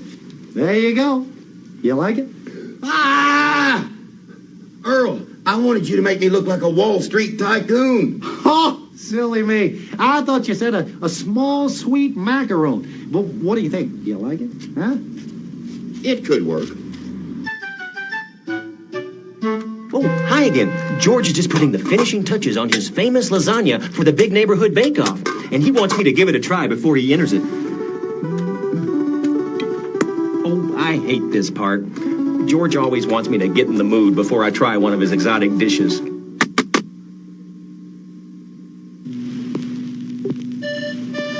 You should have been here when George had Mexican fiesta night.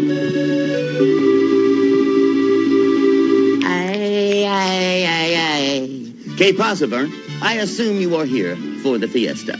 I have been testing one of my Mexican food recipes and decided to throw a little fiesta to celebrate. And now, in the tradition of the fiesta, I will begin by breaking the piñata.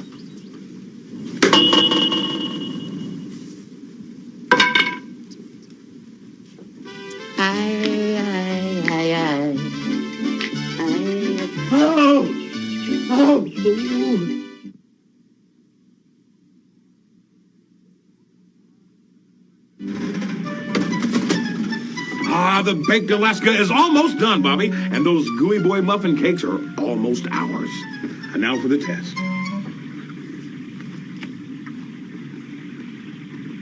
That's not baked Alaska. That's mush. Mush, Bobby, mush. Wait a minute. That's not mush. That's Ernest's brain. Put it back in. It's only half baked. Looky, Vern. Wouldn't Mother Nature be proud? See, my bell peppers are ready to ring. My corn dogs are ready to bark. And my squash is ready to squash. I just love harvest time, don't you, Vern?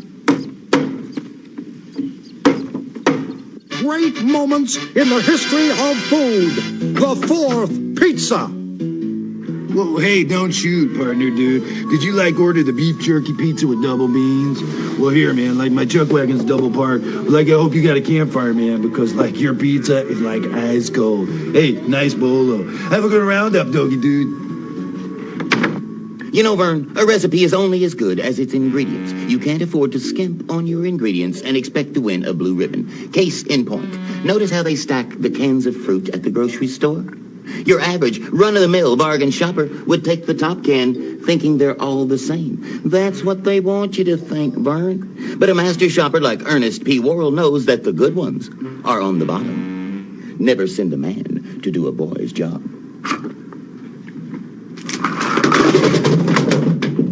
It didn't work at the supermarket either. Know what I mean? Yeah, I thought the stock boy was gonna clobber you. Good evening. Welcome to Chez Bistro. I'm your waiter this evening. Would you like to begin with the soup? What is your soup today? It's a delicious cream of broccoli. You might as well have said the plague. Creamy things make me nauseous, especially if they're chunky in texture. Do you have frog legs? Yes, ma'am. Wear baggy pants. No one will notice.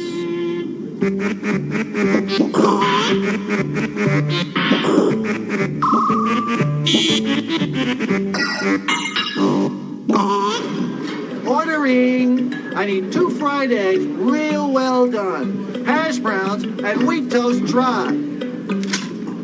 Thank you! They want the eggs real well done. Thank you! Still too runny. Cook them some more. Thank you! They weren't exactly pleased. Well, Vern, this is it. I've got to go deliver this to the bake-off competition. You know, Vern, I can just feel it. This is my year, know what I mean?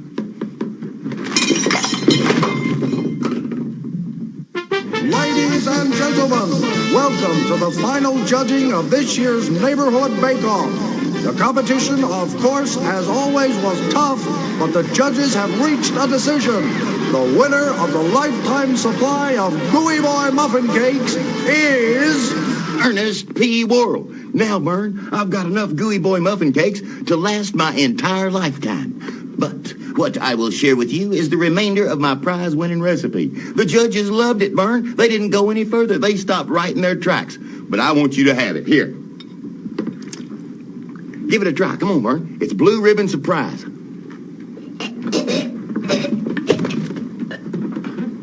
The surprise, Vern. You found the surprise. Know what I mean? Hey, Vern. You know, Vern, the taste of victory sure is sweet. But remember, Vern, you are what you eat. And one thing I learned about the sweet taste of success, Vern, is always share with your friends. Know what I mean? Vern, I don't feel so good. Do you have anything for a tummy ache?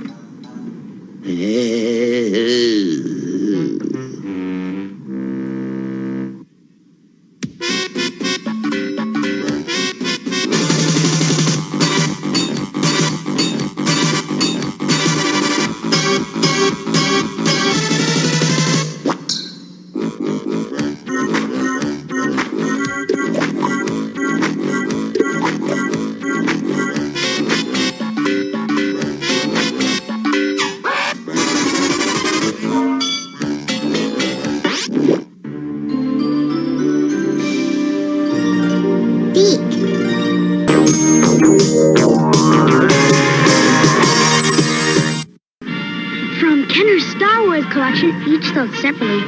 Large-sized Darth Vader with his lightsaber. Princess Leia, champion of the rebel cause. With her defender, Luke Skywalker. You can swing him into action on his grappling hook. And load Chewbacca's laser crossbow. Star Wars large-size action figures. Up to 15 inches tall. And ready for action. Large-size Darth Vader, Chewbacca, Luke Skywalker, Princess Leia, each sold separately from Kenner. He'll fight for freedom wherever there's trouble. G.I. Joe is there. G.I. Joe! Always captured our cat cannon. Call it G.I. Joe. Go get Breaker. He can do it. He never gives up. He'll stay till the fight's won. Get the rapid fire motorcycle. G.I. Joe is there. G.I. Joe! Ow! He did it! He's not seen the last of Cobra. G.I. Joe and Cobra the Enemy, each sold separately from Hasbro. So, we're going back to Cartoon Land, and we're going to bring you some Mask Mobile Armored Strike Command. And I've been talking about some other toy companies, but look what's finally coming back. New,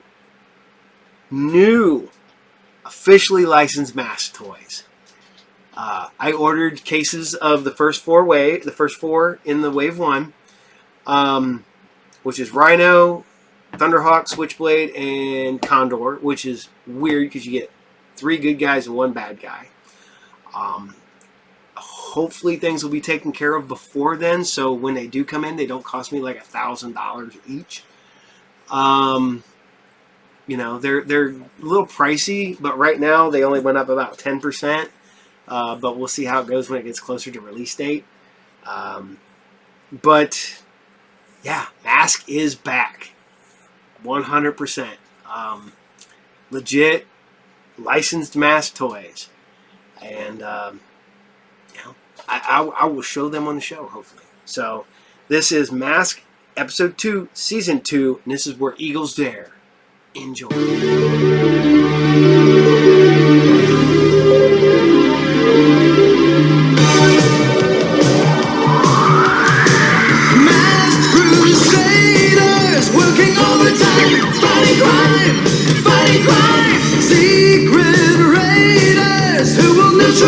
As soon as they arrive, the Dragon's gonna lead the mission, and Spectrum's got such supervision.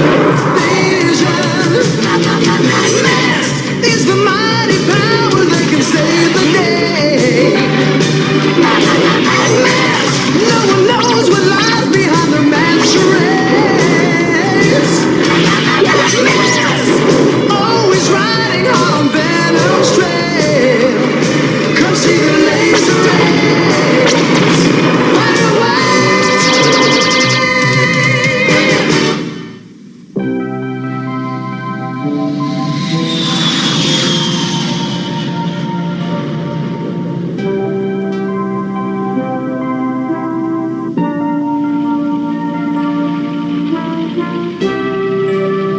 Frankly, Matt, I'd feel a good deal better about this if we had Clutch, Boris, and a few of the others with us.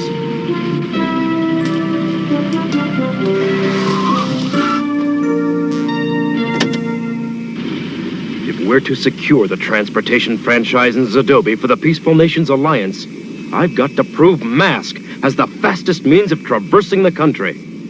And without that, the PNA can kiss the future of this airbase goodbye. Here's what you're up against, Matt. A rugged trek over the Pan-African Highway, through jungle and mountain and desert. There'll be a government official at each of these 3 checkpoints. Have the official at each checkpoint stamp the document in Goliath.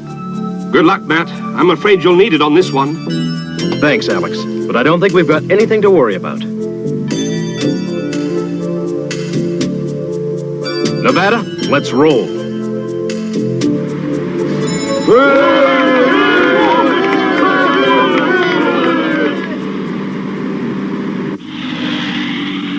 We'll be to the edge of the jungle soon, Matt. There sure isn't much traffic on this highway, Nevada. Maybe you spoke too soon. That's Buzzard! Stop, Nevada! We've got to launch Goliath 1 fast! After I'm away, slow them down, Chief. See you later, Nevada.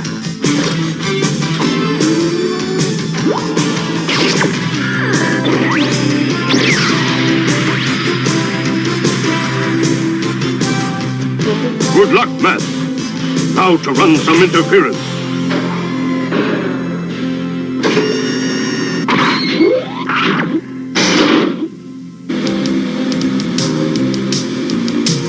There goes Tracker!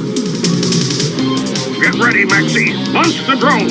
You'll eliminate Tracker while we take care of the clown operating his transport. Right, Miles.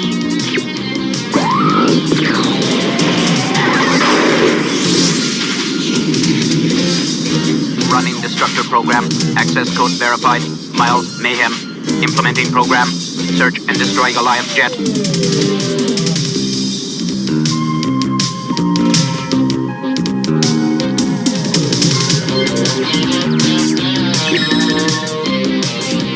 Target sighted.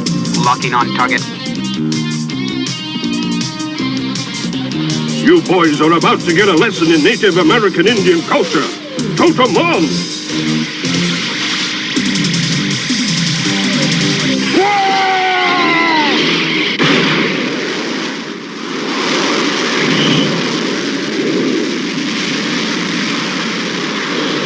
Can't shake him. I've never seen a pilot who could fly like this.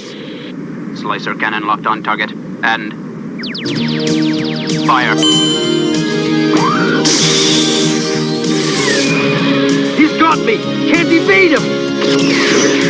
Sky Protector should be just what the doctor ordered. Good work, Chief. No charge, man. But now you're on your own. What are these crazy things? Maxie, it's a strange battle we wage against Mask. You've got to expect strange weapons. Don't worry, brother. You'll get used to it. How about calling that drone down to get us out of here?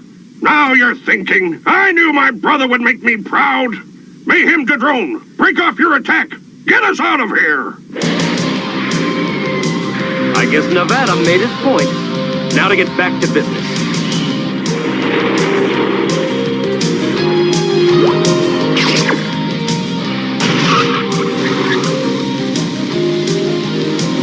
According to the map, I should be reaching the first checkpoint in a few miles. I wouldn't count on it, Tracker. Surely President Aruba told you Venom was being allowed to compete for the transportation route as well. And once you get a foothold in Zadobi, you'll be able to topple the government. See, Maxie, what did I tell you? That Tracker understands what Venom is all about. Too bad he won't be around much longer. Let me, Miles. Brothers are supposed to share. Firing Melfer. Just when you think things are starting to get better, the world has more mayhem to deal with. I think I'd better put some distance between us. Firing slicker missile.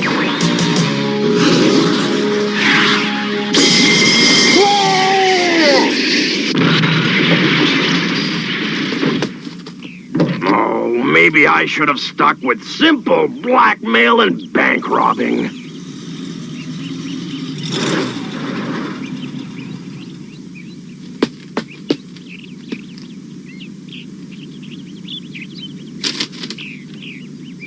I believe you have something for me.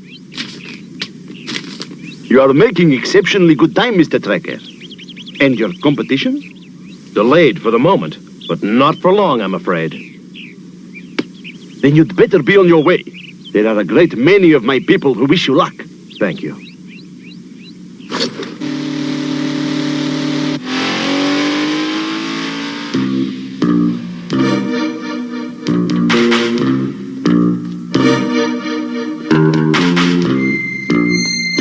Come on, Tracker. Hurry up. Come to Bruno. I wonder what kind of bonus Miles will give me for disposing of Tracker. Ah! Music to my ears.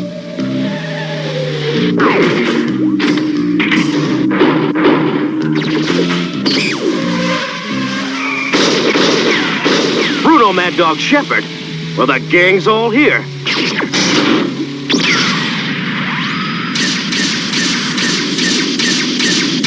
How could I miss him? Maybe you're just a lousy shot, Bruno. Lousy shot? I'll show you who's a lousy shot.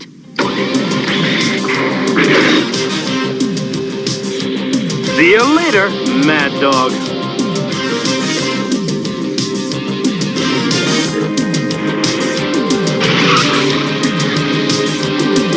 This air show is eating up my fuel. Let's hope I can stay on the ground for a little while.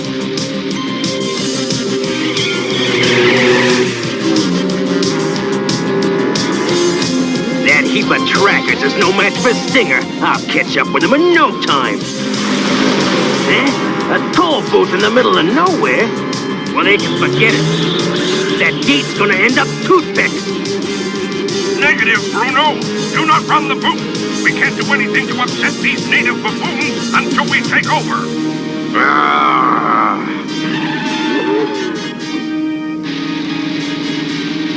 Here, take it. What's taking you so long? I'm in a hurry. I don't know why you're in such a rush, Bruno. You're not going anywhere. What? Target vehicle 3 kilometers ahead. Good. We've gained on him. Bruno must have slowed Tracker down. Speaking of Bruno, where is he? Who cares? Max, you've got to stop worrying about people if you want to be a Venom agent.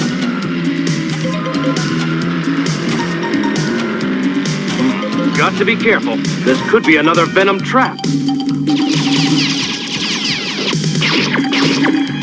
How did I ever guess?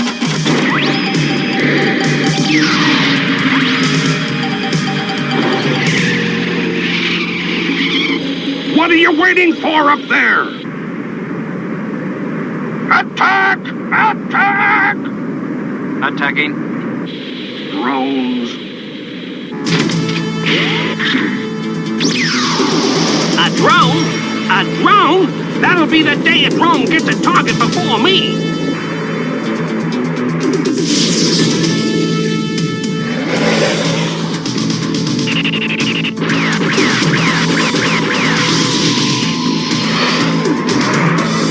I can't take on both of them forever. Too much firepower. Face it, Tracker. It's over. I'm hit. I got him. Ahoy! Confirm the kill. Right, MM.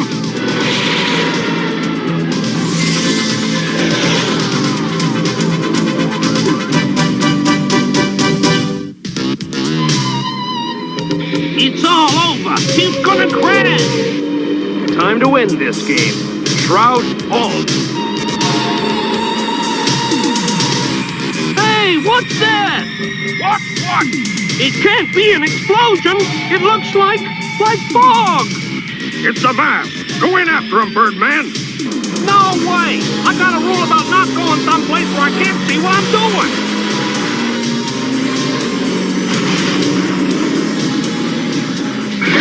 He may have stopped us this time, but it's a long way to the finish line.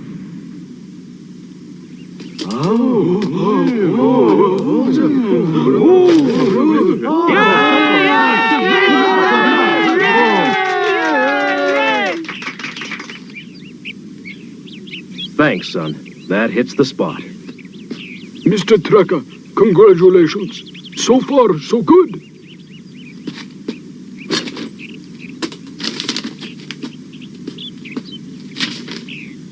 Pay great heed, Mr. Tracker.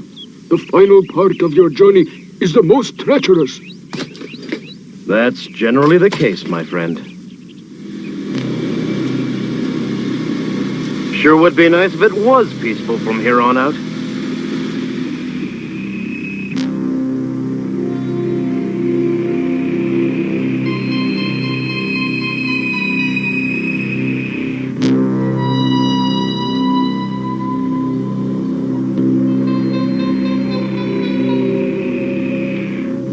Two down, one to go.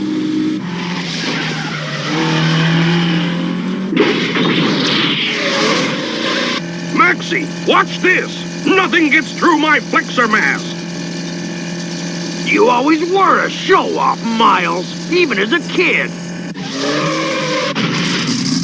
It's destruction time! Now what? We're stuck! What are you talking about? We're stuck in the sand, Miles! That's what I'm talking about! No, this can't be happening! I've got him! Tracker is mine!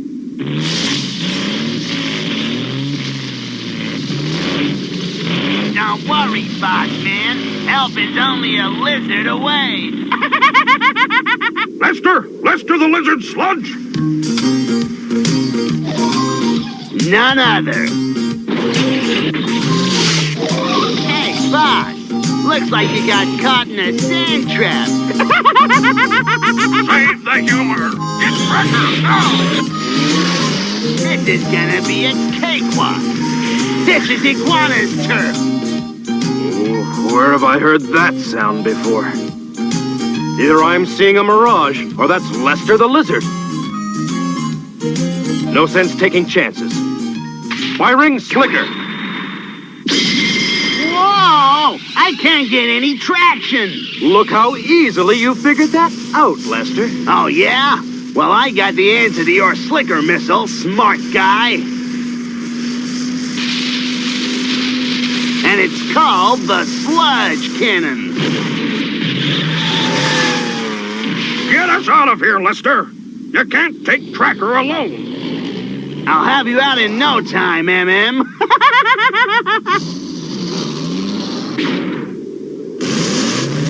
Seems like a good time to convert to jet mode.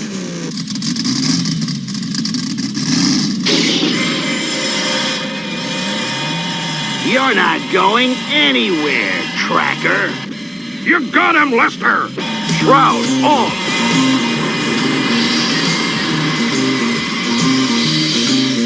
I can't see him, boss. We can't take a chance on his escaping. I'm going in. I'll get him. No! That's exactly what he wants us to do! You just sit there and let your brother handle it! Where are you, Tracker? You can't hide forever! Aha!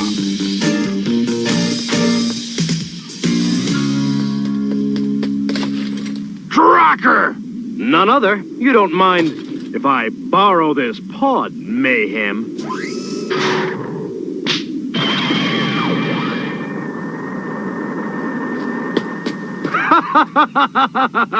Max, you fool! What happened, boss? Don't worry about what happened. Help my excuse for a brother with changing the tire on Tracker's car. Why should we do that, boss? So you can catch up with me.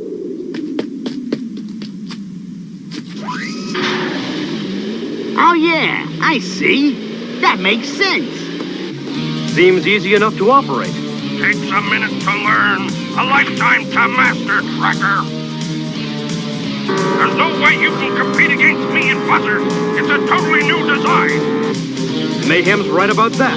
All I can hope for is to stall him off. The mistake. I'm fighting him on his own terms. I've got to change the rules.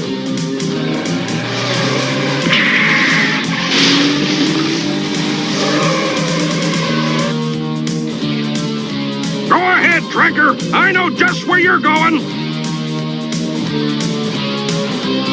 So you got your car back, Tracker. I knew you would. I had faith in you. Flexor, on.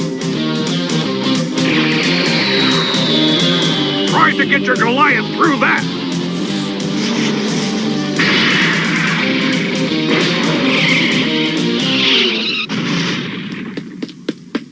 Now he's mine. Max, what are you doing here? You told us to fix Goliath. But where's Tracker? Ah, Tracker!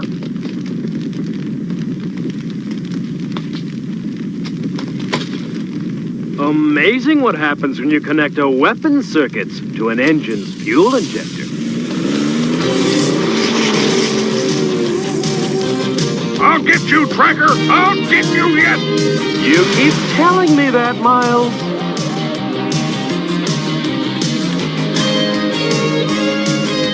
Miles and Max Mayhem. Hard to believe there could be two. Well, that about wraps it up. Mudslinger on! Surprise! Boy, an ATV is sure great for those shortcuts across the desert. But now it's time for some shredding. You can't hide in the fog this time, Tracker. You just ran out of time.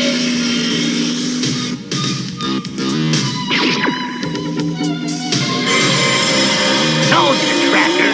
You've run out of time.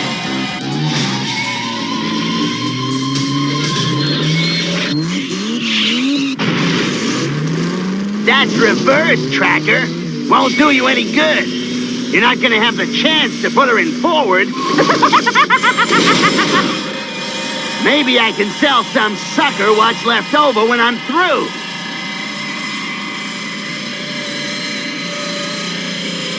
Now.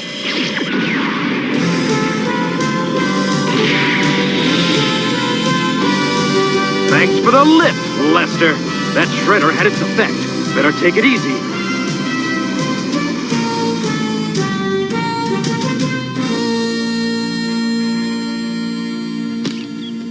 You made it, Mr. Tracker.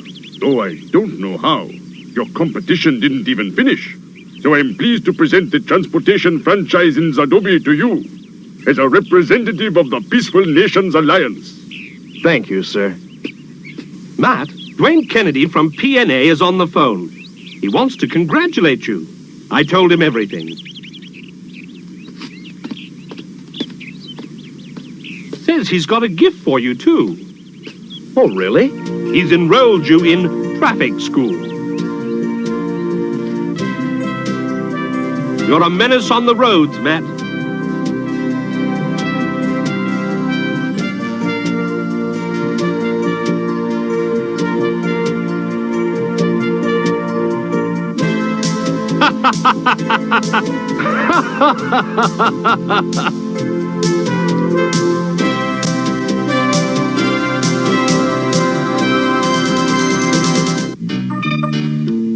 I wish Miles would hire a gardener. Phew, finished. You're not finished until you put the garden tools away. Someone might step on them, Bruno. Nonsense! Who'd be silly enough to step on a rake? Ooh. Oh, guess I learned my lesson, Sly. Whoa! I hope that knocks some sense into you.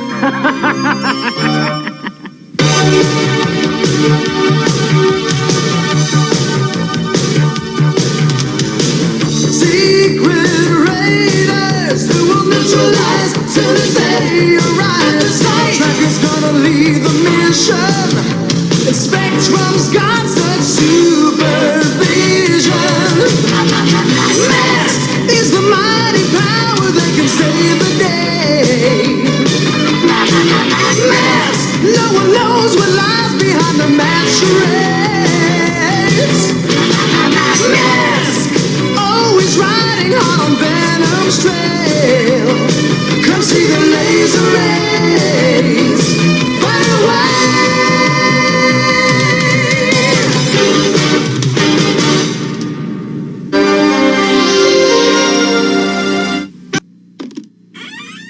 After these messages, we'll be right back. They're in. Loud and clear. Take off. Roger. Launching exciting new Sonic Rangers. Prepare to dive. Go for it. These headsets are voice activated, so instead of fooling with on and off buttons, your hands are free for other things. Turbulence ahead. I read you. New Sonic Rangers built tough for wherever the action takes you. Over now. New Sonic Rangers from Fisher-Price. Batteries not included. Here's the Barbie Tropical Pool and Patio for Tropical Barbie and Miko dolls. We girls love to swim all day, right, Barbie? Tropical Pool and Patio. Pool games, hours of fun. A snack attack! Then lounge in the sun. This pool is paradise. We girls can do anything, right, Barbie? The fabulous Barbie Tropical Pool and Patio. Your parents put it together. Dolls sold separately. From Mattel. What kind of jeans are Lee jeans? Let me show you. First, put a pair of ordinary jeans in this machine. Now, I'll put a pair of Lee jeans in an identical machine.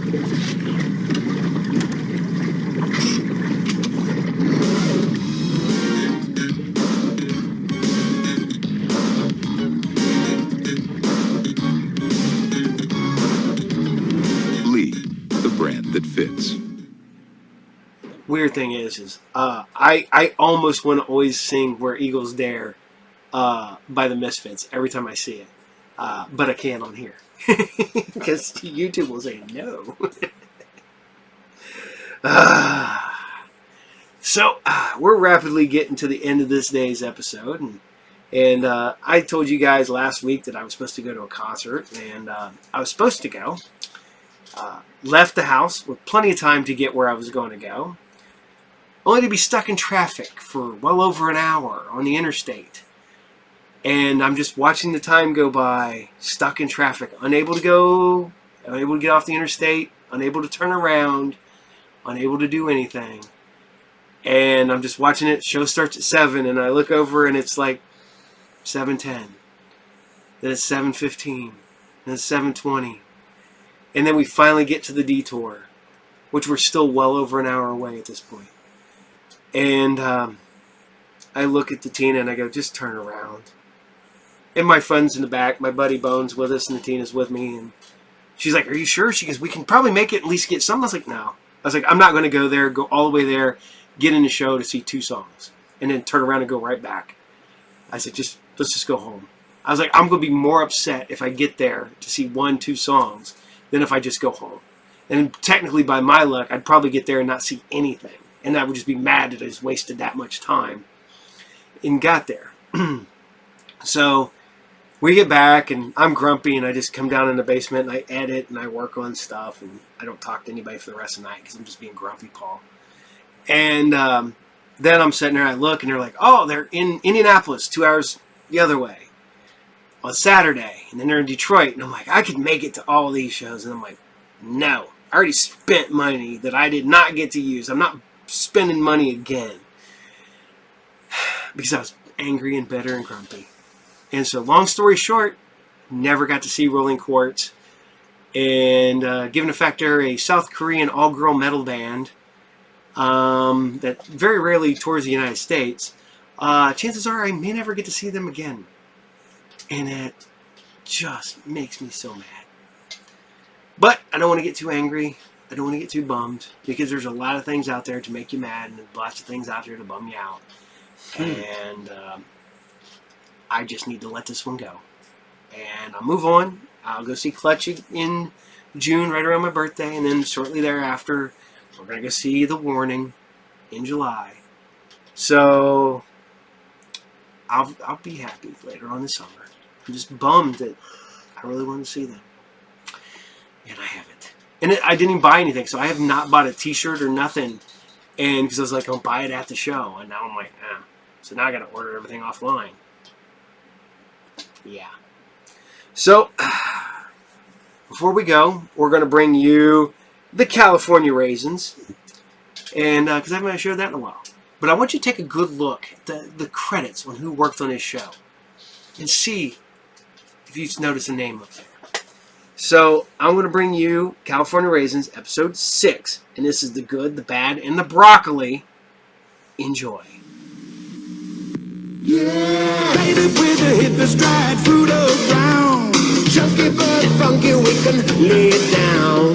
Cool is the rule, cause the music's so refined. You might have heard about us through the old grapevine. Oh, oh, oh, we're not rules of days. Yeah, yeah, yeah. No ordinary grade. We're the bubble, we're the blue. And don't forget about the sweet California, the California raisin. Amazing raisin, California raisin. When the blazing sun is gazing at the California raisins, we can lock it in the pocket, come on, raisin, let's rock it!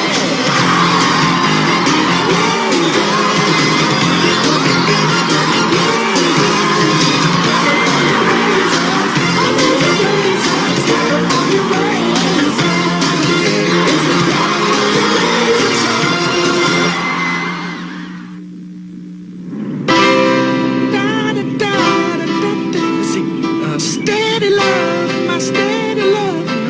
That doesn't sound right. Ooh, how about this? Ladybug, my ladybug. Ladybug? Get serious, Bebop. This song is important. Yeah, the parents are counting on us to write a hit for them. Sorry? Hey guys, how's our hit song coming? Not bad. It just needs a few little, touches. Yeah, like words and music. Yes, Bebop, you know what? Always kidding around. Y'all are just so sweet to write a song for us.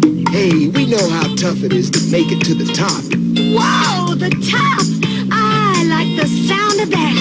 Now let's not get carried away. It's only one song. But imagine we were singing it on American fruit stands.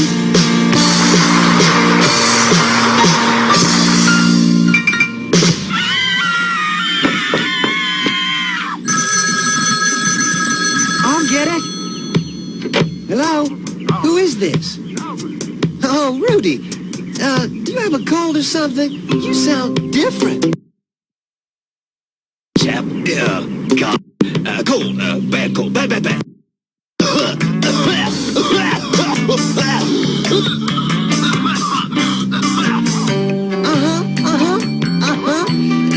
All right, we'll be there. Goodbye. Hey, that was Rudy. He wants us all to come down to his office right today, right away. He's got some important papers for us to sign. I hope it's not another one of his crazy gigs. I hear you. Ooh, those wrinkled rubes fell for it.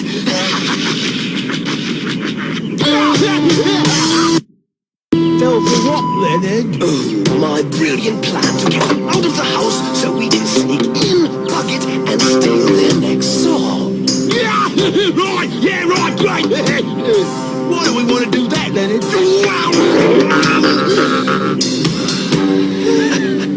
Lick, the Rasins' last 5 records went gold. Do you know what color that is? Which makes in town, and you, second banana, to a bunch of wimps. That's why we're going to steal the Rasins' next song. Yeah, right, really great. I'll show those wimps what rock and roll is all about.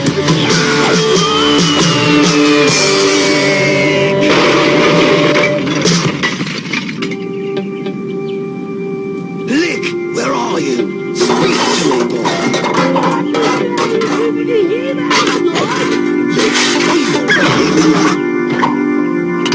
No problem. I landed on me head. Come on, let's get going.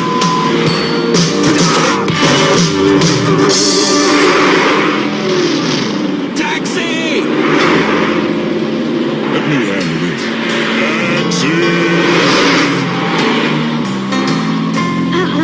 One side, fellas. The lady is something else.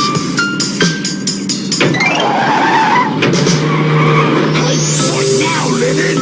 Move in. Both of us, Lick. Ah, perfect. We'll bug the hole. Hello? Can I help you? Good day. We're from the, Gas company! Gas company. Quiet. Dear lady, we're, repairmen. Freelance. Well, I'm afraid you've made a mistake. The only thing that needs repairing around here is the washing machine. Yes, madam. Right. That's what we came to repair. At least he did. I'm here to inspect your living room. He's free with the washing machine repair. Oh, how wonderful. And your washing machine is? Oh, right through here. Keep the old fruit busy while I bug the place. Yeah, right, but how? Try working on her washing machine. Oh, yeah, right.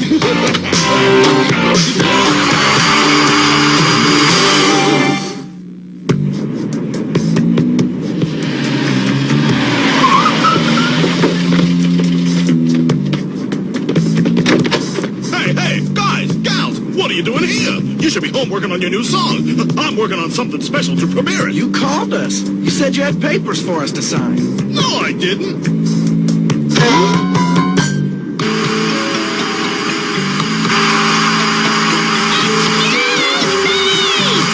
You say something, lady. The washing machine is over there. Oh, yeah, right. Well, what's your trouble, then? It doesn't run. See? Okay, let's try this. Must be the wiring.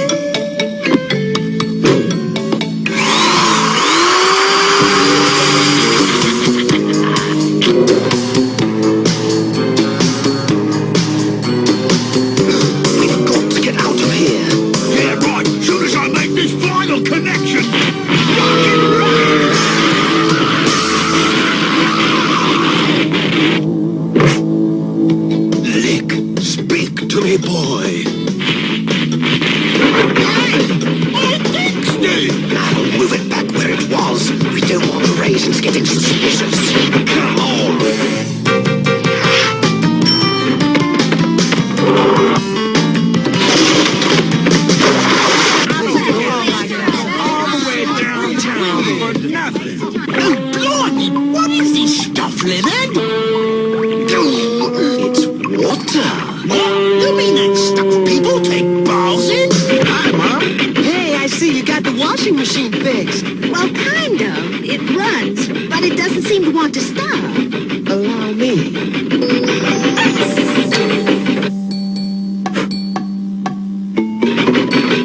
Allow me. Curious.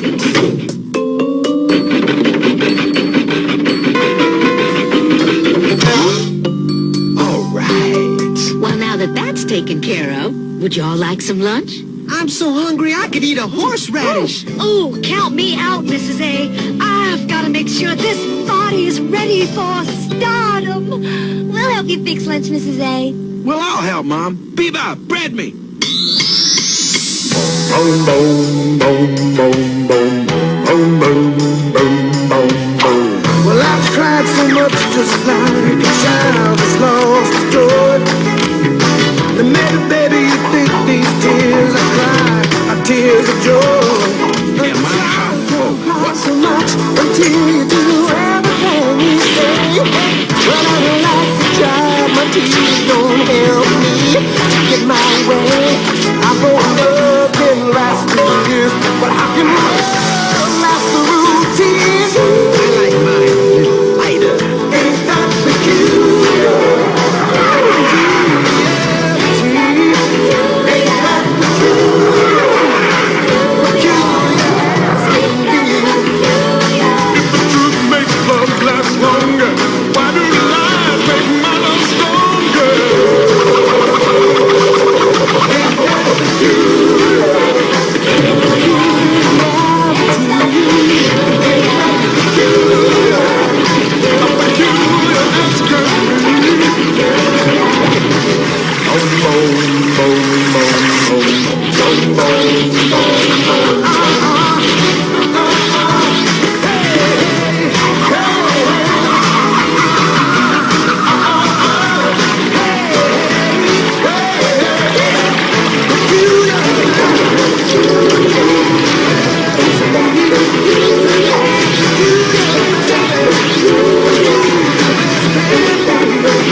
Like that. I don't know, and I don't want to know. I'll have it checked out tomorrow. Maybe those nice repairmen can come back.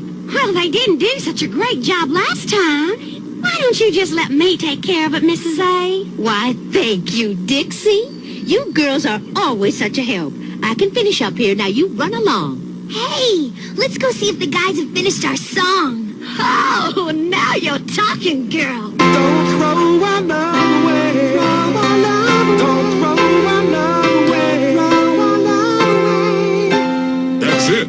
Yeah, neato finito. Wow, you guys finished it.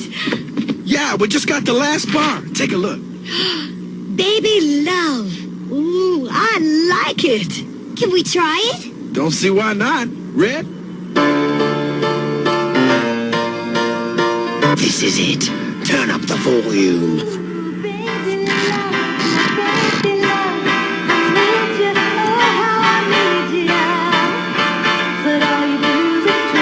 How do you like it, Nick? Your new hit song.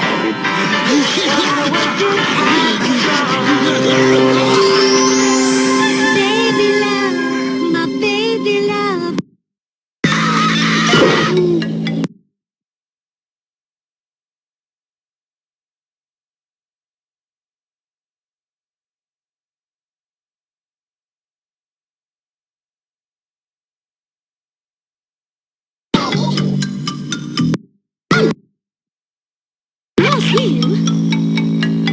Sorry, Sherelle. Yeah, me too. Well, what are these two nuts doing here? Wally and Bill are checking the wiring. There's still some bugs in it. Mm-hmm. It's the wiring in their brains that ought to be checked. I'll get it. Oh, hi, Rudy. What? Tonight? You're kidding. Oh, really? What is it it, Crystal? Is it something good? It's American Fruit Stand. Rudy told them about our new song and they want us to appear tonight. What should I tell them? What's all the shouting about? Yeah, carousel asleep. Fell asleep. Sherelle, Dixie, and Crystal are going to be on American Fruit Stand tonight. All right. 5 o'clock, Studio D. We'll be there. Thanks, Rudy. This is it. Our big break. Our moment in the spotlight. Our day at the races. Tonight, we're going out there as unknowns, but we're coming back as... Come on, you gotta see this. I can't believe it. It's awful. All right, as we promised, here's the very latest video from Lick Broccoli and the Herbicides. This is Lick's newest, and it's called Baby Love. Baby love! Baby love! I need you! Oh, I need your love! But how you do?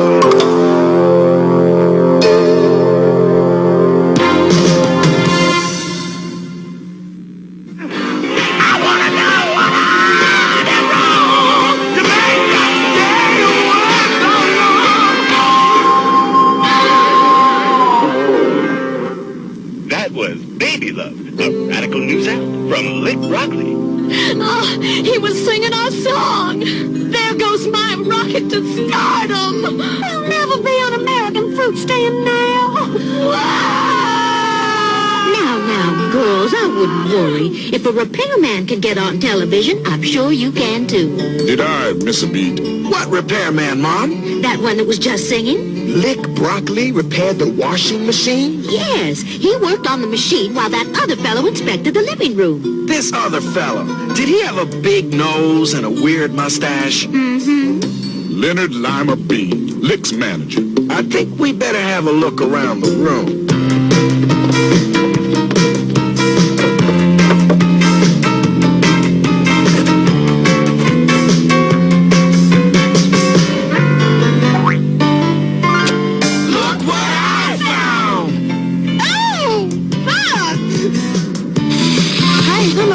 Bugs, Mom. There's some kind of microphone or something. Well, what do we do now, AC? Oh, you might as well just forget about it, AC. We've got no song, so it's goodbye, American Fruit Stand. Oh, don't worry. We'll get your song back in time. I've got a plan.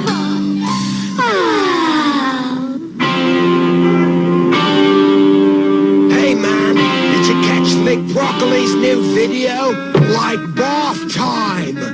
Baby love, my baby love. Yeah, talk about wimpy. Sounds more like the California Rasins band or something. Yeah!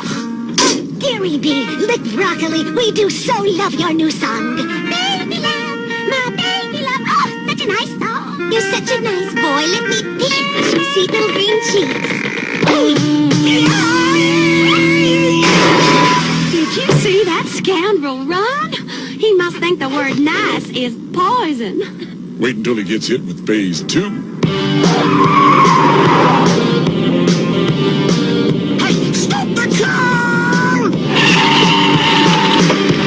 I say, Lick Broccoli, what an honor. Would you autograph this baby love doll for me? We've sold so many of them since you recorded that lovely song. The kiddies just love them. They talk, you know. My name is Lick. What's yours? Yeah! My name is Lick. What's yours? Hurry up, Bebop. Sounds like Lick's home. All set. Let's boogie.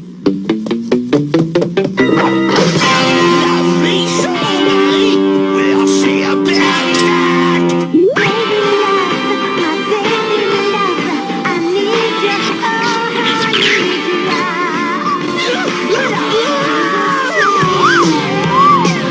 Better call Rudy. I think old Lick's right for the pick.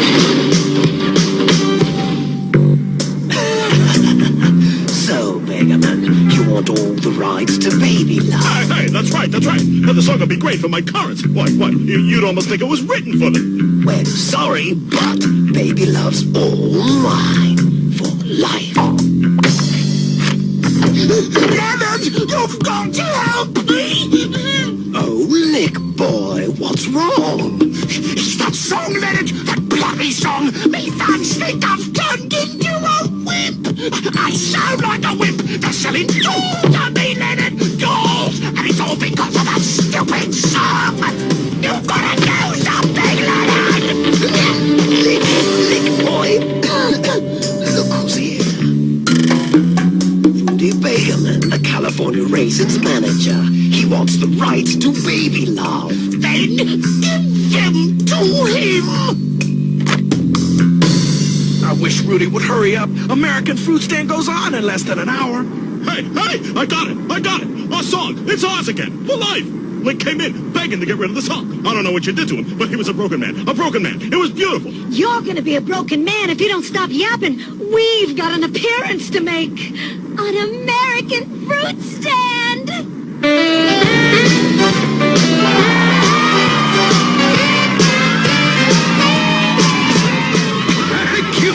Thank you. And welcome to American Fruit Stand. I can't believe it. We're gonna be on American Fruit Stand.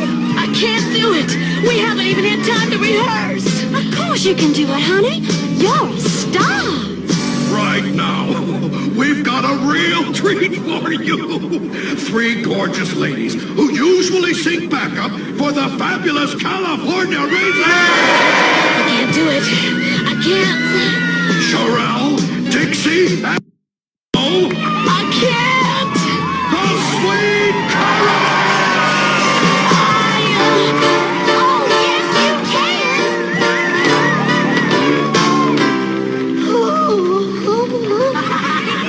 Start again. Baby love, my baby love, I need you, oh how I need you. But all you do is treat me bad, break my heart and leave me sad. Wanna know what did I do wrong to make you stay away so long? 'Cause baby love, my baby love, be missing you, ooh, miss kissing you. Instead of breaking up, it's got some kissing and making up. Don't throw my love away. In my arms now, don't you stay. Baby love, my baby love, I must separate my love. All of my whole life through, I've never loved no one but you.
Don't know us a thing. I second that emotion. Besides, as far as we're concerned, you've always been stars. Yeah, that's right.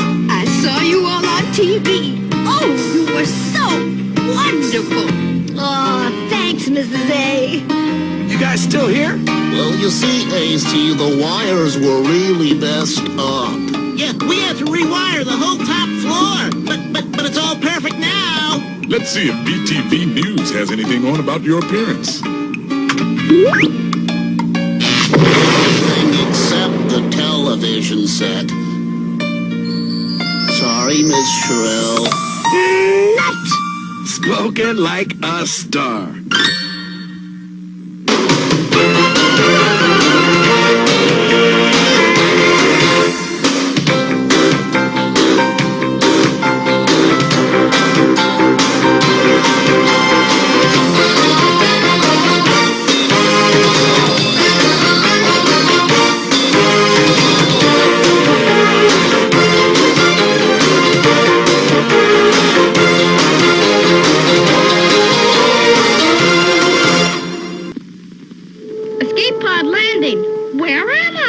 It's the new Star Wars Land of the Jawas that you put together. Action figures sold separately. You can move the action lever and make the Jawa capture R2-D2. R2? Are you all right? What are they doing to you? You can raise the elevator and make R2-D2 disappear into the sandcrawler. Hang on, R2. I'm right behind you. Me too. Kenner's new Star Wars Land of the Jawas. Action figures each sold separately. We found a tough terrain and made it even tougher to find out just how much the 6x6 high-risers could handle. With 6-wheel power drive and 6-wheel independent suspension, high-risers keep going even when the going gets really tough. Batteries not included. Crunch Canyon playset sold separately. The 6x6 high-risers with 6-wheel drive from Ideal. So did you see that name? That name, Chuck Lorre, you know, from Big Bang Theory and 3 and 2.5 Men? Yes, that Chuck Lorre. He also worked on a lot of other cartoons, such as Mask. It's so weird seeing these guys that start out in cartoons like J. Michael Straczynski and that went on to bigger stuff. And that's just crazy to me. So, it's just weird. So, on that note, I'm going to bring this episode to an end. I'm going to throw you Nightmare Room past the credits, which is the last episode of Nightmare Room, and some more wrestling, so you guys can enjoy that. I want you guys to remember, we got the Jim and Dan show coming up in June, first Sunday in June. You can see us over there at the Wright State Student Union Center. Then the next month, in July 6th, we have the return of Pickle Comic-Con at the Knights of St. John's Hall. We are 2/3 of the way being sold out. We will be sold out, so, you know, go check us out, get tables. We got dealers and vendors and artists and creators coming from all over the area. And so we'll have fun this. Then we will be going to the Haunted Scream Expo in September, so check that out. Go to HauntedScreamExpo.com. Check it out. We'll be there. Visit some awesome people over there. If you're in that area, go. Dave's a good guy. You need to help him out and show up at the show. So, on that note, from the captain and the Vince, we want you guys to take care. We will see you all there. Captain out. Bye. This Saturday morning marked the first time that no cartoons aired on an American broadcast channel. The last channel still showing cartoons pulled the plug. Cartoons were the dominant morning program from the 1960s through the 1980s.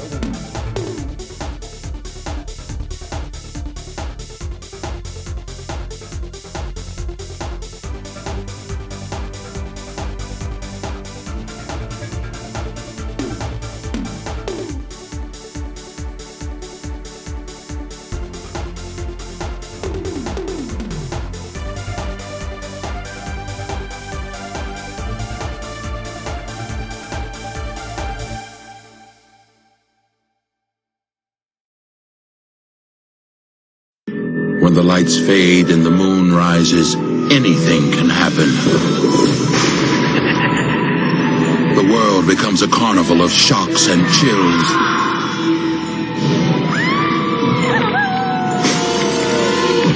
A whirling merry-go-round that never stops, spinning faster and faster, taking you on a frightening ride. I'm R.L. Stine. fall asleep. Or you may find yourself in the nightmare room. Guys? Guys, are you still here? Guys? Hey, you guys? Guys, are you here? Where are you?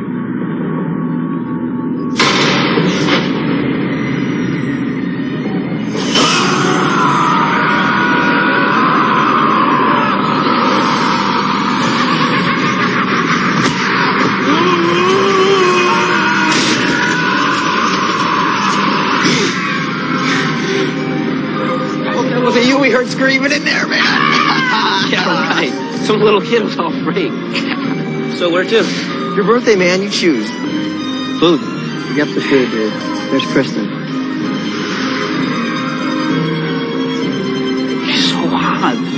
Let's go. What for? 3 reasons. 1, it's Kristen. 2, you're way hot. And 3, you're way hot for him. Get it? He doesn't want He to. totally wants to. Come on, see if you go to Kyle's. I don't think so. Why not? Because she's Kristen and I'm, me. Dude, that is a totally unacceptable attitude. Tell him that is a totally unacceptable attitude. That is a totally unacceptable attitude. She's just another girl, man. Excuse me. Are we talking about Kristen Ferris? She's in a totally different league. Dude, it's time to play ball. Kristen! Oh, no.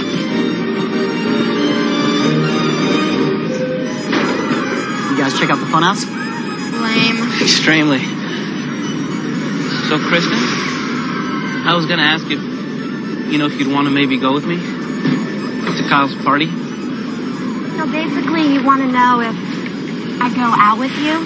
Yeah, basically. Easy. It's his birthday. For real? Aww. Happy birthday, Martin. Morgan. Dude, you've got gum on your face.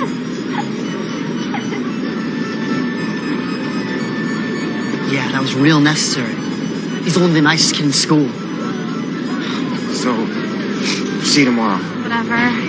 Jason's got it so bad for you. It's even worse than Morgan. Ugh, Morgan. So sick of everybody saying how nice he is. Nobody is that nice all the time. Except for Morgan. He is. You're wrong. He can be a jerk. Just like everybody else. Just a no isn't good enough for her? She's got to make me look like an idiot? You know what, dude? Forget about her. I mean, she's not even worth it. She's totally cold. Honestly, don't think she's worth it? Honestly? No way. Jayce?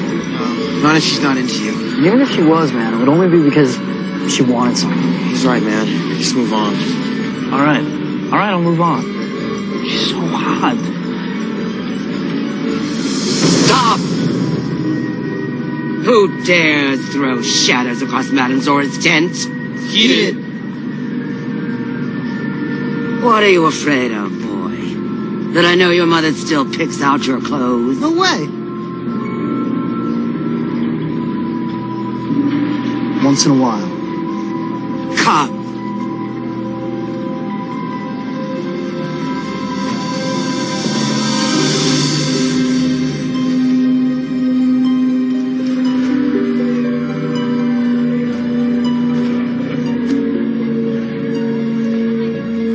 About you, boy. What secrets do you hide?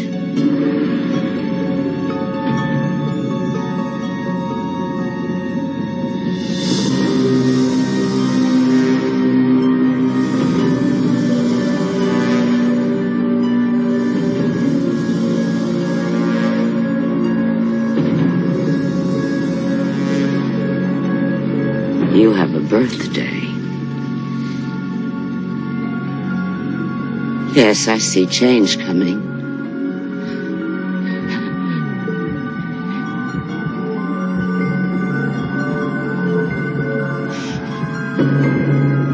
You bring evil. You bring evil.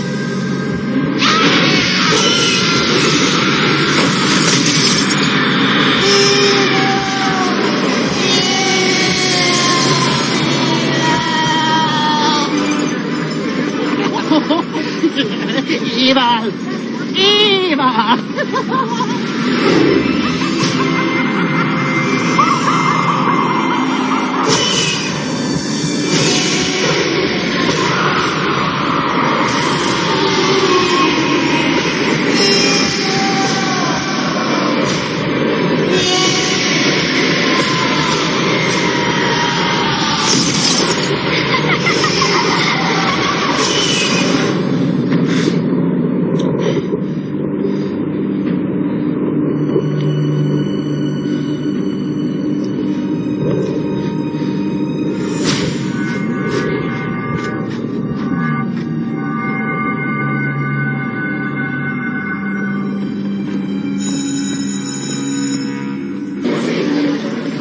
So many different shrines. Did you guys hear about Mark Vindelglass? Yeah. He's evil. He's moving to Chicago. There's just bottles on the track team. You're gonna be a tryout? After school? I'm there. Hey, Morton. Sorry about the gun yesterday. It's okay, and it's Morgan. Whatever. So, Jayce, what time do you want to go to Kyle's? You guys are going to Kyle's? Morgan, I swear she asked me after she told you no. I swear it was after.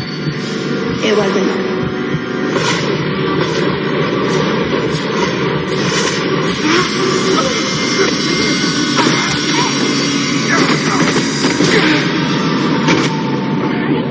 Jason, are you okay? Pushed him. What? You pushed him. I saw you. No way, he did not. I was right there, Justin. I felt somebody pushed me. You know, it's not Jason's fault I like him better. You could have really hurt him. Jason, come on. I didn't push you. Gotta go.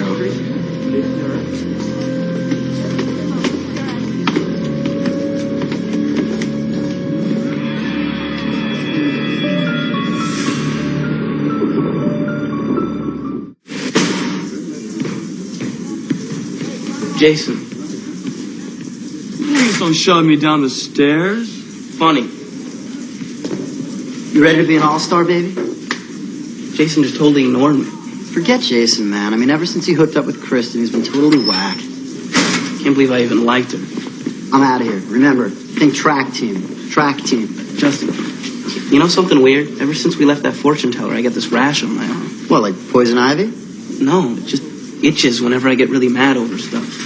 Like just before Jason fell down the steps. What, so you think that hag was serious? That you're evil now?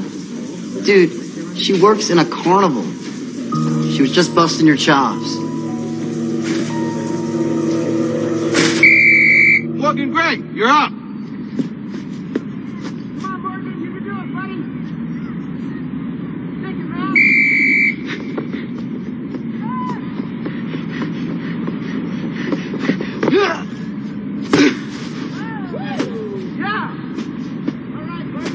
15 feet 8 inches. All right, way to go, man. Jayce is so gonna kick your butt.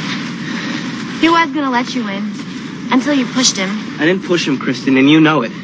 And what do you mean he was going to let me win? He feels sorry for you. When you're not around, he calls you pathetic. Nice, but pathetic. No, he doesn't. Everybody knows it, Mickey. Just deal with it. It's Morgan. Whatever.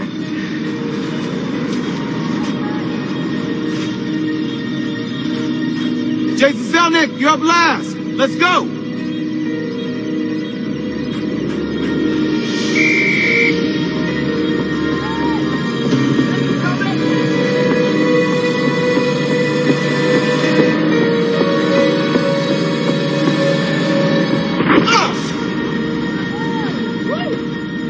Yeah. 16 feet. All right. Looks like we got a new member. Yes!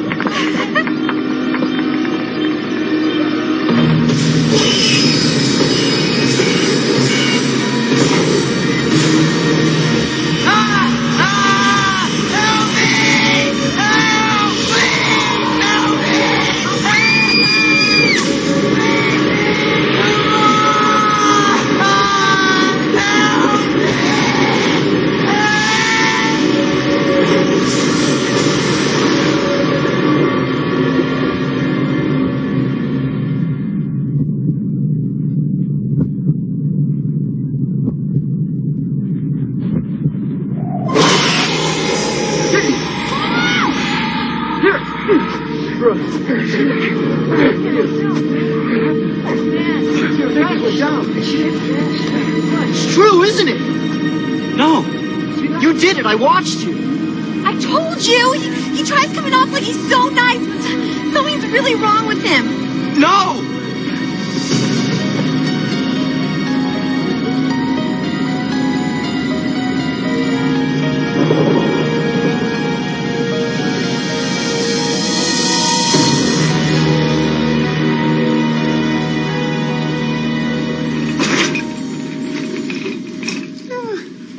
That looks like a mild rash.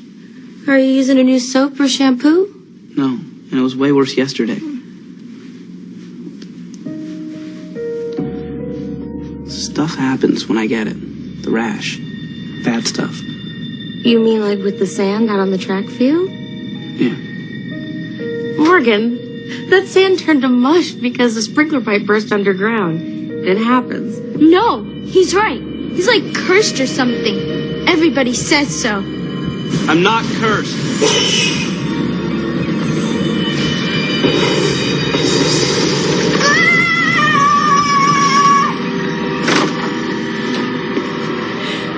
You know how many times a week that thing falls down? What if it's not about broken pipes or stuff just falling? What if it's true what Madame Zora said? Madam who? I gotta go back.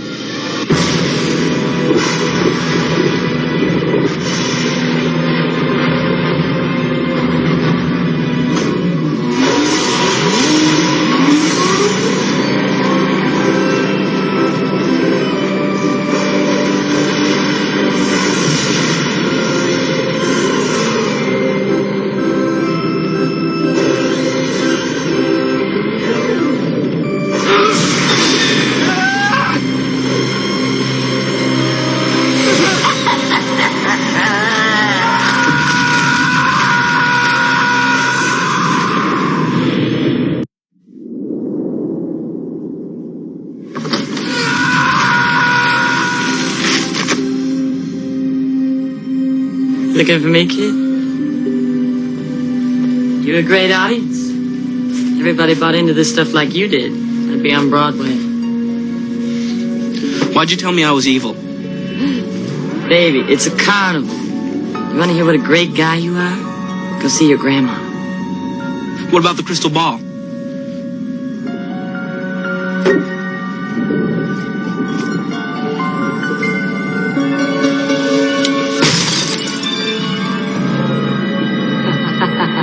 I told you he was evil. What's the matter with him? Come on, let's go. You ruined my life. Everybody thinks I'm a monster. Hey, hon, it's okay. Take it easy.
So, how can they get away with calling this junk lunch?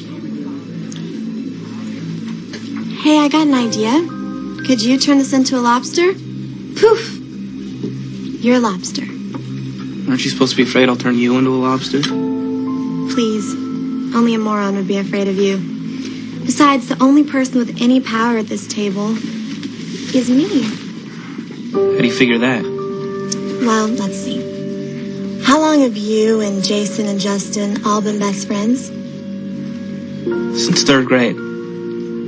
3rd grade. And after only a few days of trying, I've got all three of you at war. Plus, everybody used to think you were so nice, now thinks you're totally deranged. That's power. Why? What have I ever done to you? Nothing. What's that got to do with it? The point is, I can keep this whole school turned against you. Or, I could convince them you're still just the pathetic little nice guy you've always been. But that'll cost you.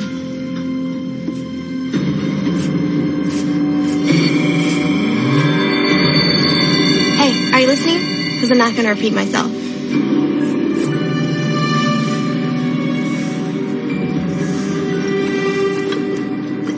The perfume. What? This rash, it's from your perfume. Yeah, not my problem. Let's discuss what you'll be doing for me. You were there every time. On the stairs when Jason fell, on the track field with the sand. Morgan, you're embarrassing me. At the carnival when the crystal balls exploded, you were everywhere. You usually just tried to pin it on me. It's her, she's the one. Morgan, be quiet. You are so uncool. You're the one who's evil. I said be quiet.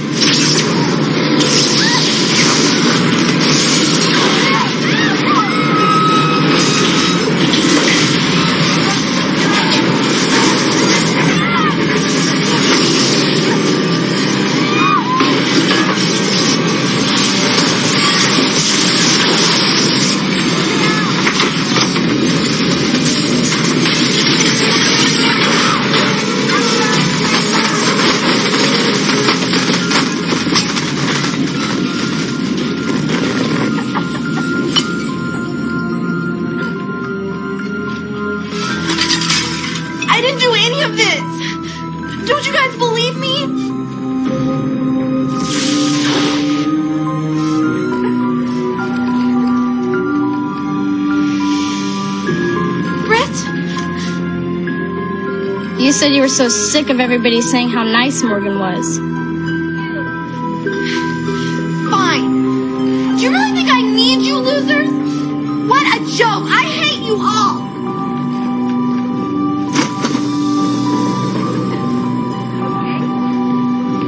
Listen, dude, man, I didn't know. Forget it. For a while, I believed it, too.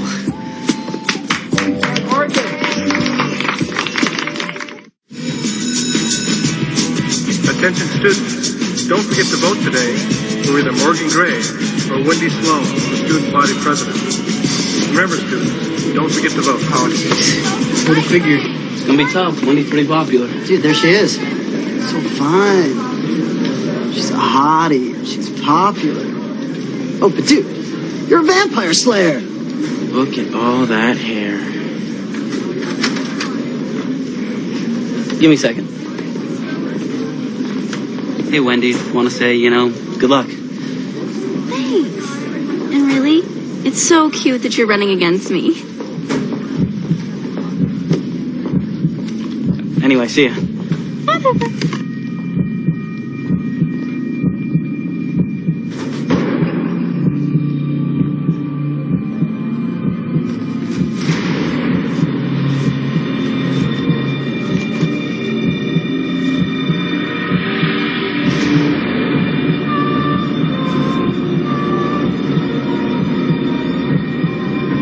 Say? Not much. Everyone has a little evil inside. Poor Morgan. The evil inside him was itching to get out. And when it did, Morgan found himself trapped forever in the nightmare room.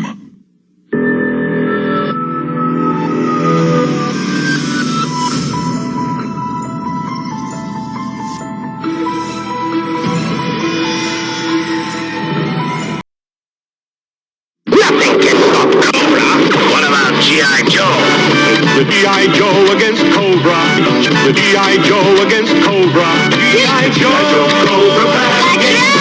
G.I. Joe against Cobra. The first one to knock out the other guy's ammo, rockets, communications, and laser power wins. No way, Cobra. G.I. Joe, Cobra Package.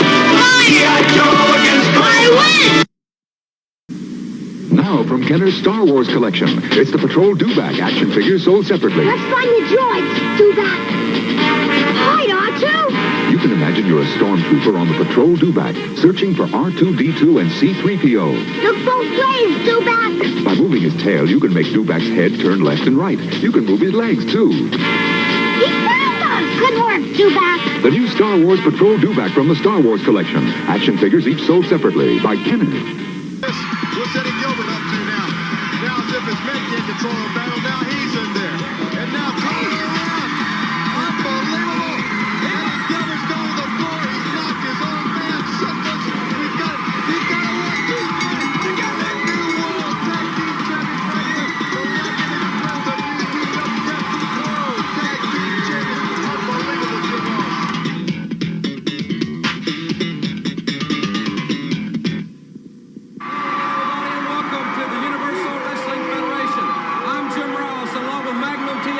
Describing the action, and we have a tremendous hour in store for you.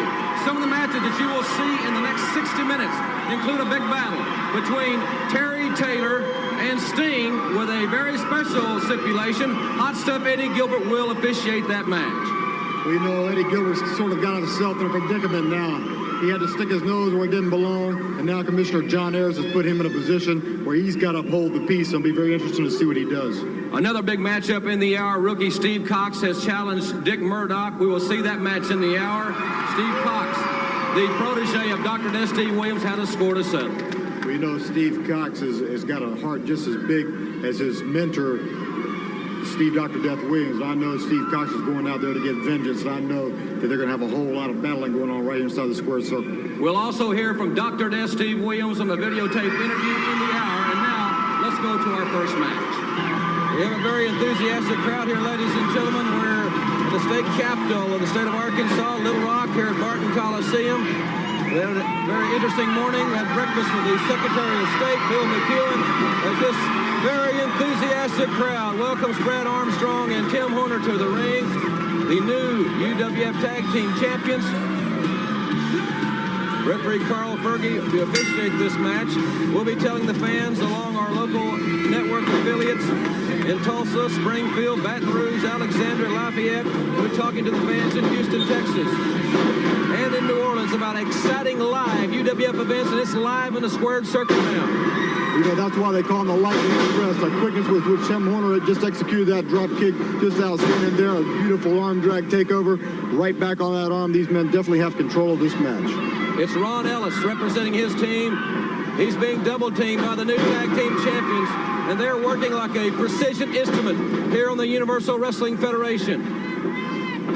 When you represent the best in tag team wrestling, which these two young men do, that's what you have to do. You have to work like a well-oiled machine inside that square circle. They're wearing that arm down right now, and they know exactly what they got to do. They've got their game plan worked out, and they're putting the pressure on. Tim Horner, the legal man in the ring.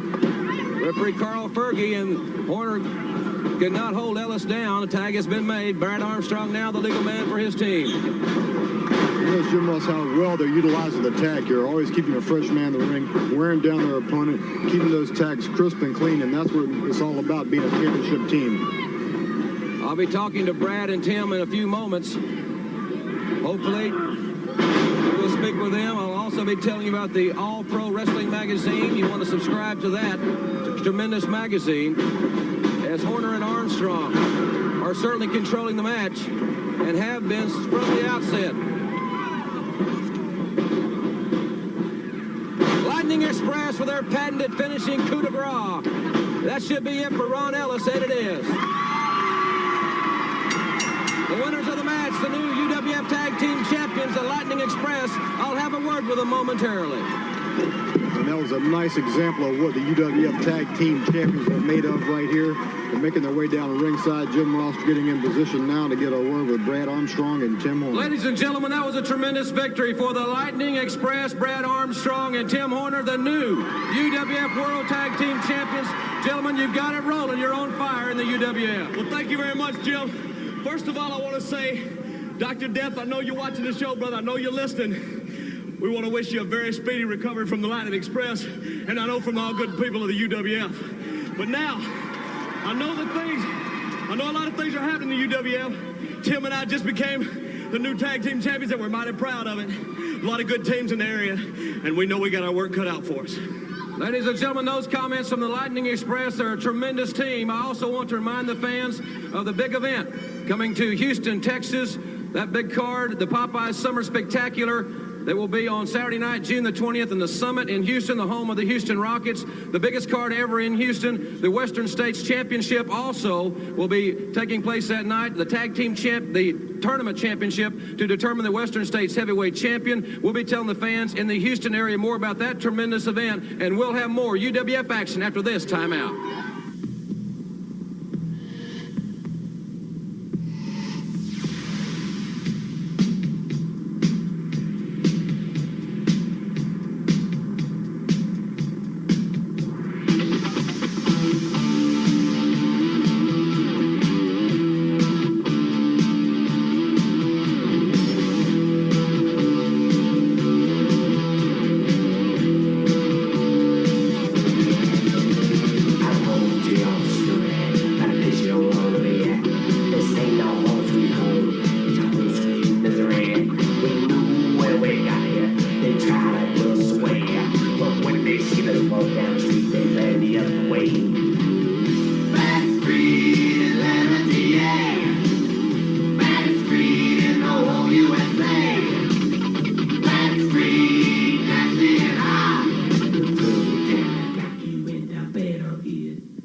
If you've hesitated to try Lee press-on nails, try them now. Lee has made them even better with a fantastic adhesive tab. Its patent-pending design is exclusive with Lee press-on nails. They stick amazingly well.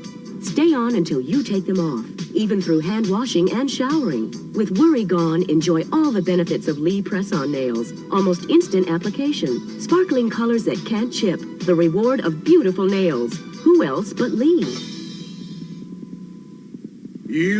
Which medicated pad holds more cleanser? It's like Stridex, right? Wrong. More cleanser? Stridex. Wrong. Oxy Clean pads are measurably thicker than Stridex, and Oxy's thicker pads hold more deep cleaning cleanser. Now, which pad holds more cleanser? Oxy! Yeah, but I need a maximum strength pad. Some people never learn. Welcome back, ladies and gentlemen, to the Universal Wrestling Federation. I want to welcome our newest affiliate, the great Fox Broadcasting Station in Houston, Texas, KRIV Channel 26, and we'll be telling you more about the big card, the Popeyes Summer Spectacular, coming up in just a few days, as a matter of fact, here in Houston, Texas, at the Summit. Now, ladies and gentlemen, one of the big focal points in Magnum, the situation involving Dr. Steve Williams. A heinous act was perpetrated by Dick Murdoch and Hot Stuff Eddie Gilbert. Well, the most despicable act I've ever seen in any professional sports. Professional wrestling here being the most physical anywhere in the world, but there can be no excuse for what was done. And I know Dr. Steve Williams definitely has a score to settle, and he's just the man to take care of that very task. Well, Dr. Steve Williams will be speaking with us later in this hour. I know you will want to hear those comments from the good doctor, and we wish him the very speediest of recoveries. We understand that he is prepared to be back in action at any time, and he will elaborate on that point just a little bit later in this hour. And now we're ready for the big television main event.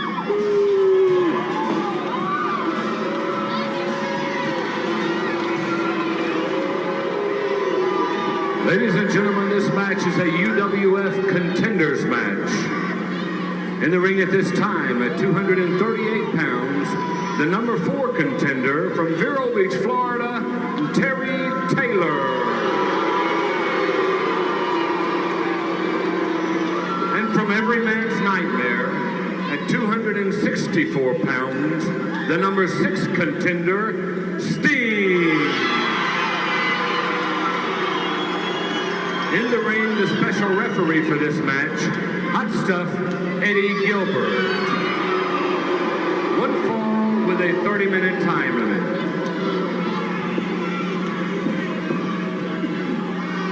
Some of you people may not know what happened to the tag team belts. But if you don't know, I'm going to tell you right now. We lost them to the Lightning Express. We lost because of a mistake that was made by that man right there.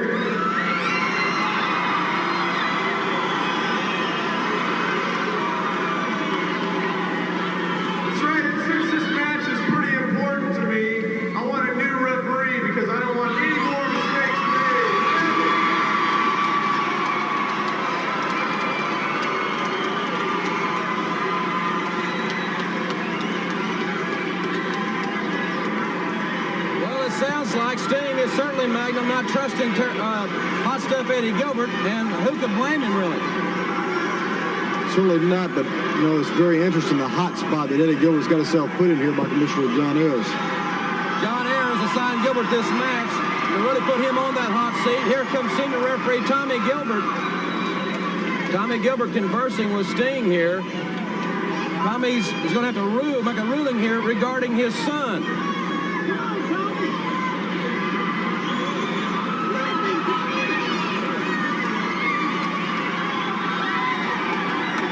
It looks like Tommy Gilbert is telling his son to leave the ring, and Carl Fergie, another one of the fine officials in the UWF, has come to the ring here. I think it was a very wise request on the part of Sting, because I certainly wouldn't trust him as a referee for any of my matches. Ladies and gentlemen, Hot Stuff Eddie Gilbert is being banished from the ringside area.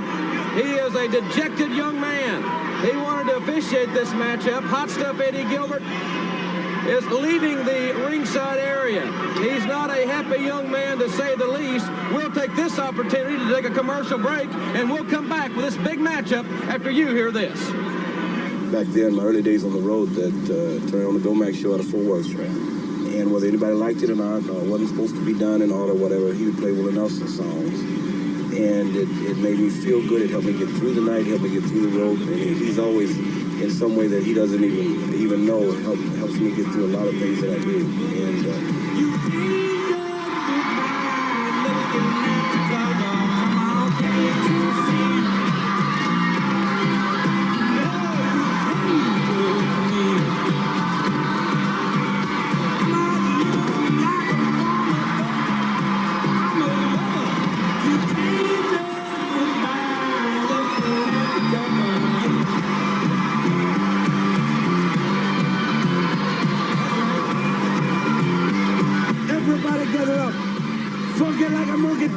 if you ain't got a monkey, get funky anyway.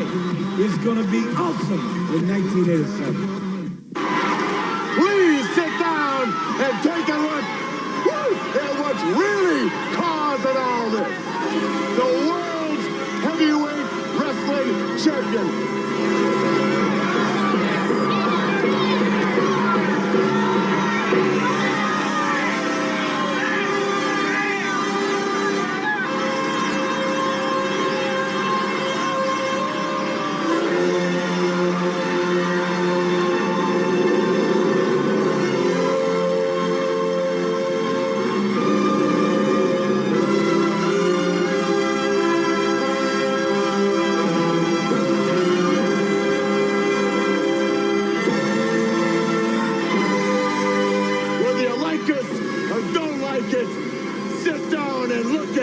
Because it's the best going today.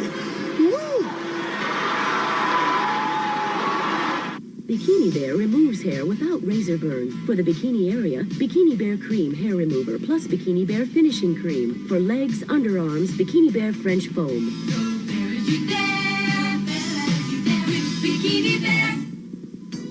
Lee press-on nails are better with a fantastic adhesive tab. They stick amazingly well. Stay on until you take them off. Enjoy the reward of having beautiful nails. Lee press-on nails and fantastic Lee tabs. Who else but Lee?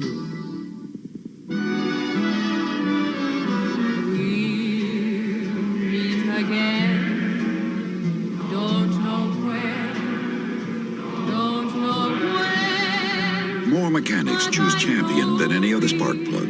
Maybe it's because while we only have 14 technical service vans to assist them, our competition has none.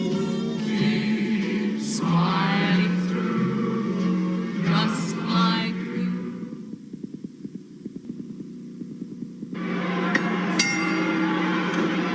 The bell sounds, ladies and gentlemen. We are now starting this title contention matchup. The number 4 contender, Terry Taylor, taking on Sting, the number 6 ranked athlete in the UWF. Carl Fergie, the third man in the ring, Hot Stuff Eddie Gilbert, will not be officiating this match. Well, you know, this could be a classic confrontation. Sting with his superior strength and his aggressiveness against Terry Taylor, his newfound attitude. Right here, this could be a very vicious confrontation. Near fall, a 2 count, and Terry Taylor is seeing that Sting is coming out thunder and lightning.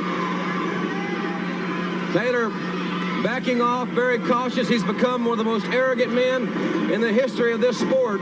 Perhaps it's his own natural personality finally coming to the front. He's told me in public and in private, I'm better now because I don't need the fans. I don't care if anybody likes me or not. I never needed them, and now I'm my own man, or to paraphrase what he said. Well, if Terry ever wanted a chance to prove himself, he's going to have all the chance he wants right here with Sting, because this man is fired up. He's just come off a big loss. He's very unhappy about the way that particular loss came about. And it looks like to me he's taking out some of those frustrations right now on a young Terry Taylor. We'll be telling you fans about the Great American Bash on tour in Oklahoma City. Oklahoma Pride, the theme, on Saturday, July 11th in Oklahoma City's massive Myriad Center. Also in Dallas at the Reunion Arena. The Great American Bash in Dallas at the Reunion Arena on Saturday night, July 25th. Taylor is not going to intimidate Sting. I will tell you, he has really progressed in his skills in the ring. And he is one tough customer. Taylor will not intimidate him. He won't intimidate him. He's not going to out-physical him either. You saw right there superior strength by Sting executing that top wrist lock, taking Terry Taylor right to the mat, and Terry Taylor having to utilize the ropes to get himself out of that mess.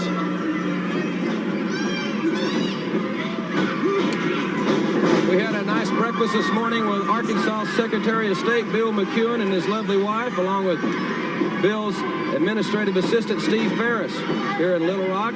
Enjoyed their hospitality. Great representative of the state of Arkansas is your Secretary of State, Bill McEwen.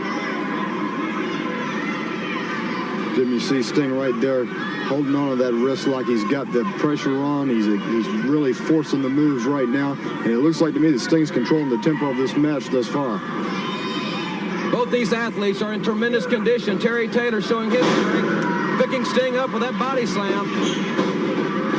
Sting back to the attack. Sting showing right there he's got a lot of wrestling maneuvers of his own. Nice big high hip toss and right back on that arm, putting the pressure right where he needs it. Taylor trying to reach for the ropes and to break the hold. Taylor has a bewildered and basically a horrified look on his face, because Sting, one of the strongest men in the sport, really applying the pressure with that arm bar, and he is relentless with it. They're back into the ropes right above us here from our ringside vantage point. Taylor backing away, and cleanly, surprisingly enough. Very surprising, because you saw right there in the beginning of the match he was being a little bit more aggressive, but now he's backing off. He's reviewing this situation, and maybe he thinks he's going to have to take it from a different angle, because this man is too strong to be taken out this early. A thunderous chop delivered by Terry Taylor. Boy, some tremendous action coming for the fans in many parts of the United States, where you can see UWF action live. More about that in the hour. Inside nice small package. And another near fall. Taylor wanted to make sure that this was only a 2 count and not the 3, and it was very close to being 3. Terry Taylor seemingly very enraged by that wrestling maneuver, but that's just the kind of scientific wrestling that Terry Taylor made himself famous for. And now he's having to turn back around him right there, and a big right hand by Sting sending Terry reeling to the canvas. Terry Taylor, who has been openly recruited by Hot Stuff Eddie Gilbert. Hot Stuff Eddie Gilbert had quite an arrangement, quite a friendship going with Sting, as the fans know. That is rapidly dissolving from what has transpired in recent weeks. Gilbert says it was an accident. Well, I saw the effects of the boot, and that boot didn't seem to be an accident to me. And Sting is on fire. High elevation. He has looked just spectacular here thus far in this tremendous matchup. Remember, it's one fall with a 30-minute time limit, and we will be taking a commercial break in a few moments here on the Universal Wrestling Federation. Jim Ross, I definitely think we could see a change up in the rankings right now, because this battle's gotten too hot and furious for Terry Taylor. Right now, though, pulling Sting in, lulling him over to the side of the ring, and it looks like he's going to go to work on that leg right now. Taylor just wraps Sting's leg around the steel post, the inside cartilage, taking a pounding. That's one of the most delicate parts of the body. Anybody that follows athletics knows the knee is the prime source of injury in most physical sports, like professional wrestling. And Sting's knee has really been taking a pounding. We You know, Terry Taylor's being really smart right now because he realizes this man is too powerful for him to handle when he's got him on his feet. So he's taking those wheels out from underneath of him. Once he gets him down the mat, he thinks he can neutralize that power that's been so devastating thus far. But Sting's still got some fight in him, kicking Terry Taylor off right there, but he needs to get that leg back. Taylor fighting with all he's got.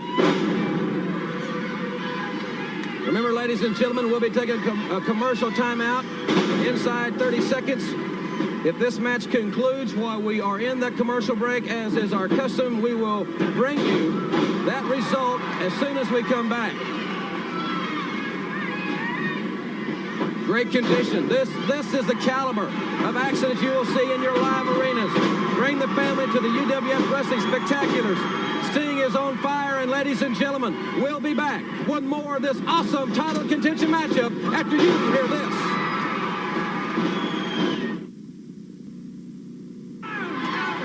We are back, ladies and gentlemen. Jim Ross and Magnum TA at ringside. The rabid crowd here at Barton Coliseum. They're livid here this week. They're alive with enthusiasm. And this is a tremendous matchup here on national television. You see Terry Taylor right there taking advantage of that slow break, using that headbutt, trying to slow the man down any way he can because he knows he's going to have to rely on any kind of cheap shot he can come up with to come out on top of Sting. A good example of Terry Taylor changing his style in some ways. He has not used the headbutt, to my knowledge, in the past. He used it at that time perhaps out of desperation. Taylor, I thought Sting was trying to get Taylor over, but the perspiration, these men have competed so hard. Taylor came right off, and here's Taylor outside by us into the steel railing. Tremendous fall to the floor right there. Sting needs to get his leg back underneath him right there. I think he collapsed underneath that suplex right there because that leg was still weak, but he had enough strength to kick Terry Taylor out of the ring. Now if he can get his wind back, I think he can turn this battle around. Sting outside, throwing Taylor back in the ring. He wants to beat him in the ring. That's where your business is conducted. But Taylor, the veteran, catching Sting coming in with that buried the knee to the midsection, and now Taylor back on the offense. You know, this battle's just back and forth, but I still got to think to myself that Sting's got something up his sleeve. And there, a beautiful sleeper hold being executed right there. He's got Terry Taylor in a whole lot of trouble. If he doesn't make it to the ropes right now, this battle could all be over. The massive arms of Sting wrapping around the neck of Terry Taylor. Taylor trying to reach for the referee, trying to reach for the ropes. He is in a desperate state here on the Universal Wrestling Federation as Sting pushes his way down on Taylor. He's cranking that sleeper in, and Taylor may be going out. Taylor all the way down to the mat, and the referee keeping a very close eye on this, and Taylor is not within reach of the ropes at this point. Looks to me as though the blood flow has been completely cut off from the brain. So the man's going completely unconscious right here, and I think we're very soon to see an ending in this match.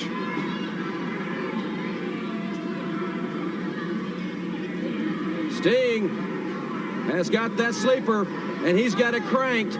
Taylor laying motionless on the canvas here. The referee checking, and we may have a winner right here momentarily. Taylor trying to reach down. It's fourth quarter for him. It's a fourth quarter for Terry Taylor. Are his shoulders on the mat? Referee down, 1-2. And Taylor, his foot is barely on the ropes, but that will constitute a break. Well, that tells you that Terry Taylor still has his senses enough to realize where he's at in the ring at all times. And that shows you what kind of savvy this man's made of, because he's taking a tremendous amount of punishment right there. I know he's trying to get his senses back about him. Taylor now, a little cheap shot. And he's reversing it to Sting. Terry Taylor with a neck breaker. Taylor showing his tremendous skill and expertise with that neck breaker. That may be the maneuver. Taylor with not enough strength to really cover Sting, and one arm will not do it. Both these men are really showing the true caliber of their strength right here, because they've both taken a tremendous amount of punishment, and neither one of them has given in as of yet. Right now, Terry Taylor trying to set Sting up for a pile driver. This could be it right here, Jim Ross. The Sting powers out, and Taylor is elevated. Both men are down. Taylor trying to go for the home run, that pile driver, but Sting with the tremendous strength that he still has left in those legs. He's in great condition. Now Sting is opening up on Taylor, and he is vicious. He is brutal on Taylor, and Taylor is feeling it here. Well, he's taking the battle to him right here. Tremendous press slam right here. Sting really showing what he's made of. He's got Terry Taylor right where he wants him. And now he's turning this battle around. I think we're going to see a big change. It could be a 1, 2, 3, but Taylor kicks out at the, that's 2.5. That's 2.5, and now Taylor fighting back and burying the knee. It's fist and fire in a squared circle. This is the UWF at its very finest. Oh, the referee! Fergie is out! Back and head first on the concrete. Sting with a clothesline, and he has planted Taylor, but there is no referee. Hot Stuff Eddie Gilbert is at ringside.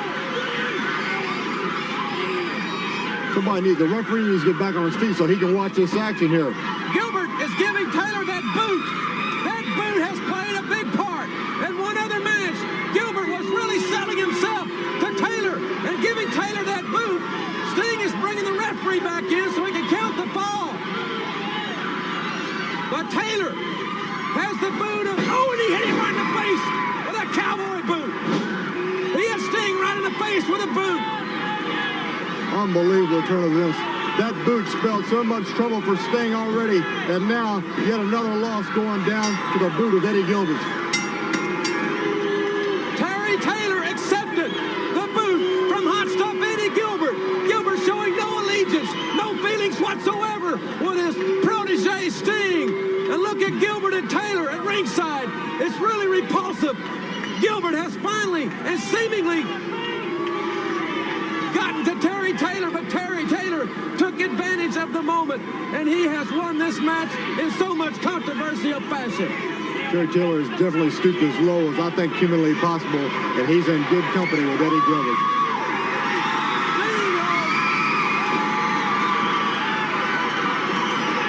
Sting is with Eddie Gilbert. Listen to the people. He knew what happened. That boot, he saw the boot laying there. Here comes Terry Taylor back in. Taylor blindsiding Sting. Now it's Taylor and Gilbert. And Sting was wailing away at the knob of Hot Stuff Eddie Gilbert. Now Terry Taylor showing that vicious streak that he has come in the last few weeks.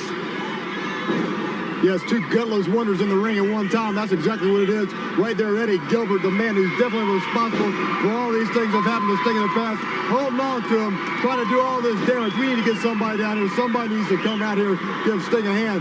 This isn't right. 2-on-1 situation. Sting's a good man, but somebody's got to help him. Chris Adams has come to the ring. He's taking my chair, and he is ready to clean house. Gilbert are running, and I mean sprinting from the ring.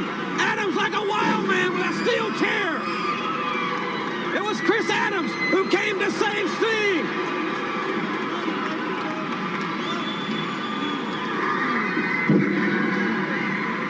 I want Taylor now. I want him here in the middle of the ring.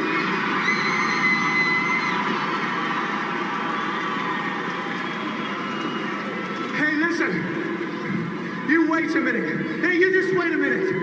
You people now have all that chance, you've all that time to see exactly what a low-down bum Terry Taylor is.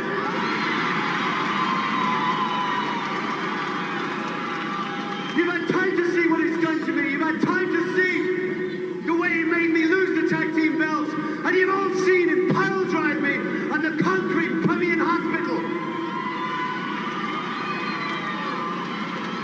And now I just witnessed something. He walked away. He walked away with Eddie Gilbert. Ladies and gentlemen, we're going to have to take a commercial break here in just a moment. I've been notified. We'll keep it here. Please, let's keep it here as long as we can. That sides are being taken. Sides are being taken. We all know what happened to Dr. Death. We all know I understand, gentlemen, that we have to take a commercial break, but please hold it here for as long as you can. What about you? What about you? What side are you on? Ladies and gentlemen, we've got to. I know we have to take the break, but just please keep it here for just a few more moments. Are you with me? Or against me? We want to hear this. What do you think? What do you think? I understand we have to take a break, but we need to hear this.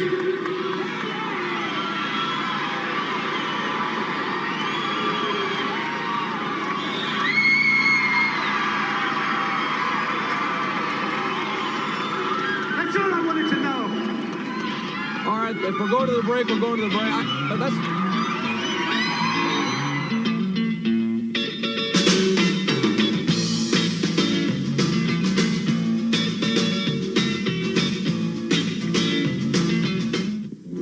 Mom's magic meatloaf is weighing on you like a ton of bricks.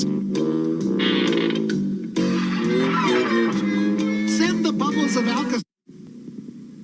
Well, we're back, ladies and gentlemen. I'll tell you, it was pandemonium here. Terry Taylor and Hot Stuff Eddie Gilbert trying to do a number on Sting. Chris Adams was there. We're going to have to see how that situation evolves. But right now, ladies and gentlemen, we all are excited. The doctor is back. Here's what he had to say about his upcoming matches. Well, Doc, you know, I've got the biggest match in my life coming up. The guy who injured my arm, injured the American Dream, Dusty Rhodes, Dick Murdoch. And, you know, I've got to know exactly what I can do and what I can't do with this arm before I go in that match, because right now I've been eating and sleeping Dick Murdoch, and it's on my mind. And can you just explain just a little bit, you know, what I can and what I can't do? Sure. Because of the crack in the radius that you have right here, thank goodness you're supported by that ulna bone below it.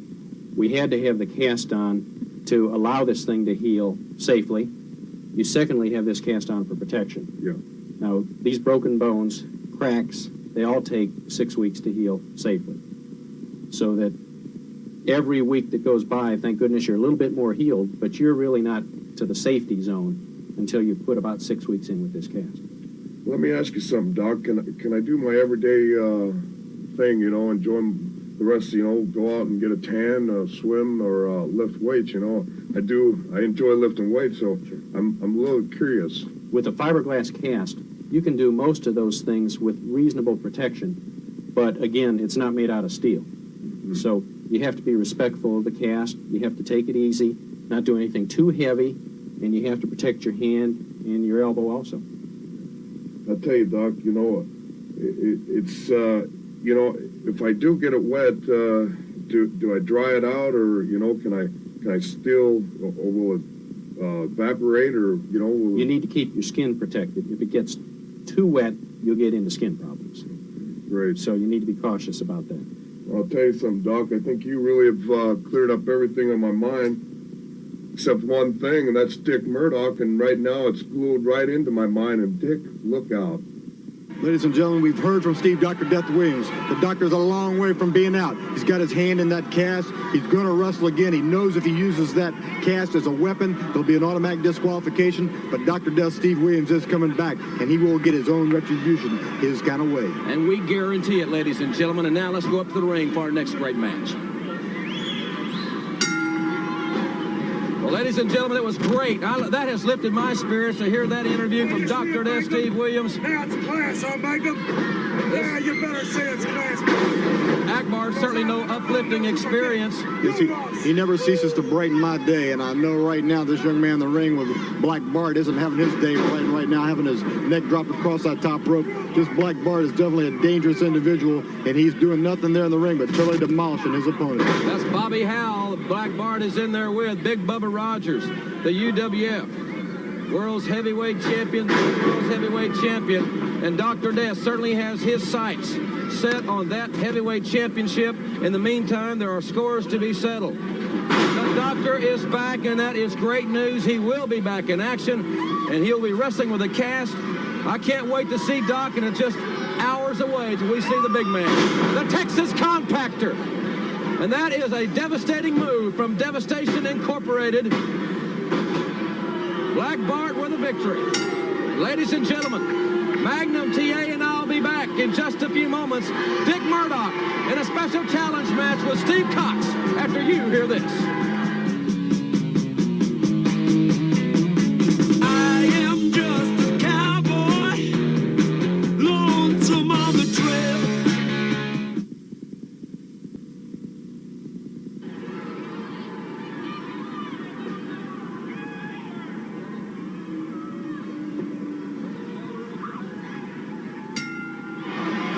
back, ladies and gentlemen, here on the Universal Wrestling Federation. The special challenge match we were talking about is rookie Steve Cox and the veteran Dick Murdoch. And Cox with a lightning arm drag. And a Dick Murdoch, I think, with a little bit of amazement that the rookie put him on his back in the opening moments of this contest. Well, I think we're going to see a new Steve Cox out here today. He's definitely got every reason in the world to be fired up because this man right here tried to put his main man, Steve Dr. Death Williams, completely out of professional wrestling. And it's time for a little retribution to be paid right here. And Steve Cox has got all the keys to fulfill that very task right here with Captain Redneck Dick Murdoch. And Dick Murdoch has got big problems because Dr. Death is back. Cast and all, he's going to compete, and he will compete, I will assure you, at a level of intensity that we have never, ever seen. And Jim Ross, don't you know that's weighing very heavily on Dick Murdoch's mind right now because Steve Williams is like a big old wounded bear right now. He's been hurt a little bit, but all they've done is make him real, real mad because the doc doesn't go down very easy at all, and he knows they're out to completely put him out of wrestling, so I know that he's very capable of doing the same himself if need be. Murdoch now checking over, trying to break the arm of Steve Cox, really wrenching it back. Hot stuff Eddie Gilbert. He's a sadistic little son of a gun, isn't he? Yeah, he'd like nothing better than to see Steve Cox's career ended right here by his man in the ring right now. But I tell you what, this young man's got a whole lot of heart, and he can take a lot of punches among himself. And if he can just ward the battle off a little bit right here and get his feet back underneath him, I think he can bring the battle right back to Dick Murdoch. There just may be some other arms broken, and Gilbert has potentially two, obviously. And they could very easily be snapped when the doctor gets his hands on him or Murdoch. Well, that's a fact. But right now, I think we got to focus our attention right here on Steve Cox because he's in danger of being in trouble himself. And Dick Murdoch would like nothing more to put out the protege of Steve Dr. Death Williams as well as the main man. It's not Western Union, but it is a message being sent to Dr. Death that Murdoch and Gilbert are at the height of their viciousness. Murdoch stomping away viciously at this young man. See, this to me isn't what professional wrestling is all about. This is just severe punishment being rendered.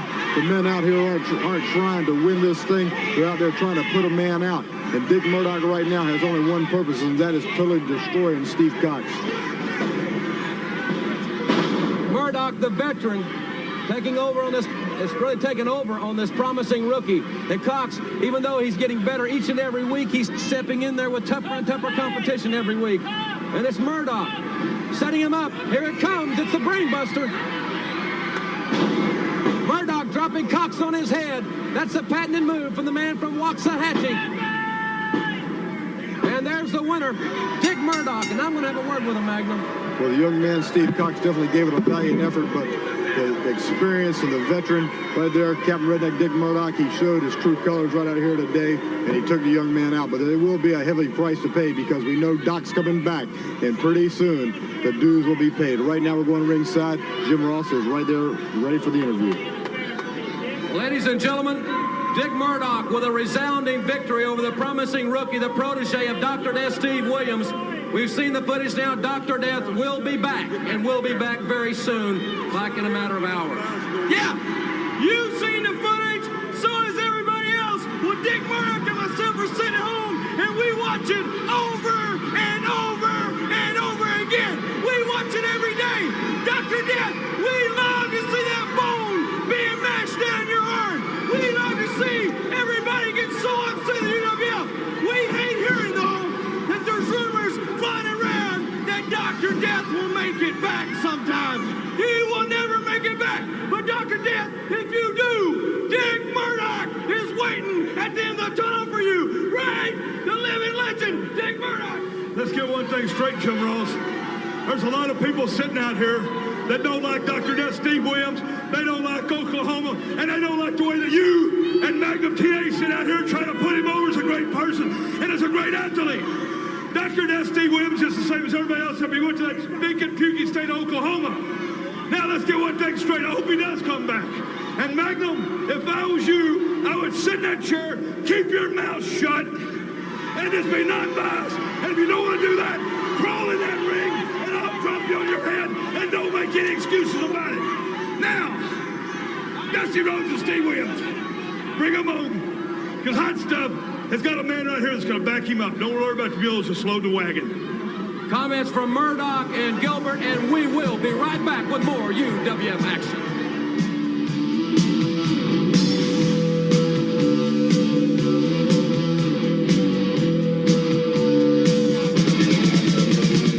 This brand new British design dual driver, different from any other tool ever seen before, fits any drill, replaces more exciting Universal Wrestling Federation action, and we'll see the Freebirds in action in just a few moments. But right now, we'll take this opportunity to tell you that the boys are definitely back in town. The fabulous Freebirds are flying high in the UWF. All right, I say, Little Rock, are you ready to rock and roll?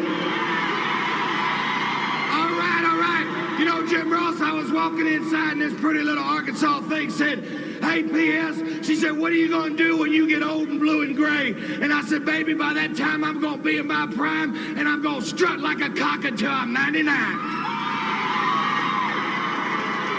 That pretty well sums up that situation. Bam Bam, a lot of big battles. We've heard Murdoch out here talking about breaking people's arm. The feelings on Dr. Death, I know you respect that man a great deal. That's right, I do, and I ain't going to stand out here and say that we're the greatest wrestlers in the world, but I am going to say that anybody that steps up in the ring with us, be ready to fight all night long, because we will fight you all night long. Some great action, Michael, coming up. This Dr. Death situation is a little bit, I think, beyond the bounds of trying to take a man's livelihood from him. Well, you know, Dr. Death and us ain't the best of friends, but you got to have respect, because when Terry was the champion, they had a couple of hour draws, time limits. Anybody can go an hour. You got to respect the man. As far as Dickie Murdoch and hot stuff Eddie Gilbert, if you counting that man out, you wrong, because you should have packed your lunch when you tried to put him out, because you didn't do the job. And the reason you didn't do the job is you ain't bad enough. You ain't bad enough. But now, I'm kind of getting tired of talking, Terry. I feel like fighting. Those comments, ladies and gentlemen, from the fabulous Freebirds, Terry, Bam Bam Gordy, Michael P.S. Hayes, and we'll have more right after this timeout. As a matter of fact, ladies and gentlemen, you'll be seeing the Freebirds in a tag team matchup in just a few seconds. We'll have that match for you right after you hear this from the exciting Universal Wrestling Federation.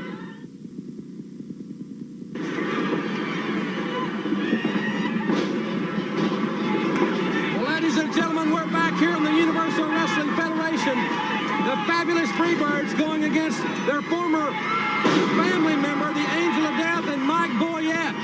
And they didn't wait for the bell sounded. They didn't wait for anything. The Birds are back in town, and they are flying. Yeah, they don't come any water. They don't come any rough from the fabulous Freebirds. They're taking care of business right here, and that's the way it all happens right here in the UWF, taking care of business. It's physical. It is as physical as it comes. This has been one of the most dynamite hours I have ever seen. Double clothesline and the Angel of Death. Well, you know, if anybody wants to come here and run roughshod, they definitely need to have the credentials to back it up, because there's a lot of big, bad individuals right here, and we got two of them in the ring right now proving just how tough they really are. Well, they need to. The referee needs to get one man in, one man out. He's got to get a little bit of control of this situation a little bit. The Angel of Death has walked. He didn't want any more part of it. The Angel of Death has walked. And this is Mike Boyette's worst nightmare. The Bam Bam Slam! The Freebirds have taken this team like Grant took Richmond. The boys from the South, they're wild, they're rebels, and they are, I tell you what, they are tremendous. Scheduled to have an interview here, ladies and gentlemen, with Shaska Watley and his new team of the Enforcers. We'll wait and see if they make an appearance. Magnum, I'll tell you, it has been one of the most exciting hours that we have ever witnessed here in the Universal Wrestling Federation. The big event coming at the Summit, the Popeyes Summer Spectacular, Saturday night, June 20th. We're so happy to be working with the folks from Popeyes. We do indeed love that chicken, and great action coming around the area. We know Dr. Death, the big matchup, he will be going against Big Bubba Rogers in Oklahoma City's Myriad Center. That will be on Saturday, July the 11th, the Great American Bash on tour. Well, you know, as you said, Jim Ross, it's good to see Dr. Death still on his feet, still with that fight in him. The man was down, but he's a long way from being out. And the man is ready to take care of business. Ladies and gentlemen, Jim Ross going ringside right now, getting ready to get in position to see if he can get an interview right here with Shaska Watley and the Enforcers. And I think they're ready for that right now. Well, ladies and gentlemen, here at ringside, the new team of the Enforcers, their manager, a man that will not be at a loss for words. Hey, I come down here to talk. I want everybody to listen because I got something to say. Everybody knows what a master Jessica Watley is in the ring, but they don't know what a great master Jessica Watley is in managing outside the ring. Now, I have with me the two most qualified masked wrestlers in the world. And they is #1, Jack. And they gonna prove it to none other than, Lightning Express, Tim Horner, you and Brad Armstrong, y'all in trouble, shouldn't up.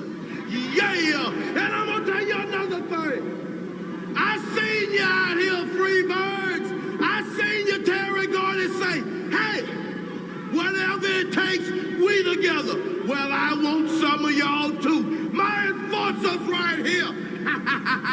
Those comments from Jessica Watley, ladies and gentlemen, and right here next week, we will have a very special interview from the American Dream, Dusty Rhodes. You will hear that interview here next week on the program. We'll also have more from Steve Dr. Death Williams. It's going to be another tremendous hour, 6-man tag match. You'll also see a great one-on-one confrontation. It'll be Chavo Guerrero challenging Rick Steiner here on the Universal Wrestling Federation. We will have that special interview with the American Dream, Dusty Rhodes. But the great news is that Dr. Death Steve Williams will be back in action. And as a matter of fact, we will see Dr. Death in just a few hours. He'll have that cast on, but he will be at a level of intensity I don't think we've ever seen. For Magnum TA, I'm Jim Ross, thanking you very much for being with us. We appreciate the fans in Little Rock, Arkansas, and we'll see you right here next week on the UWF.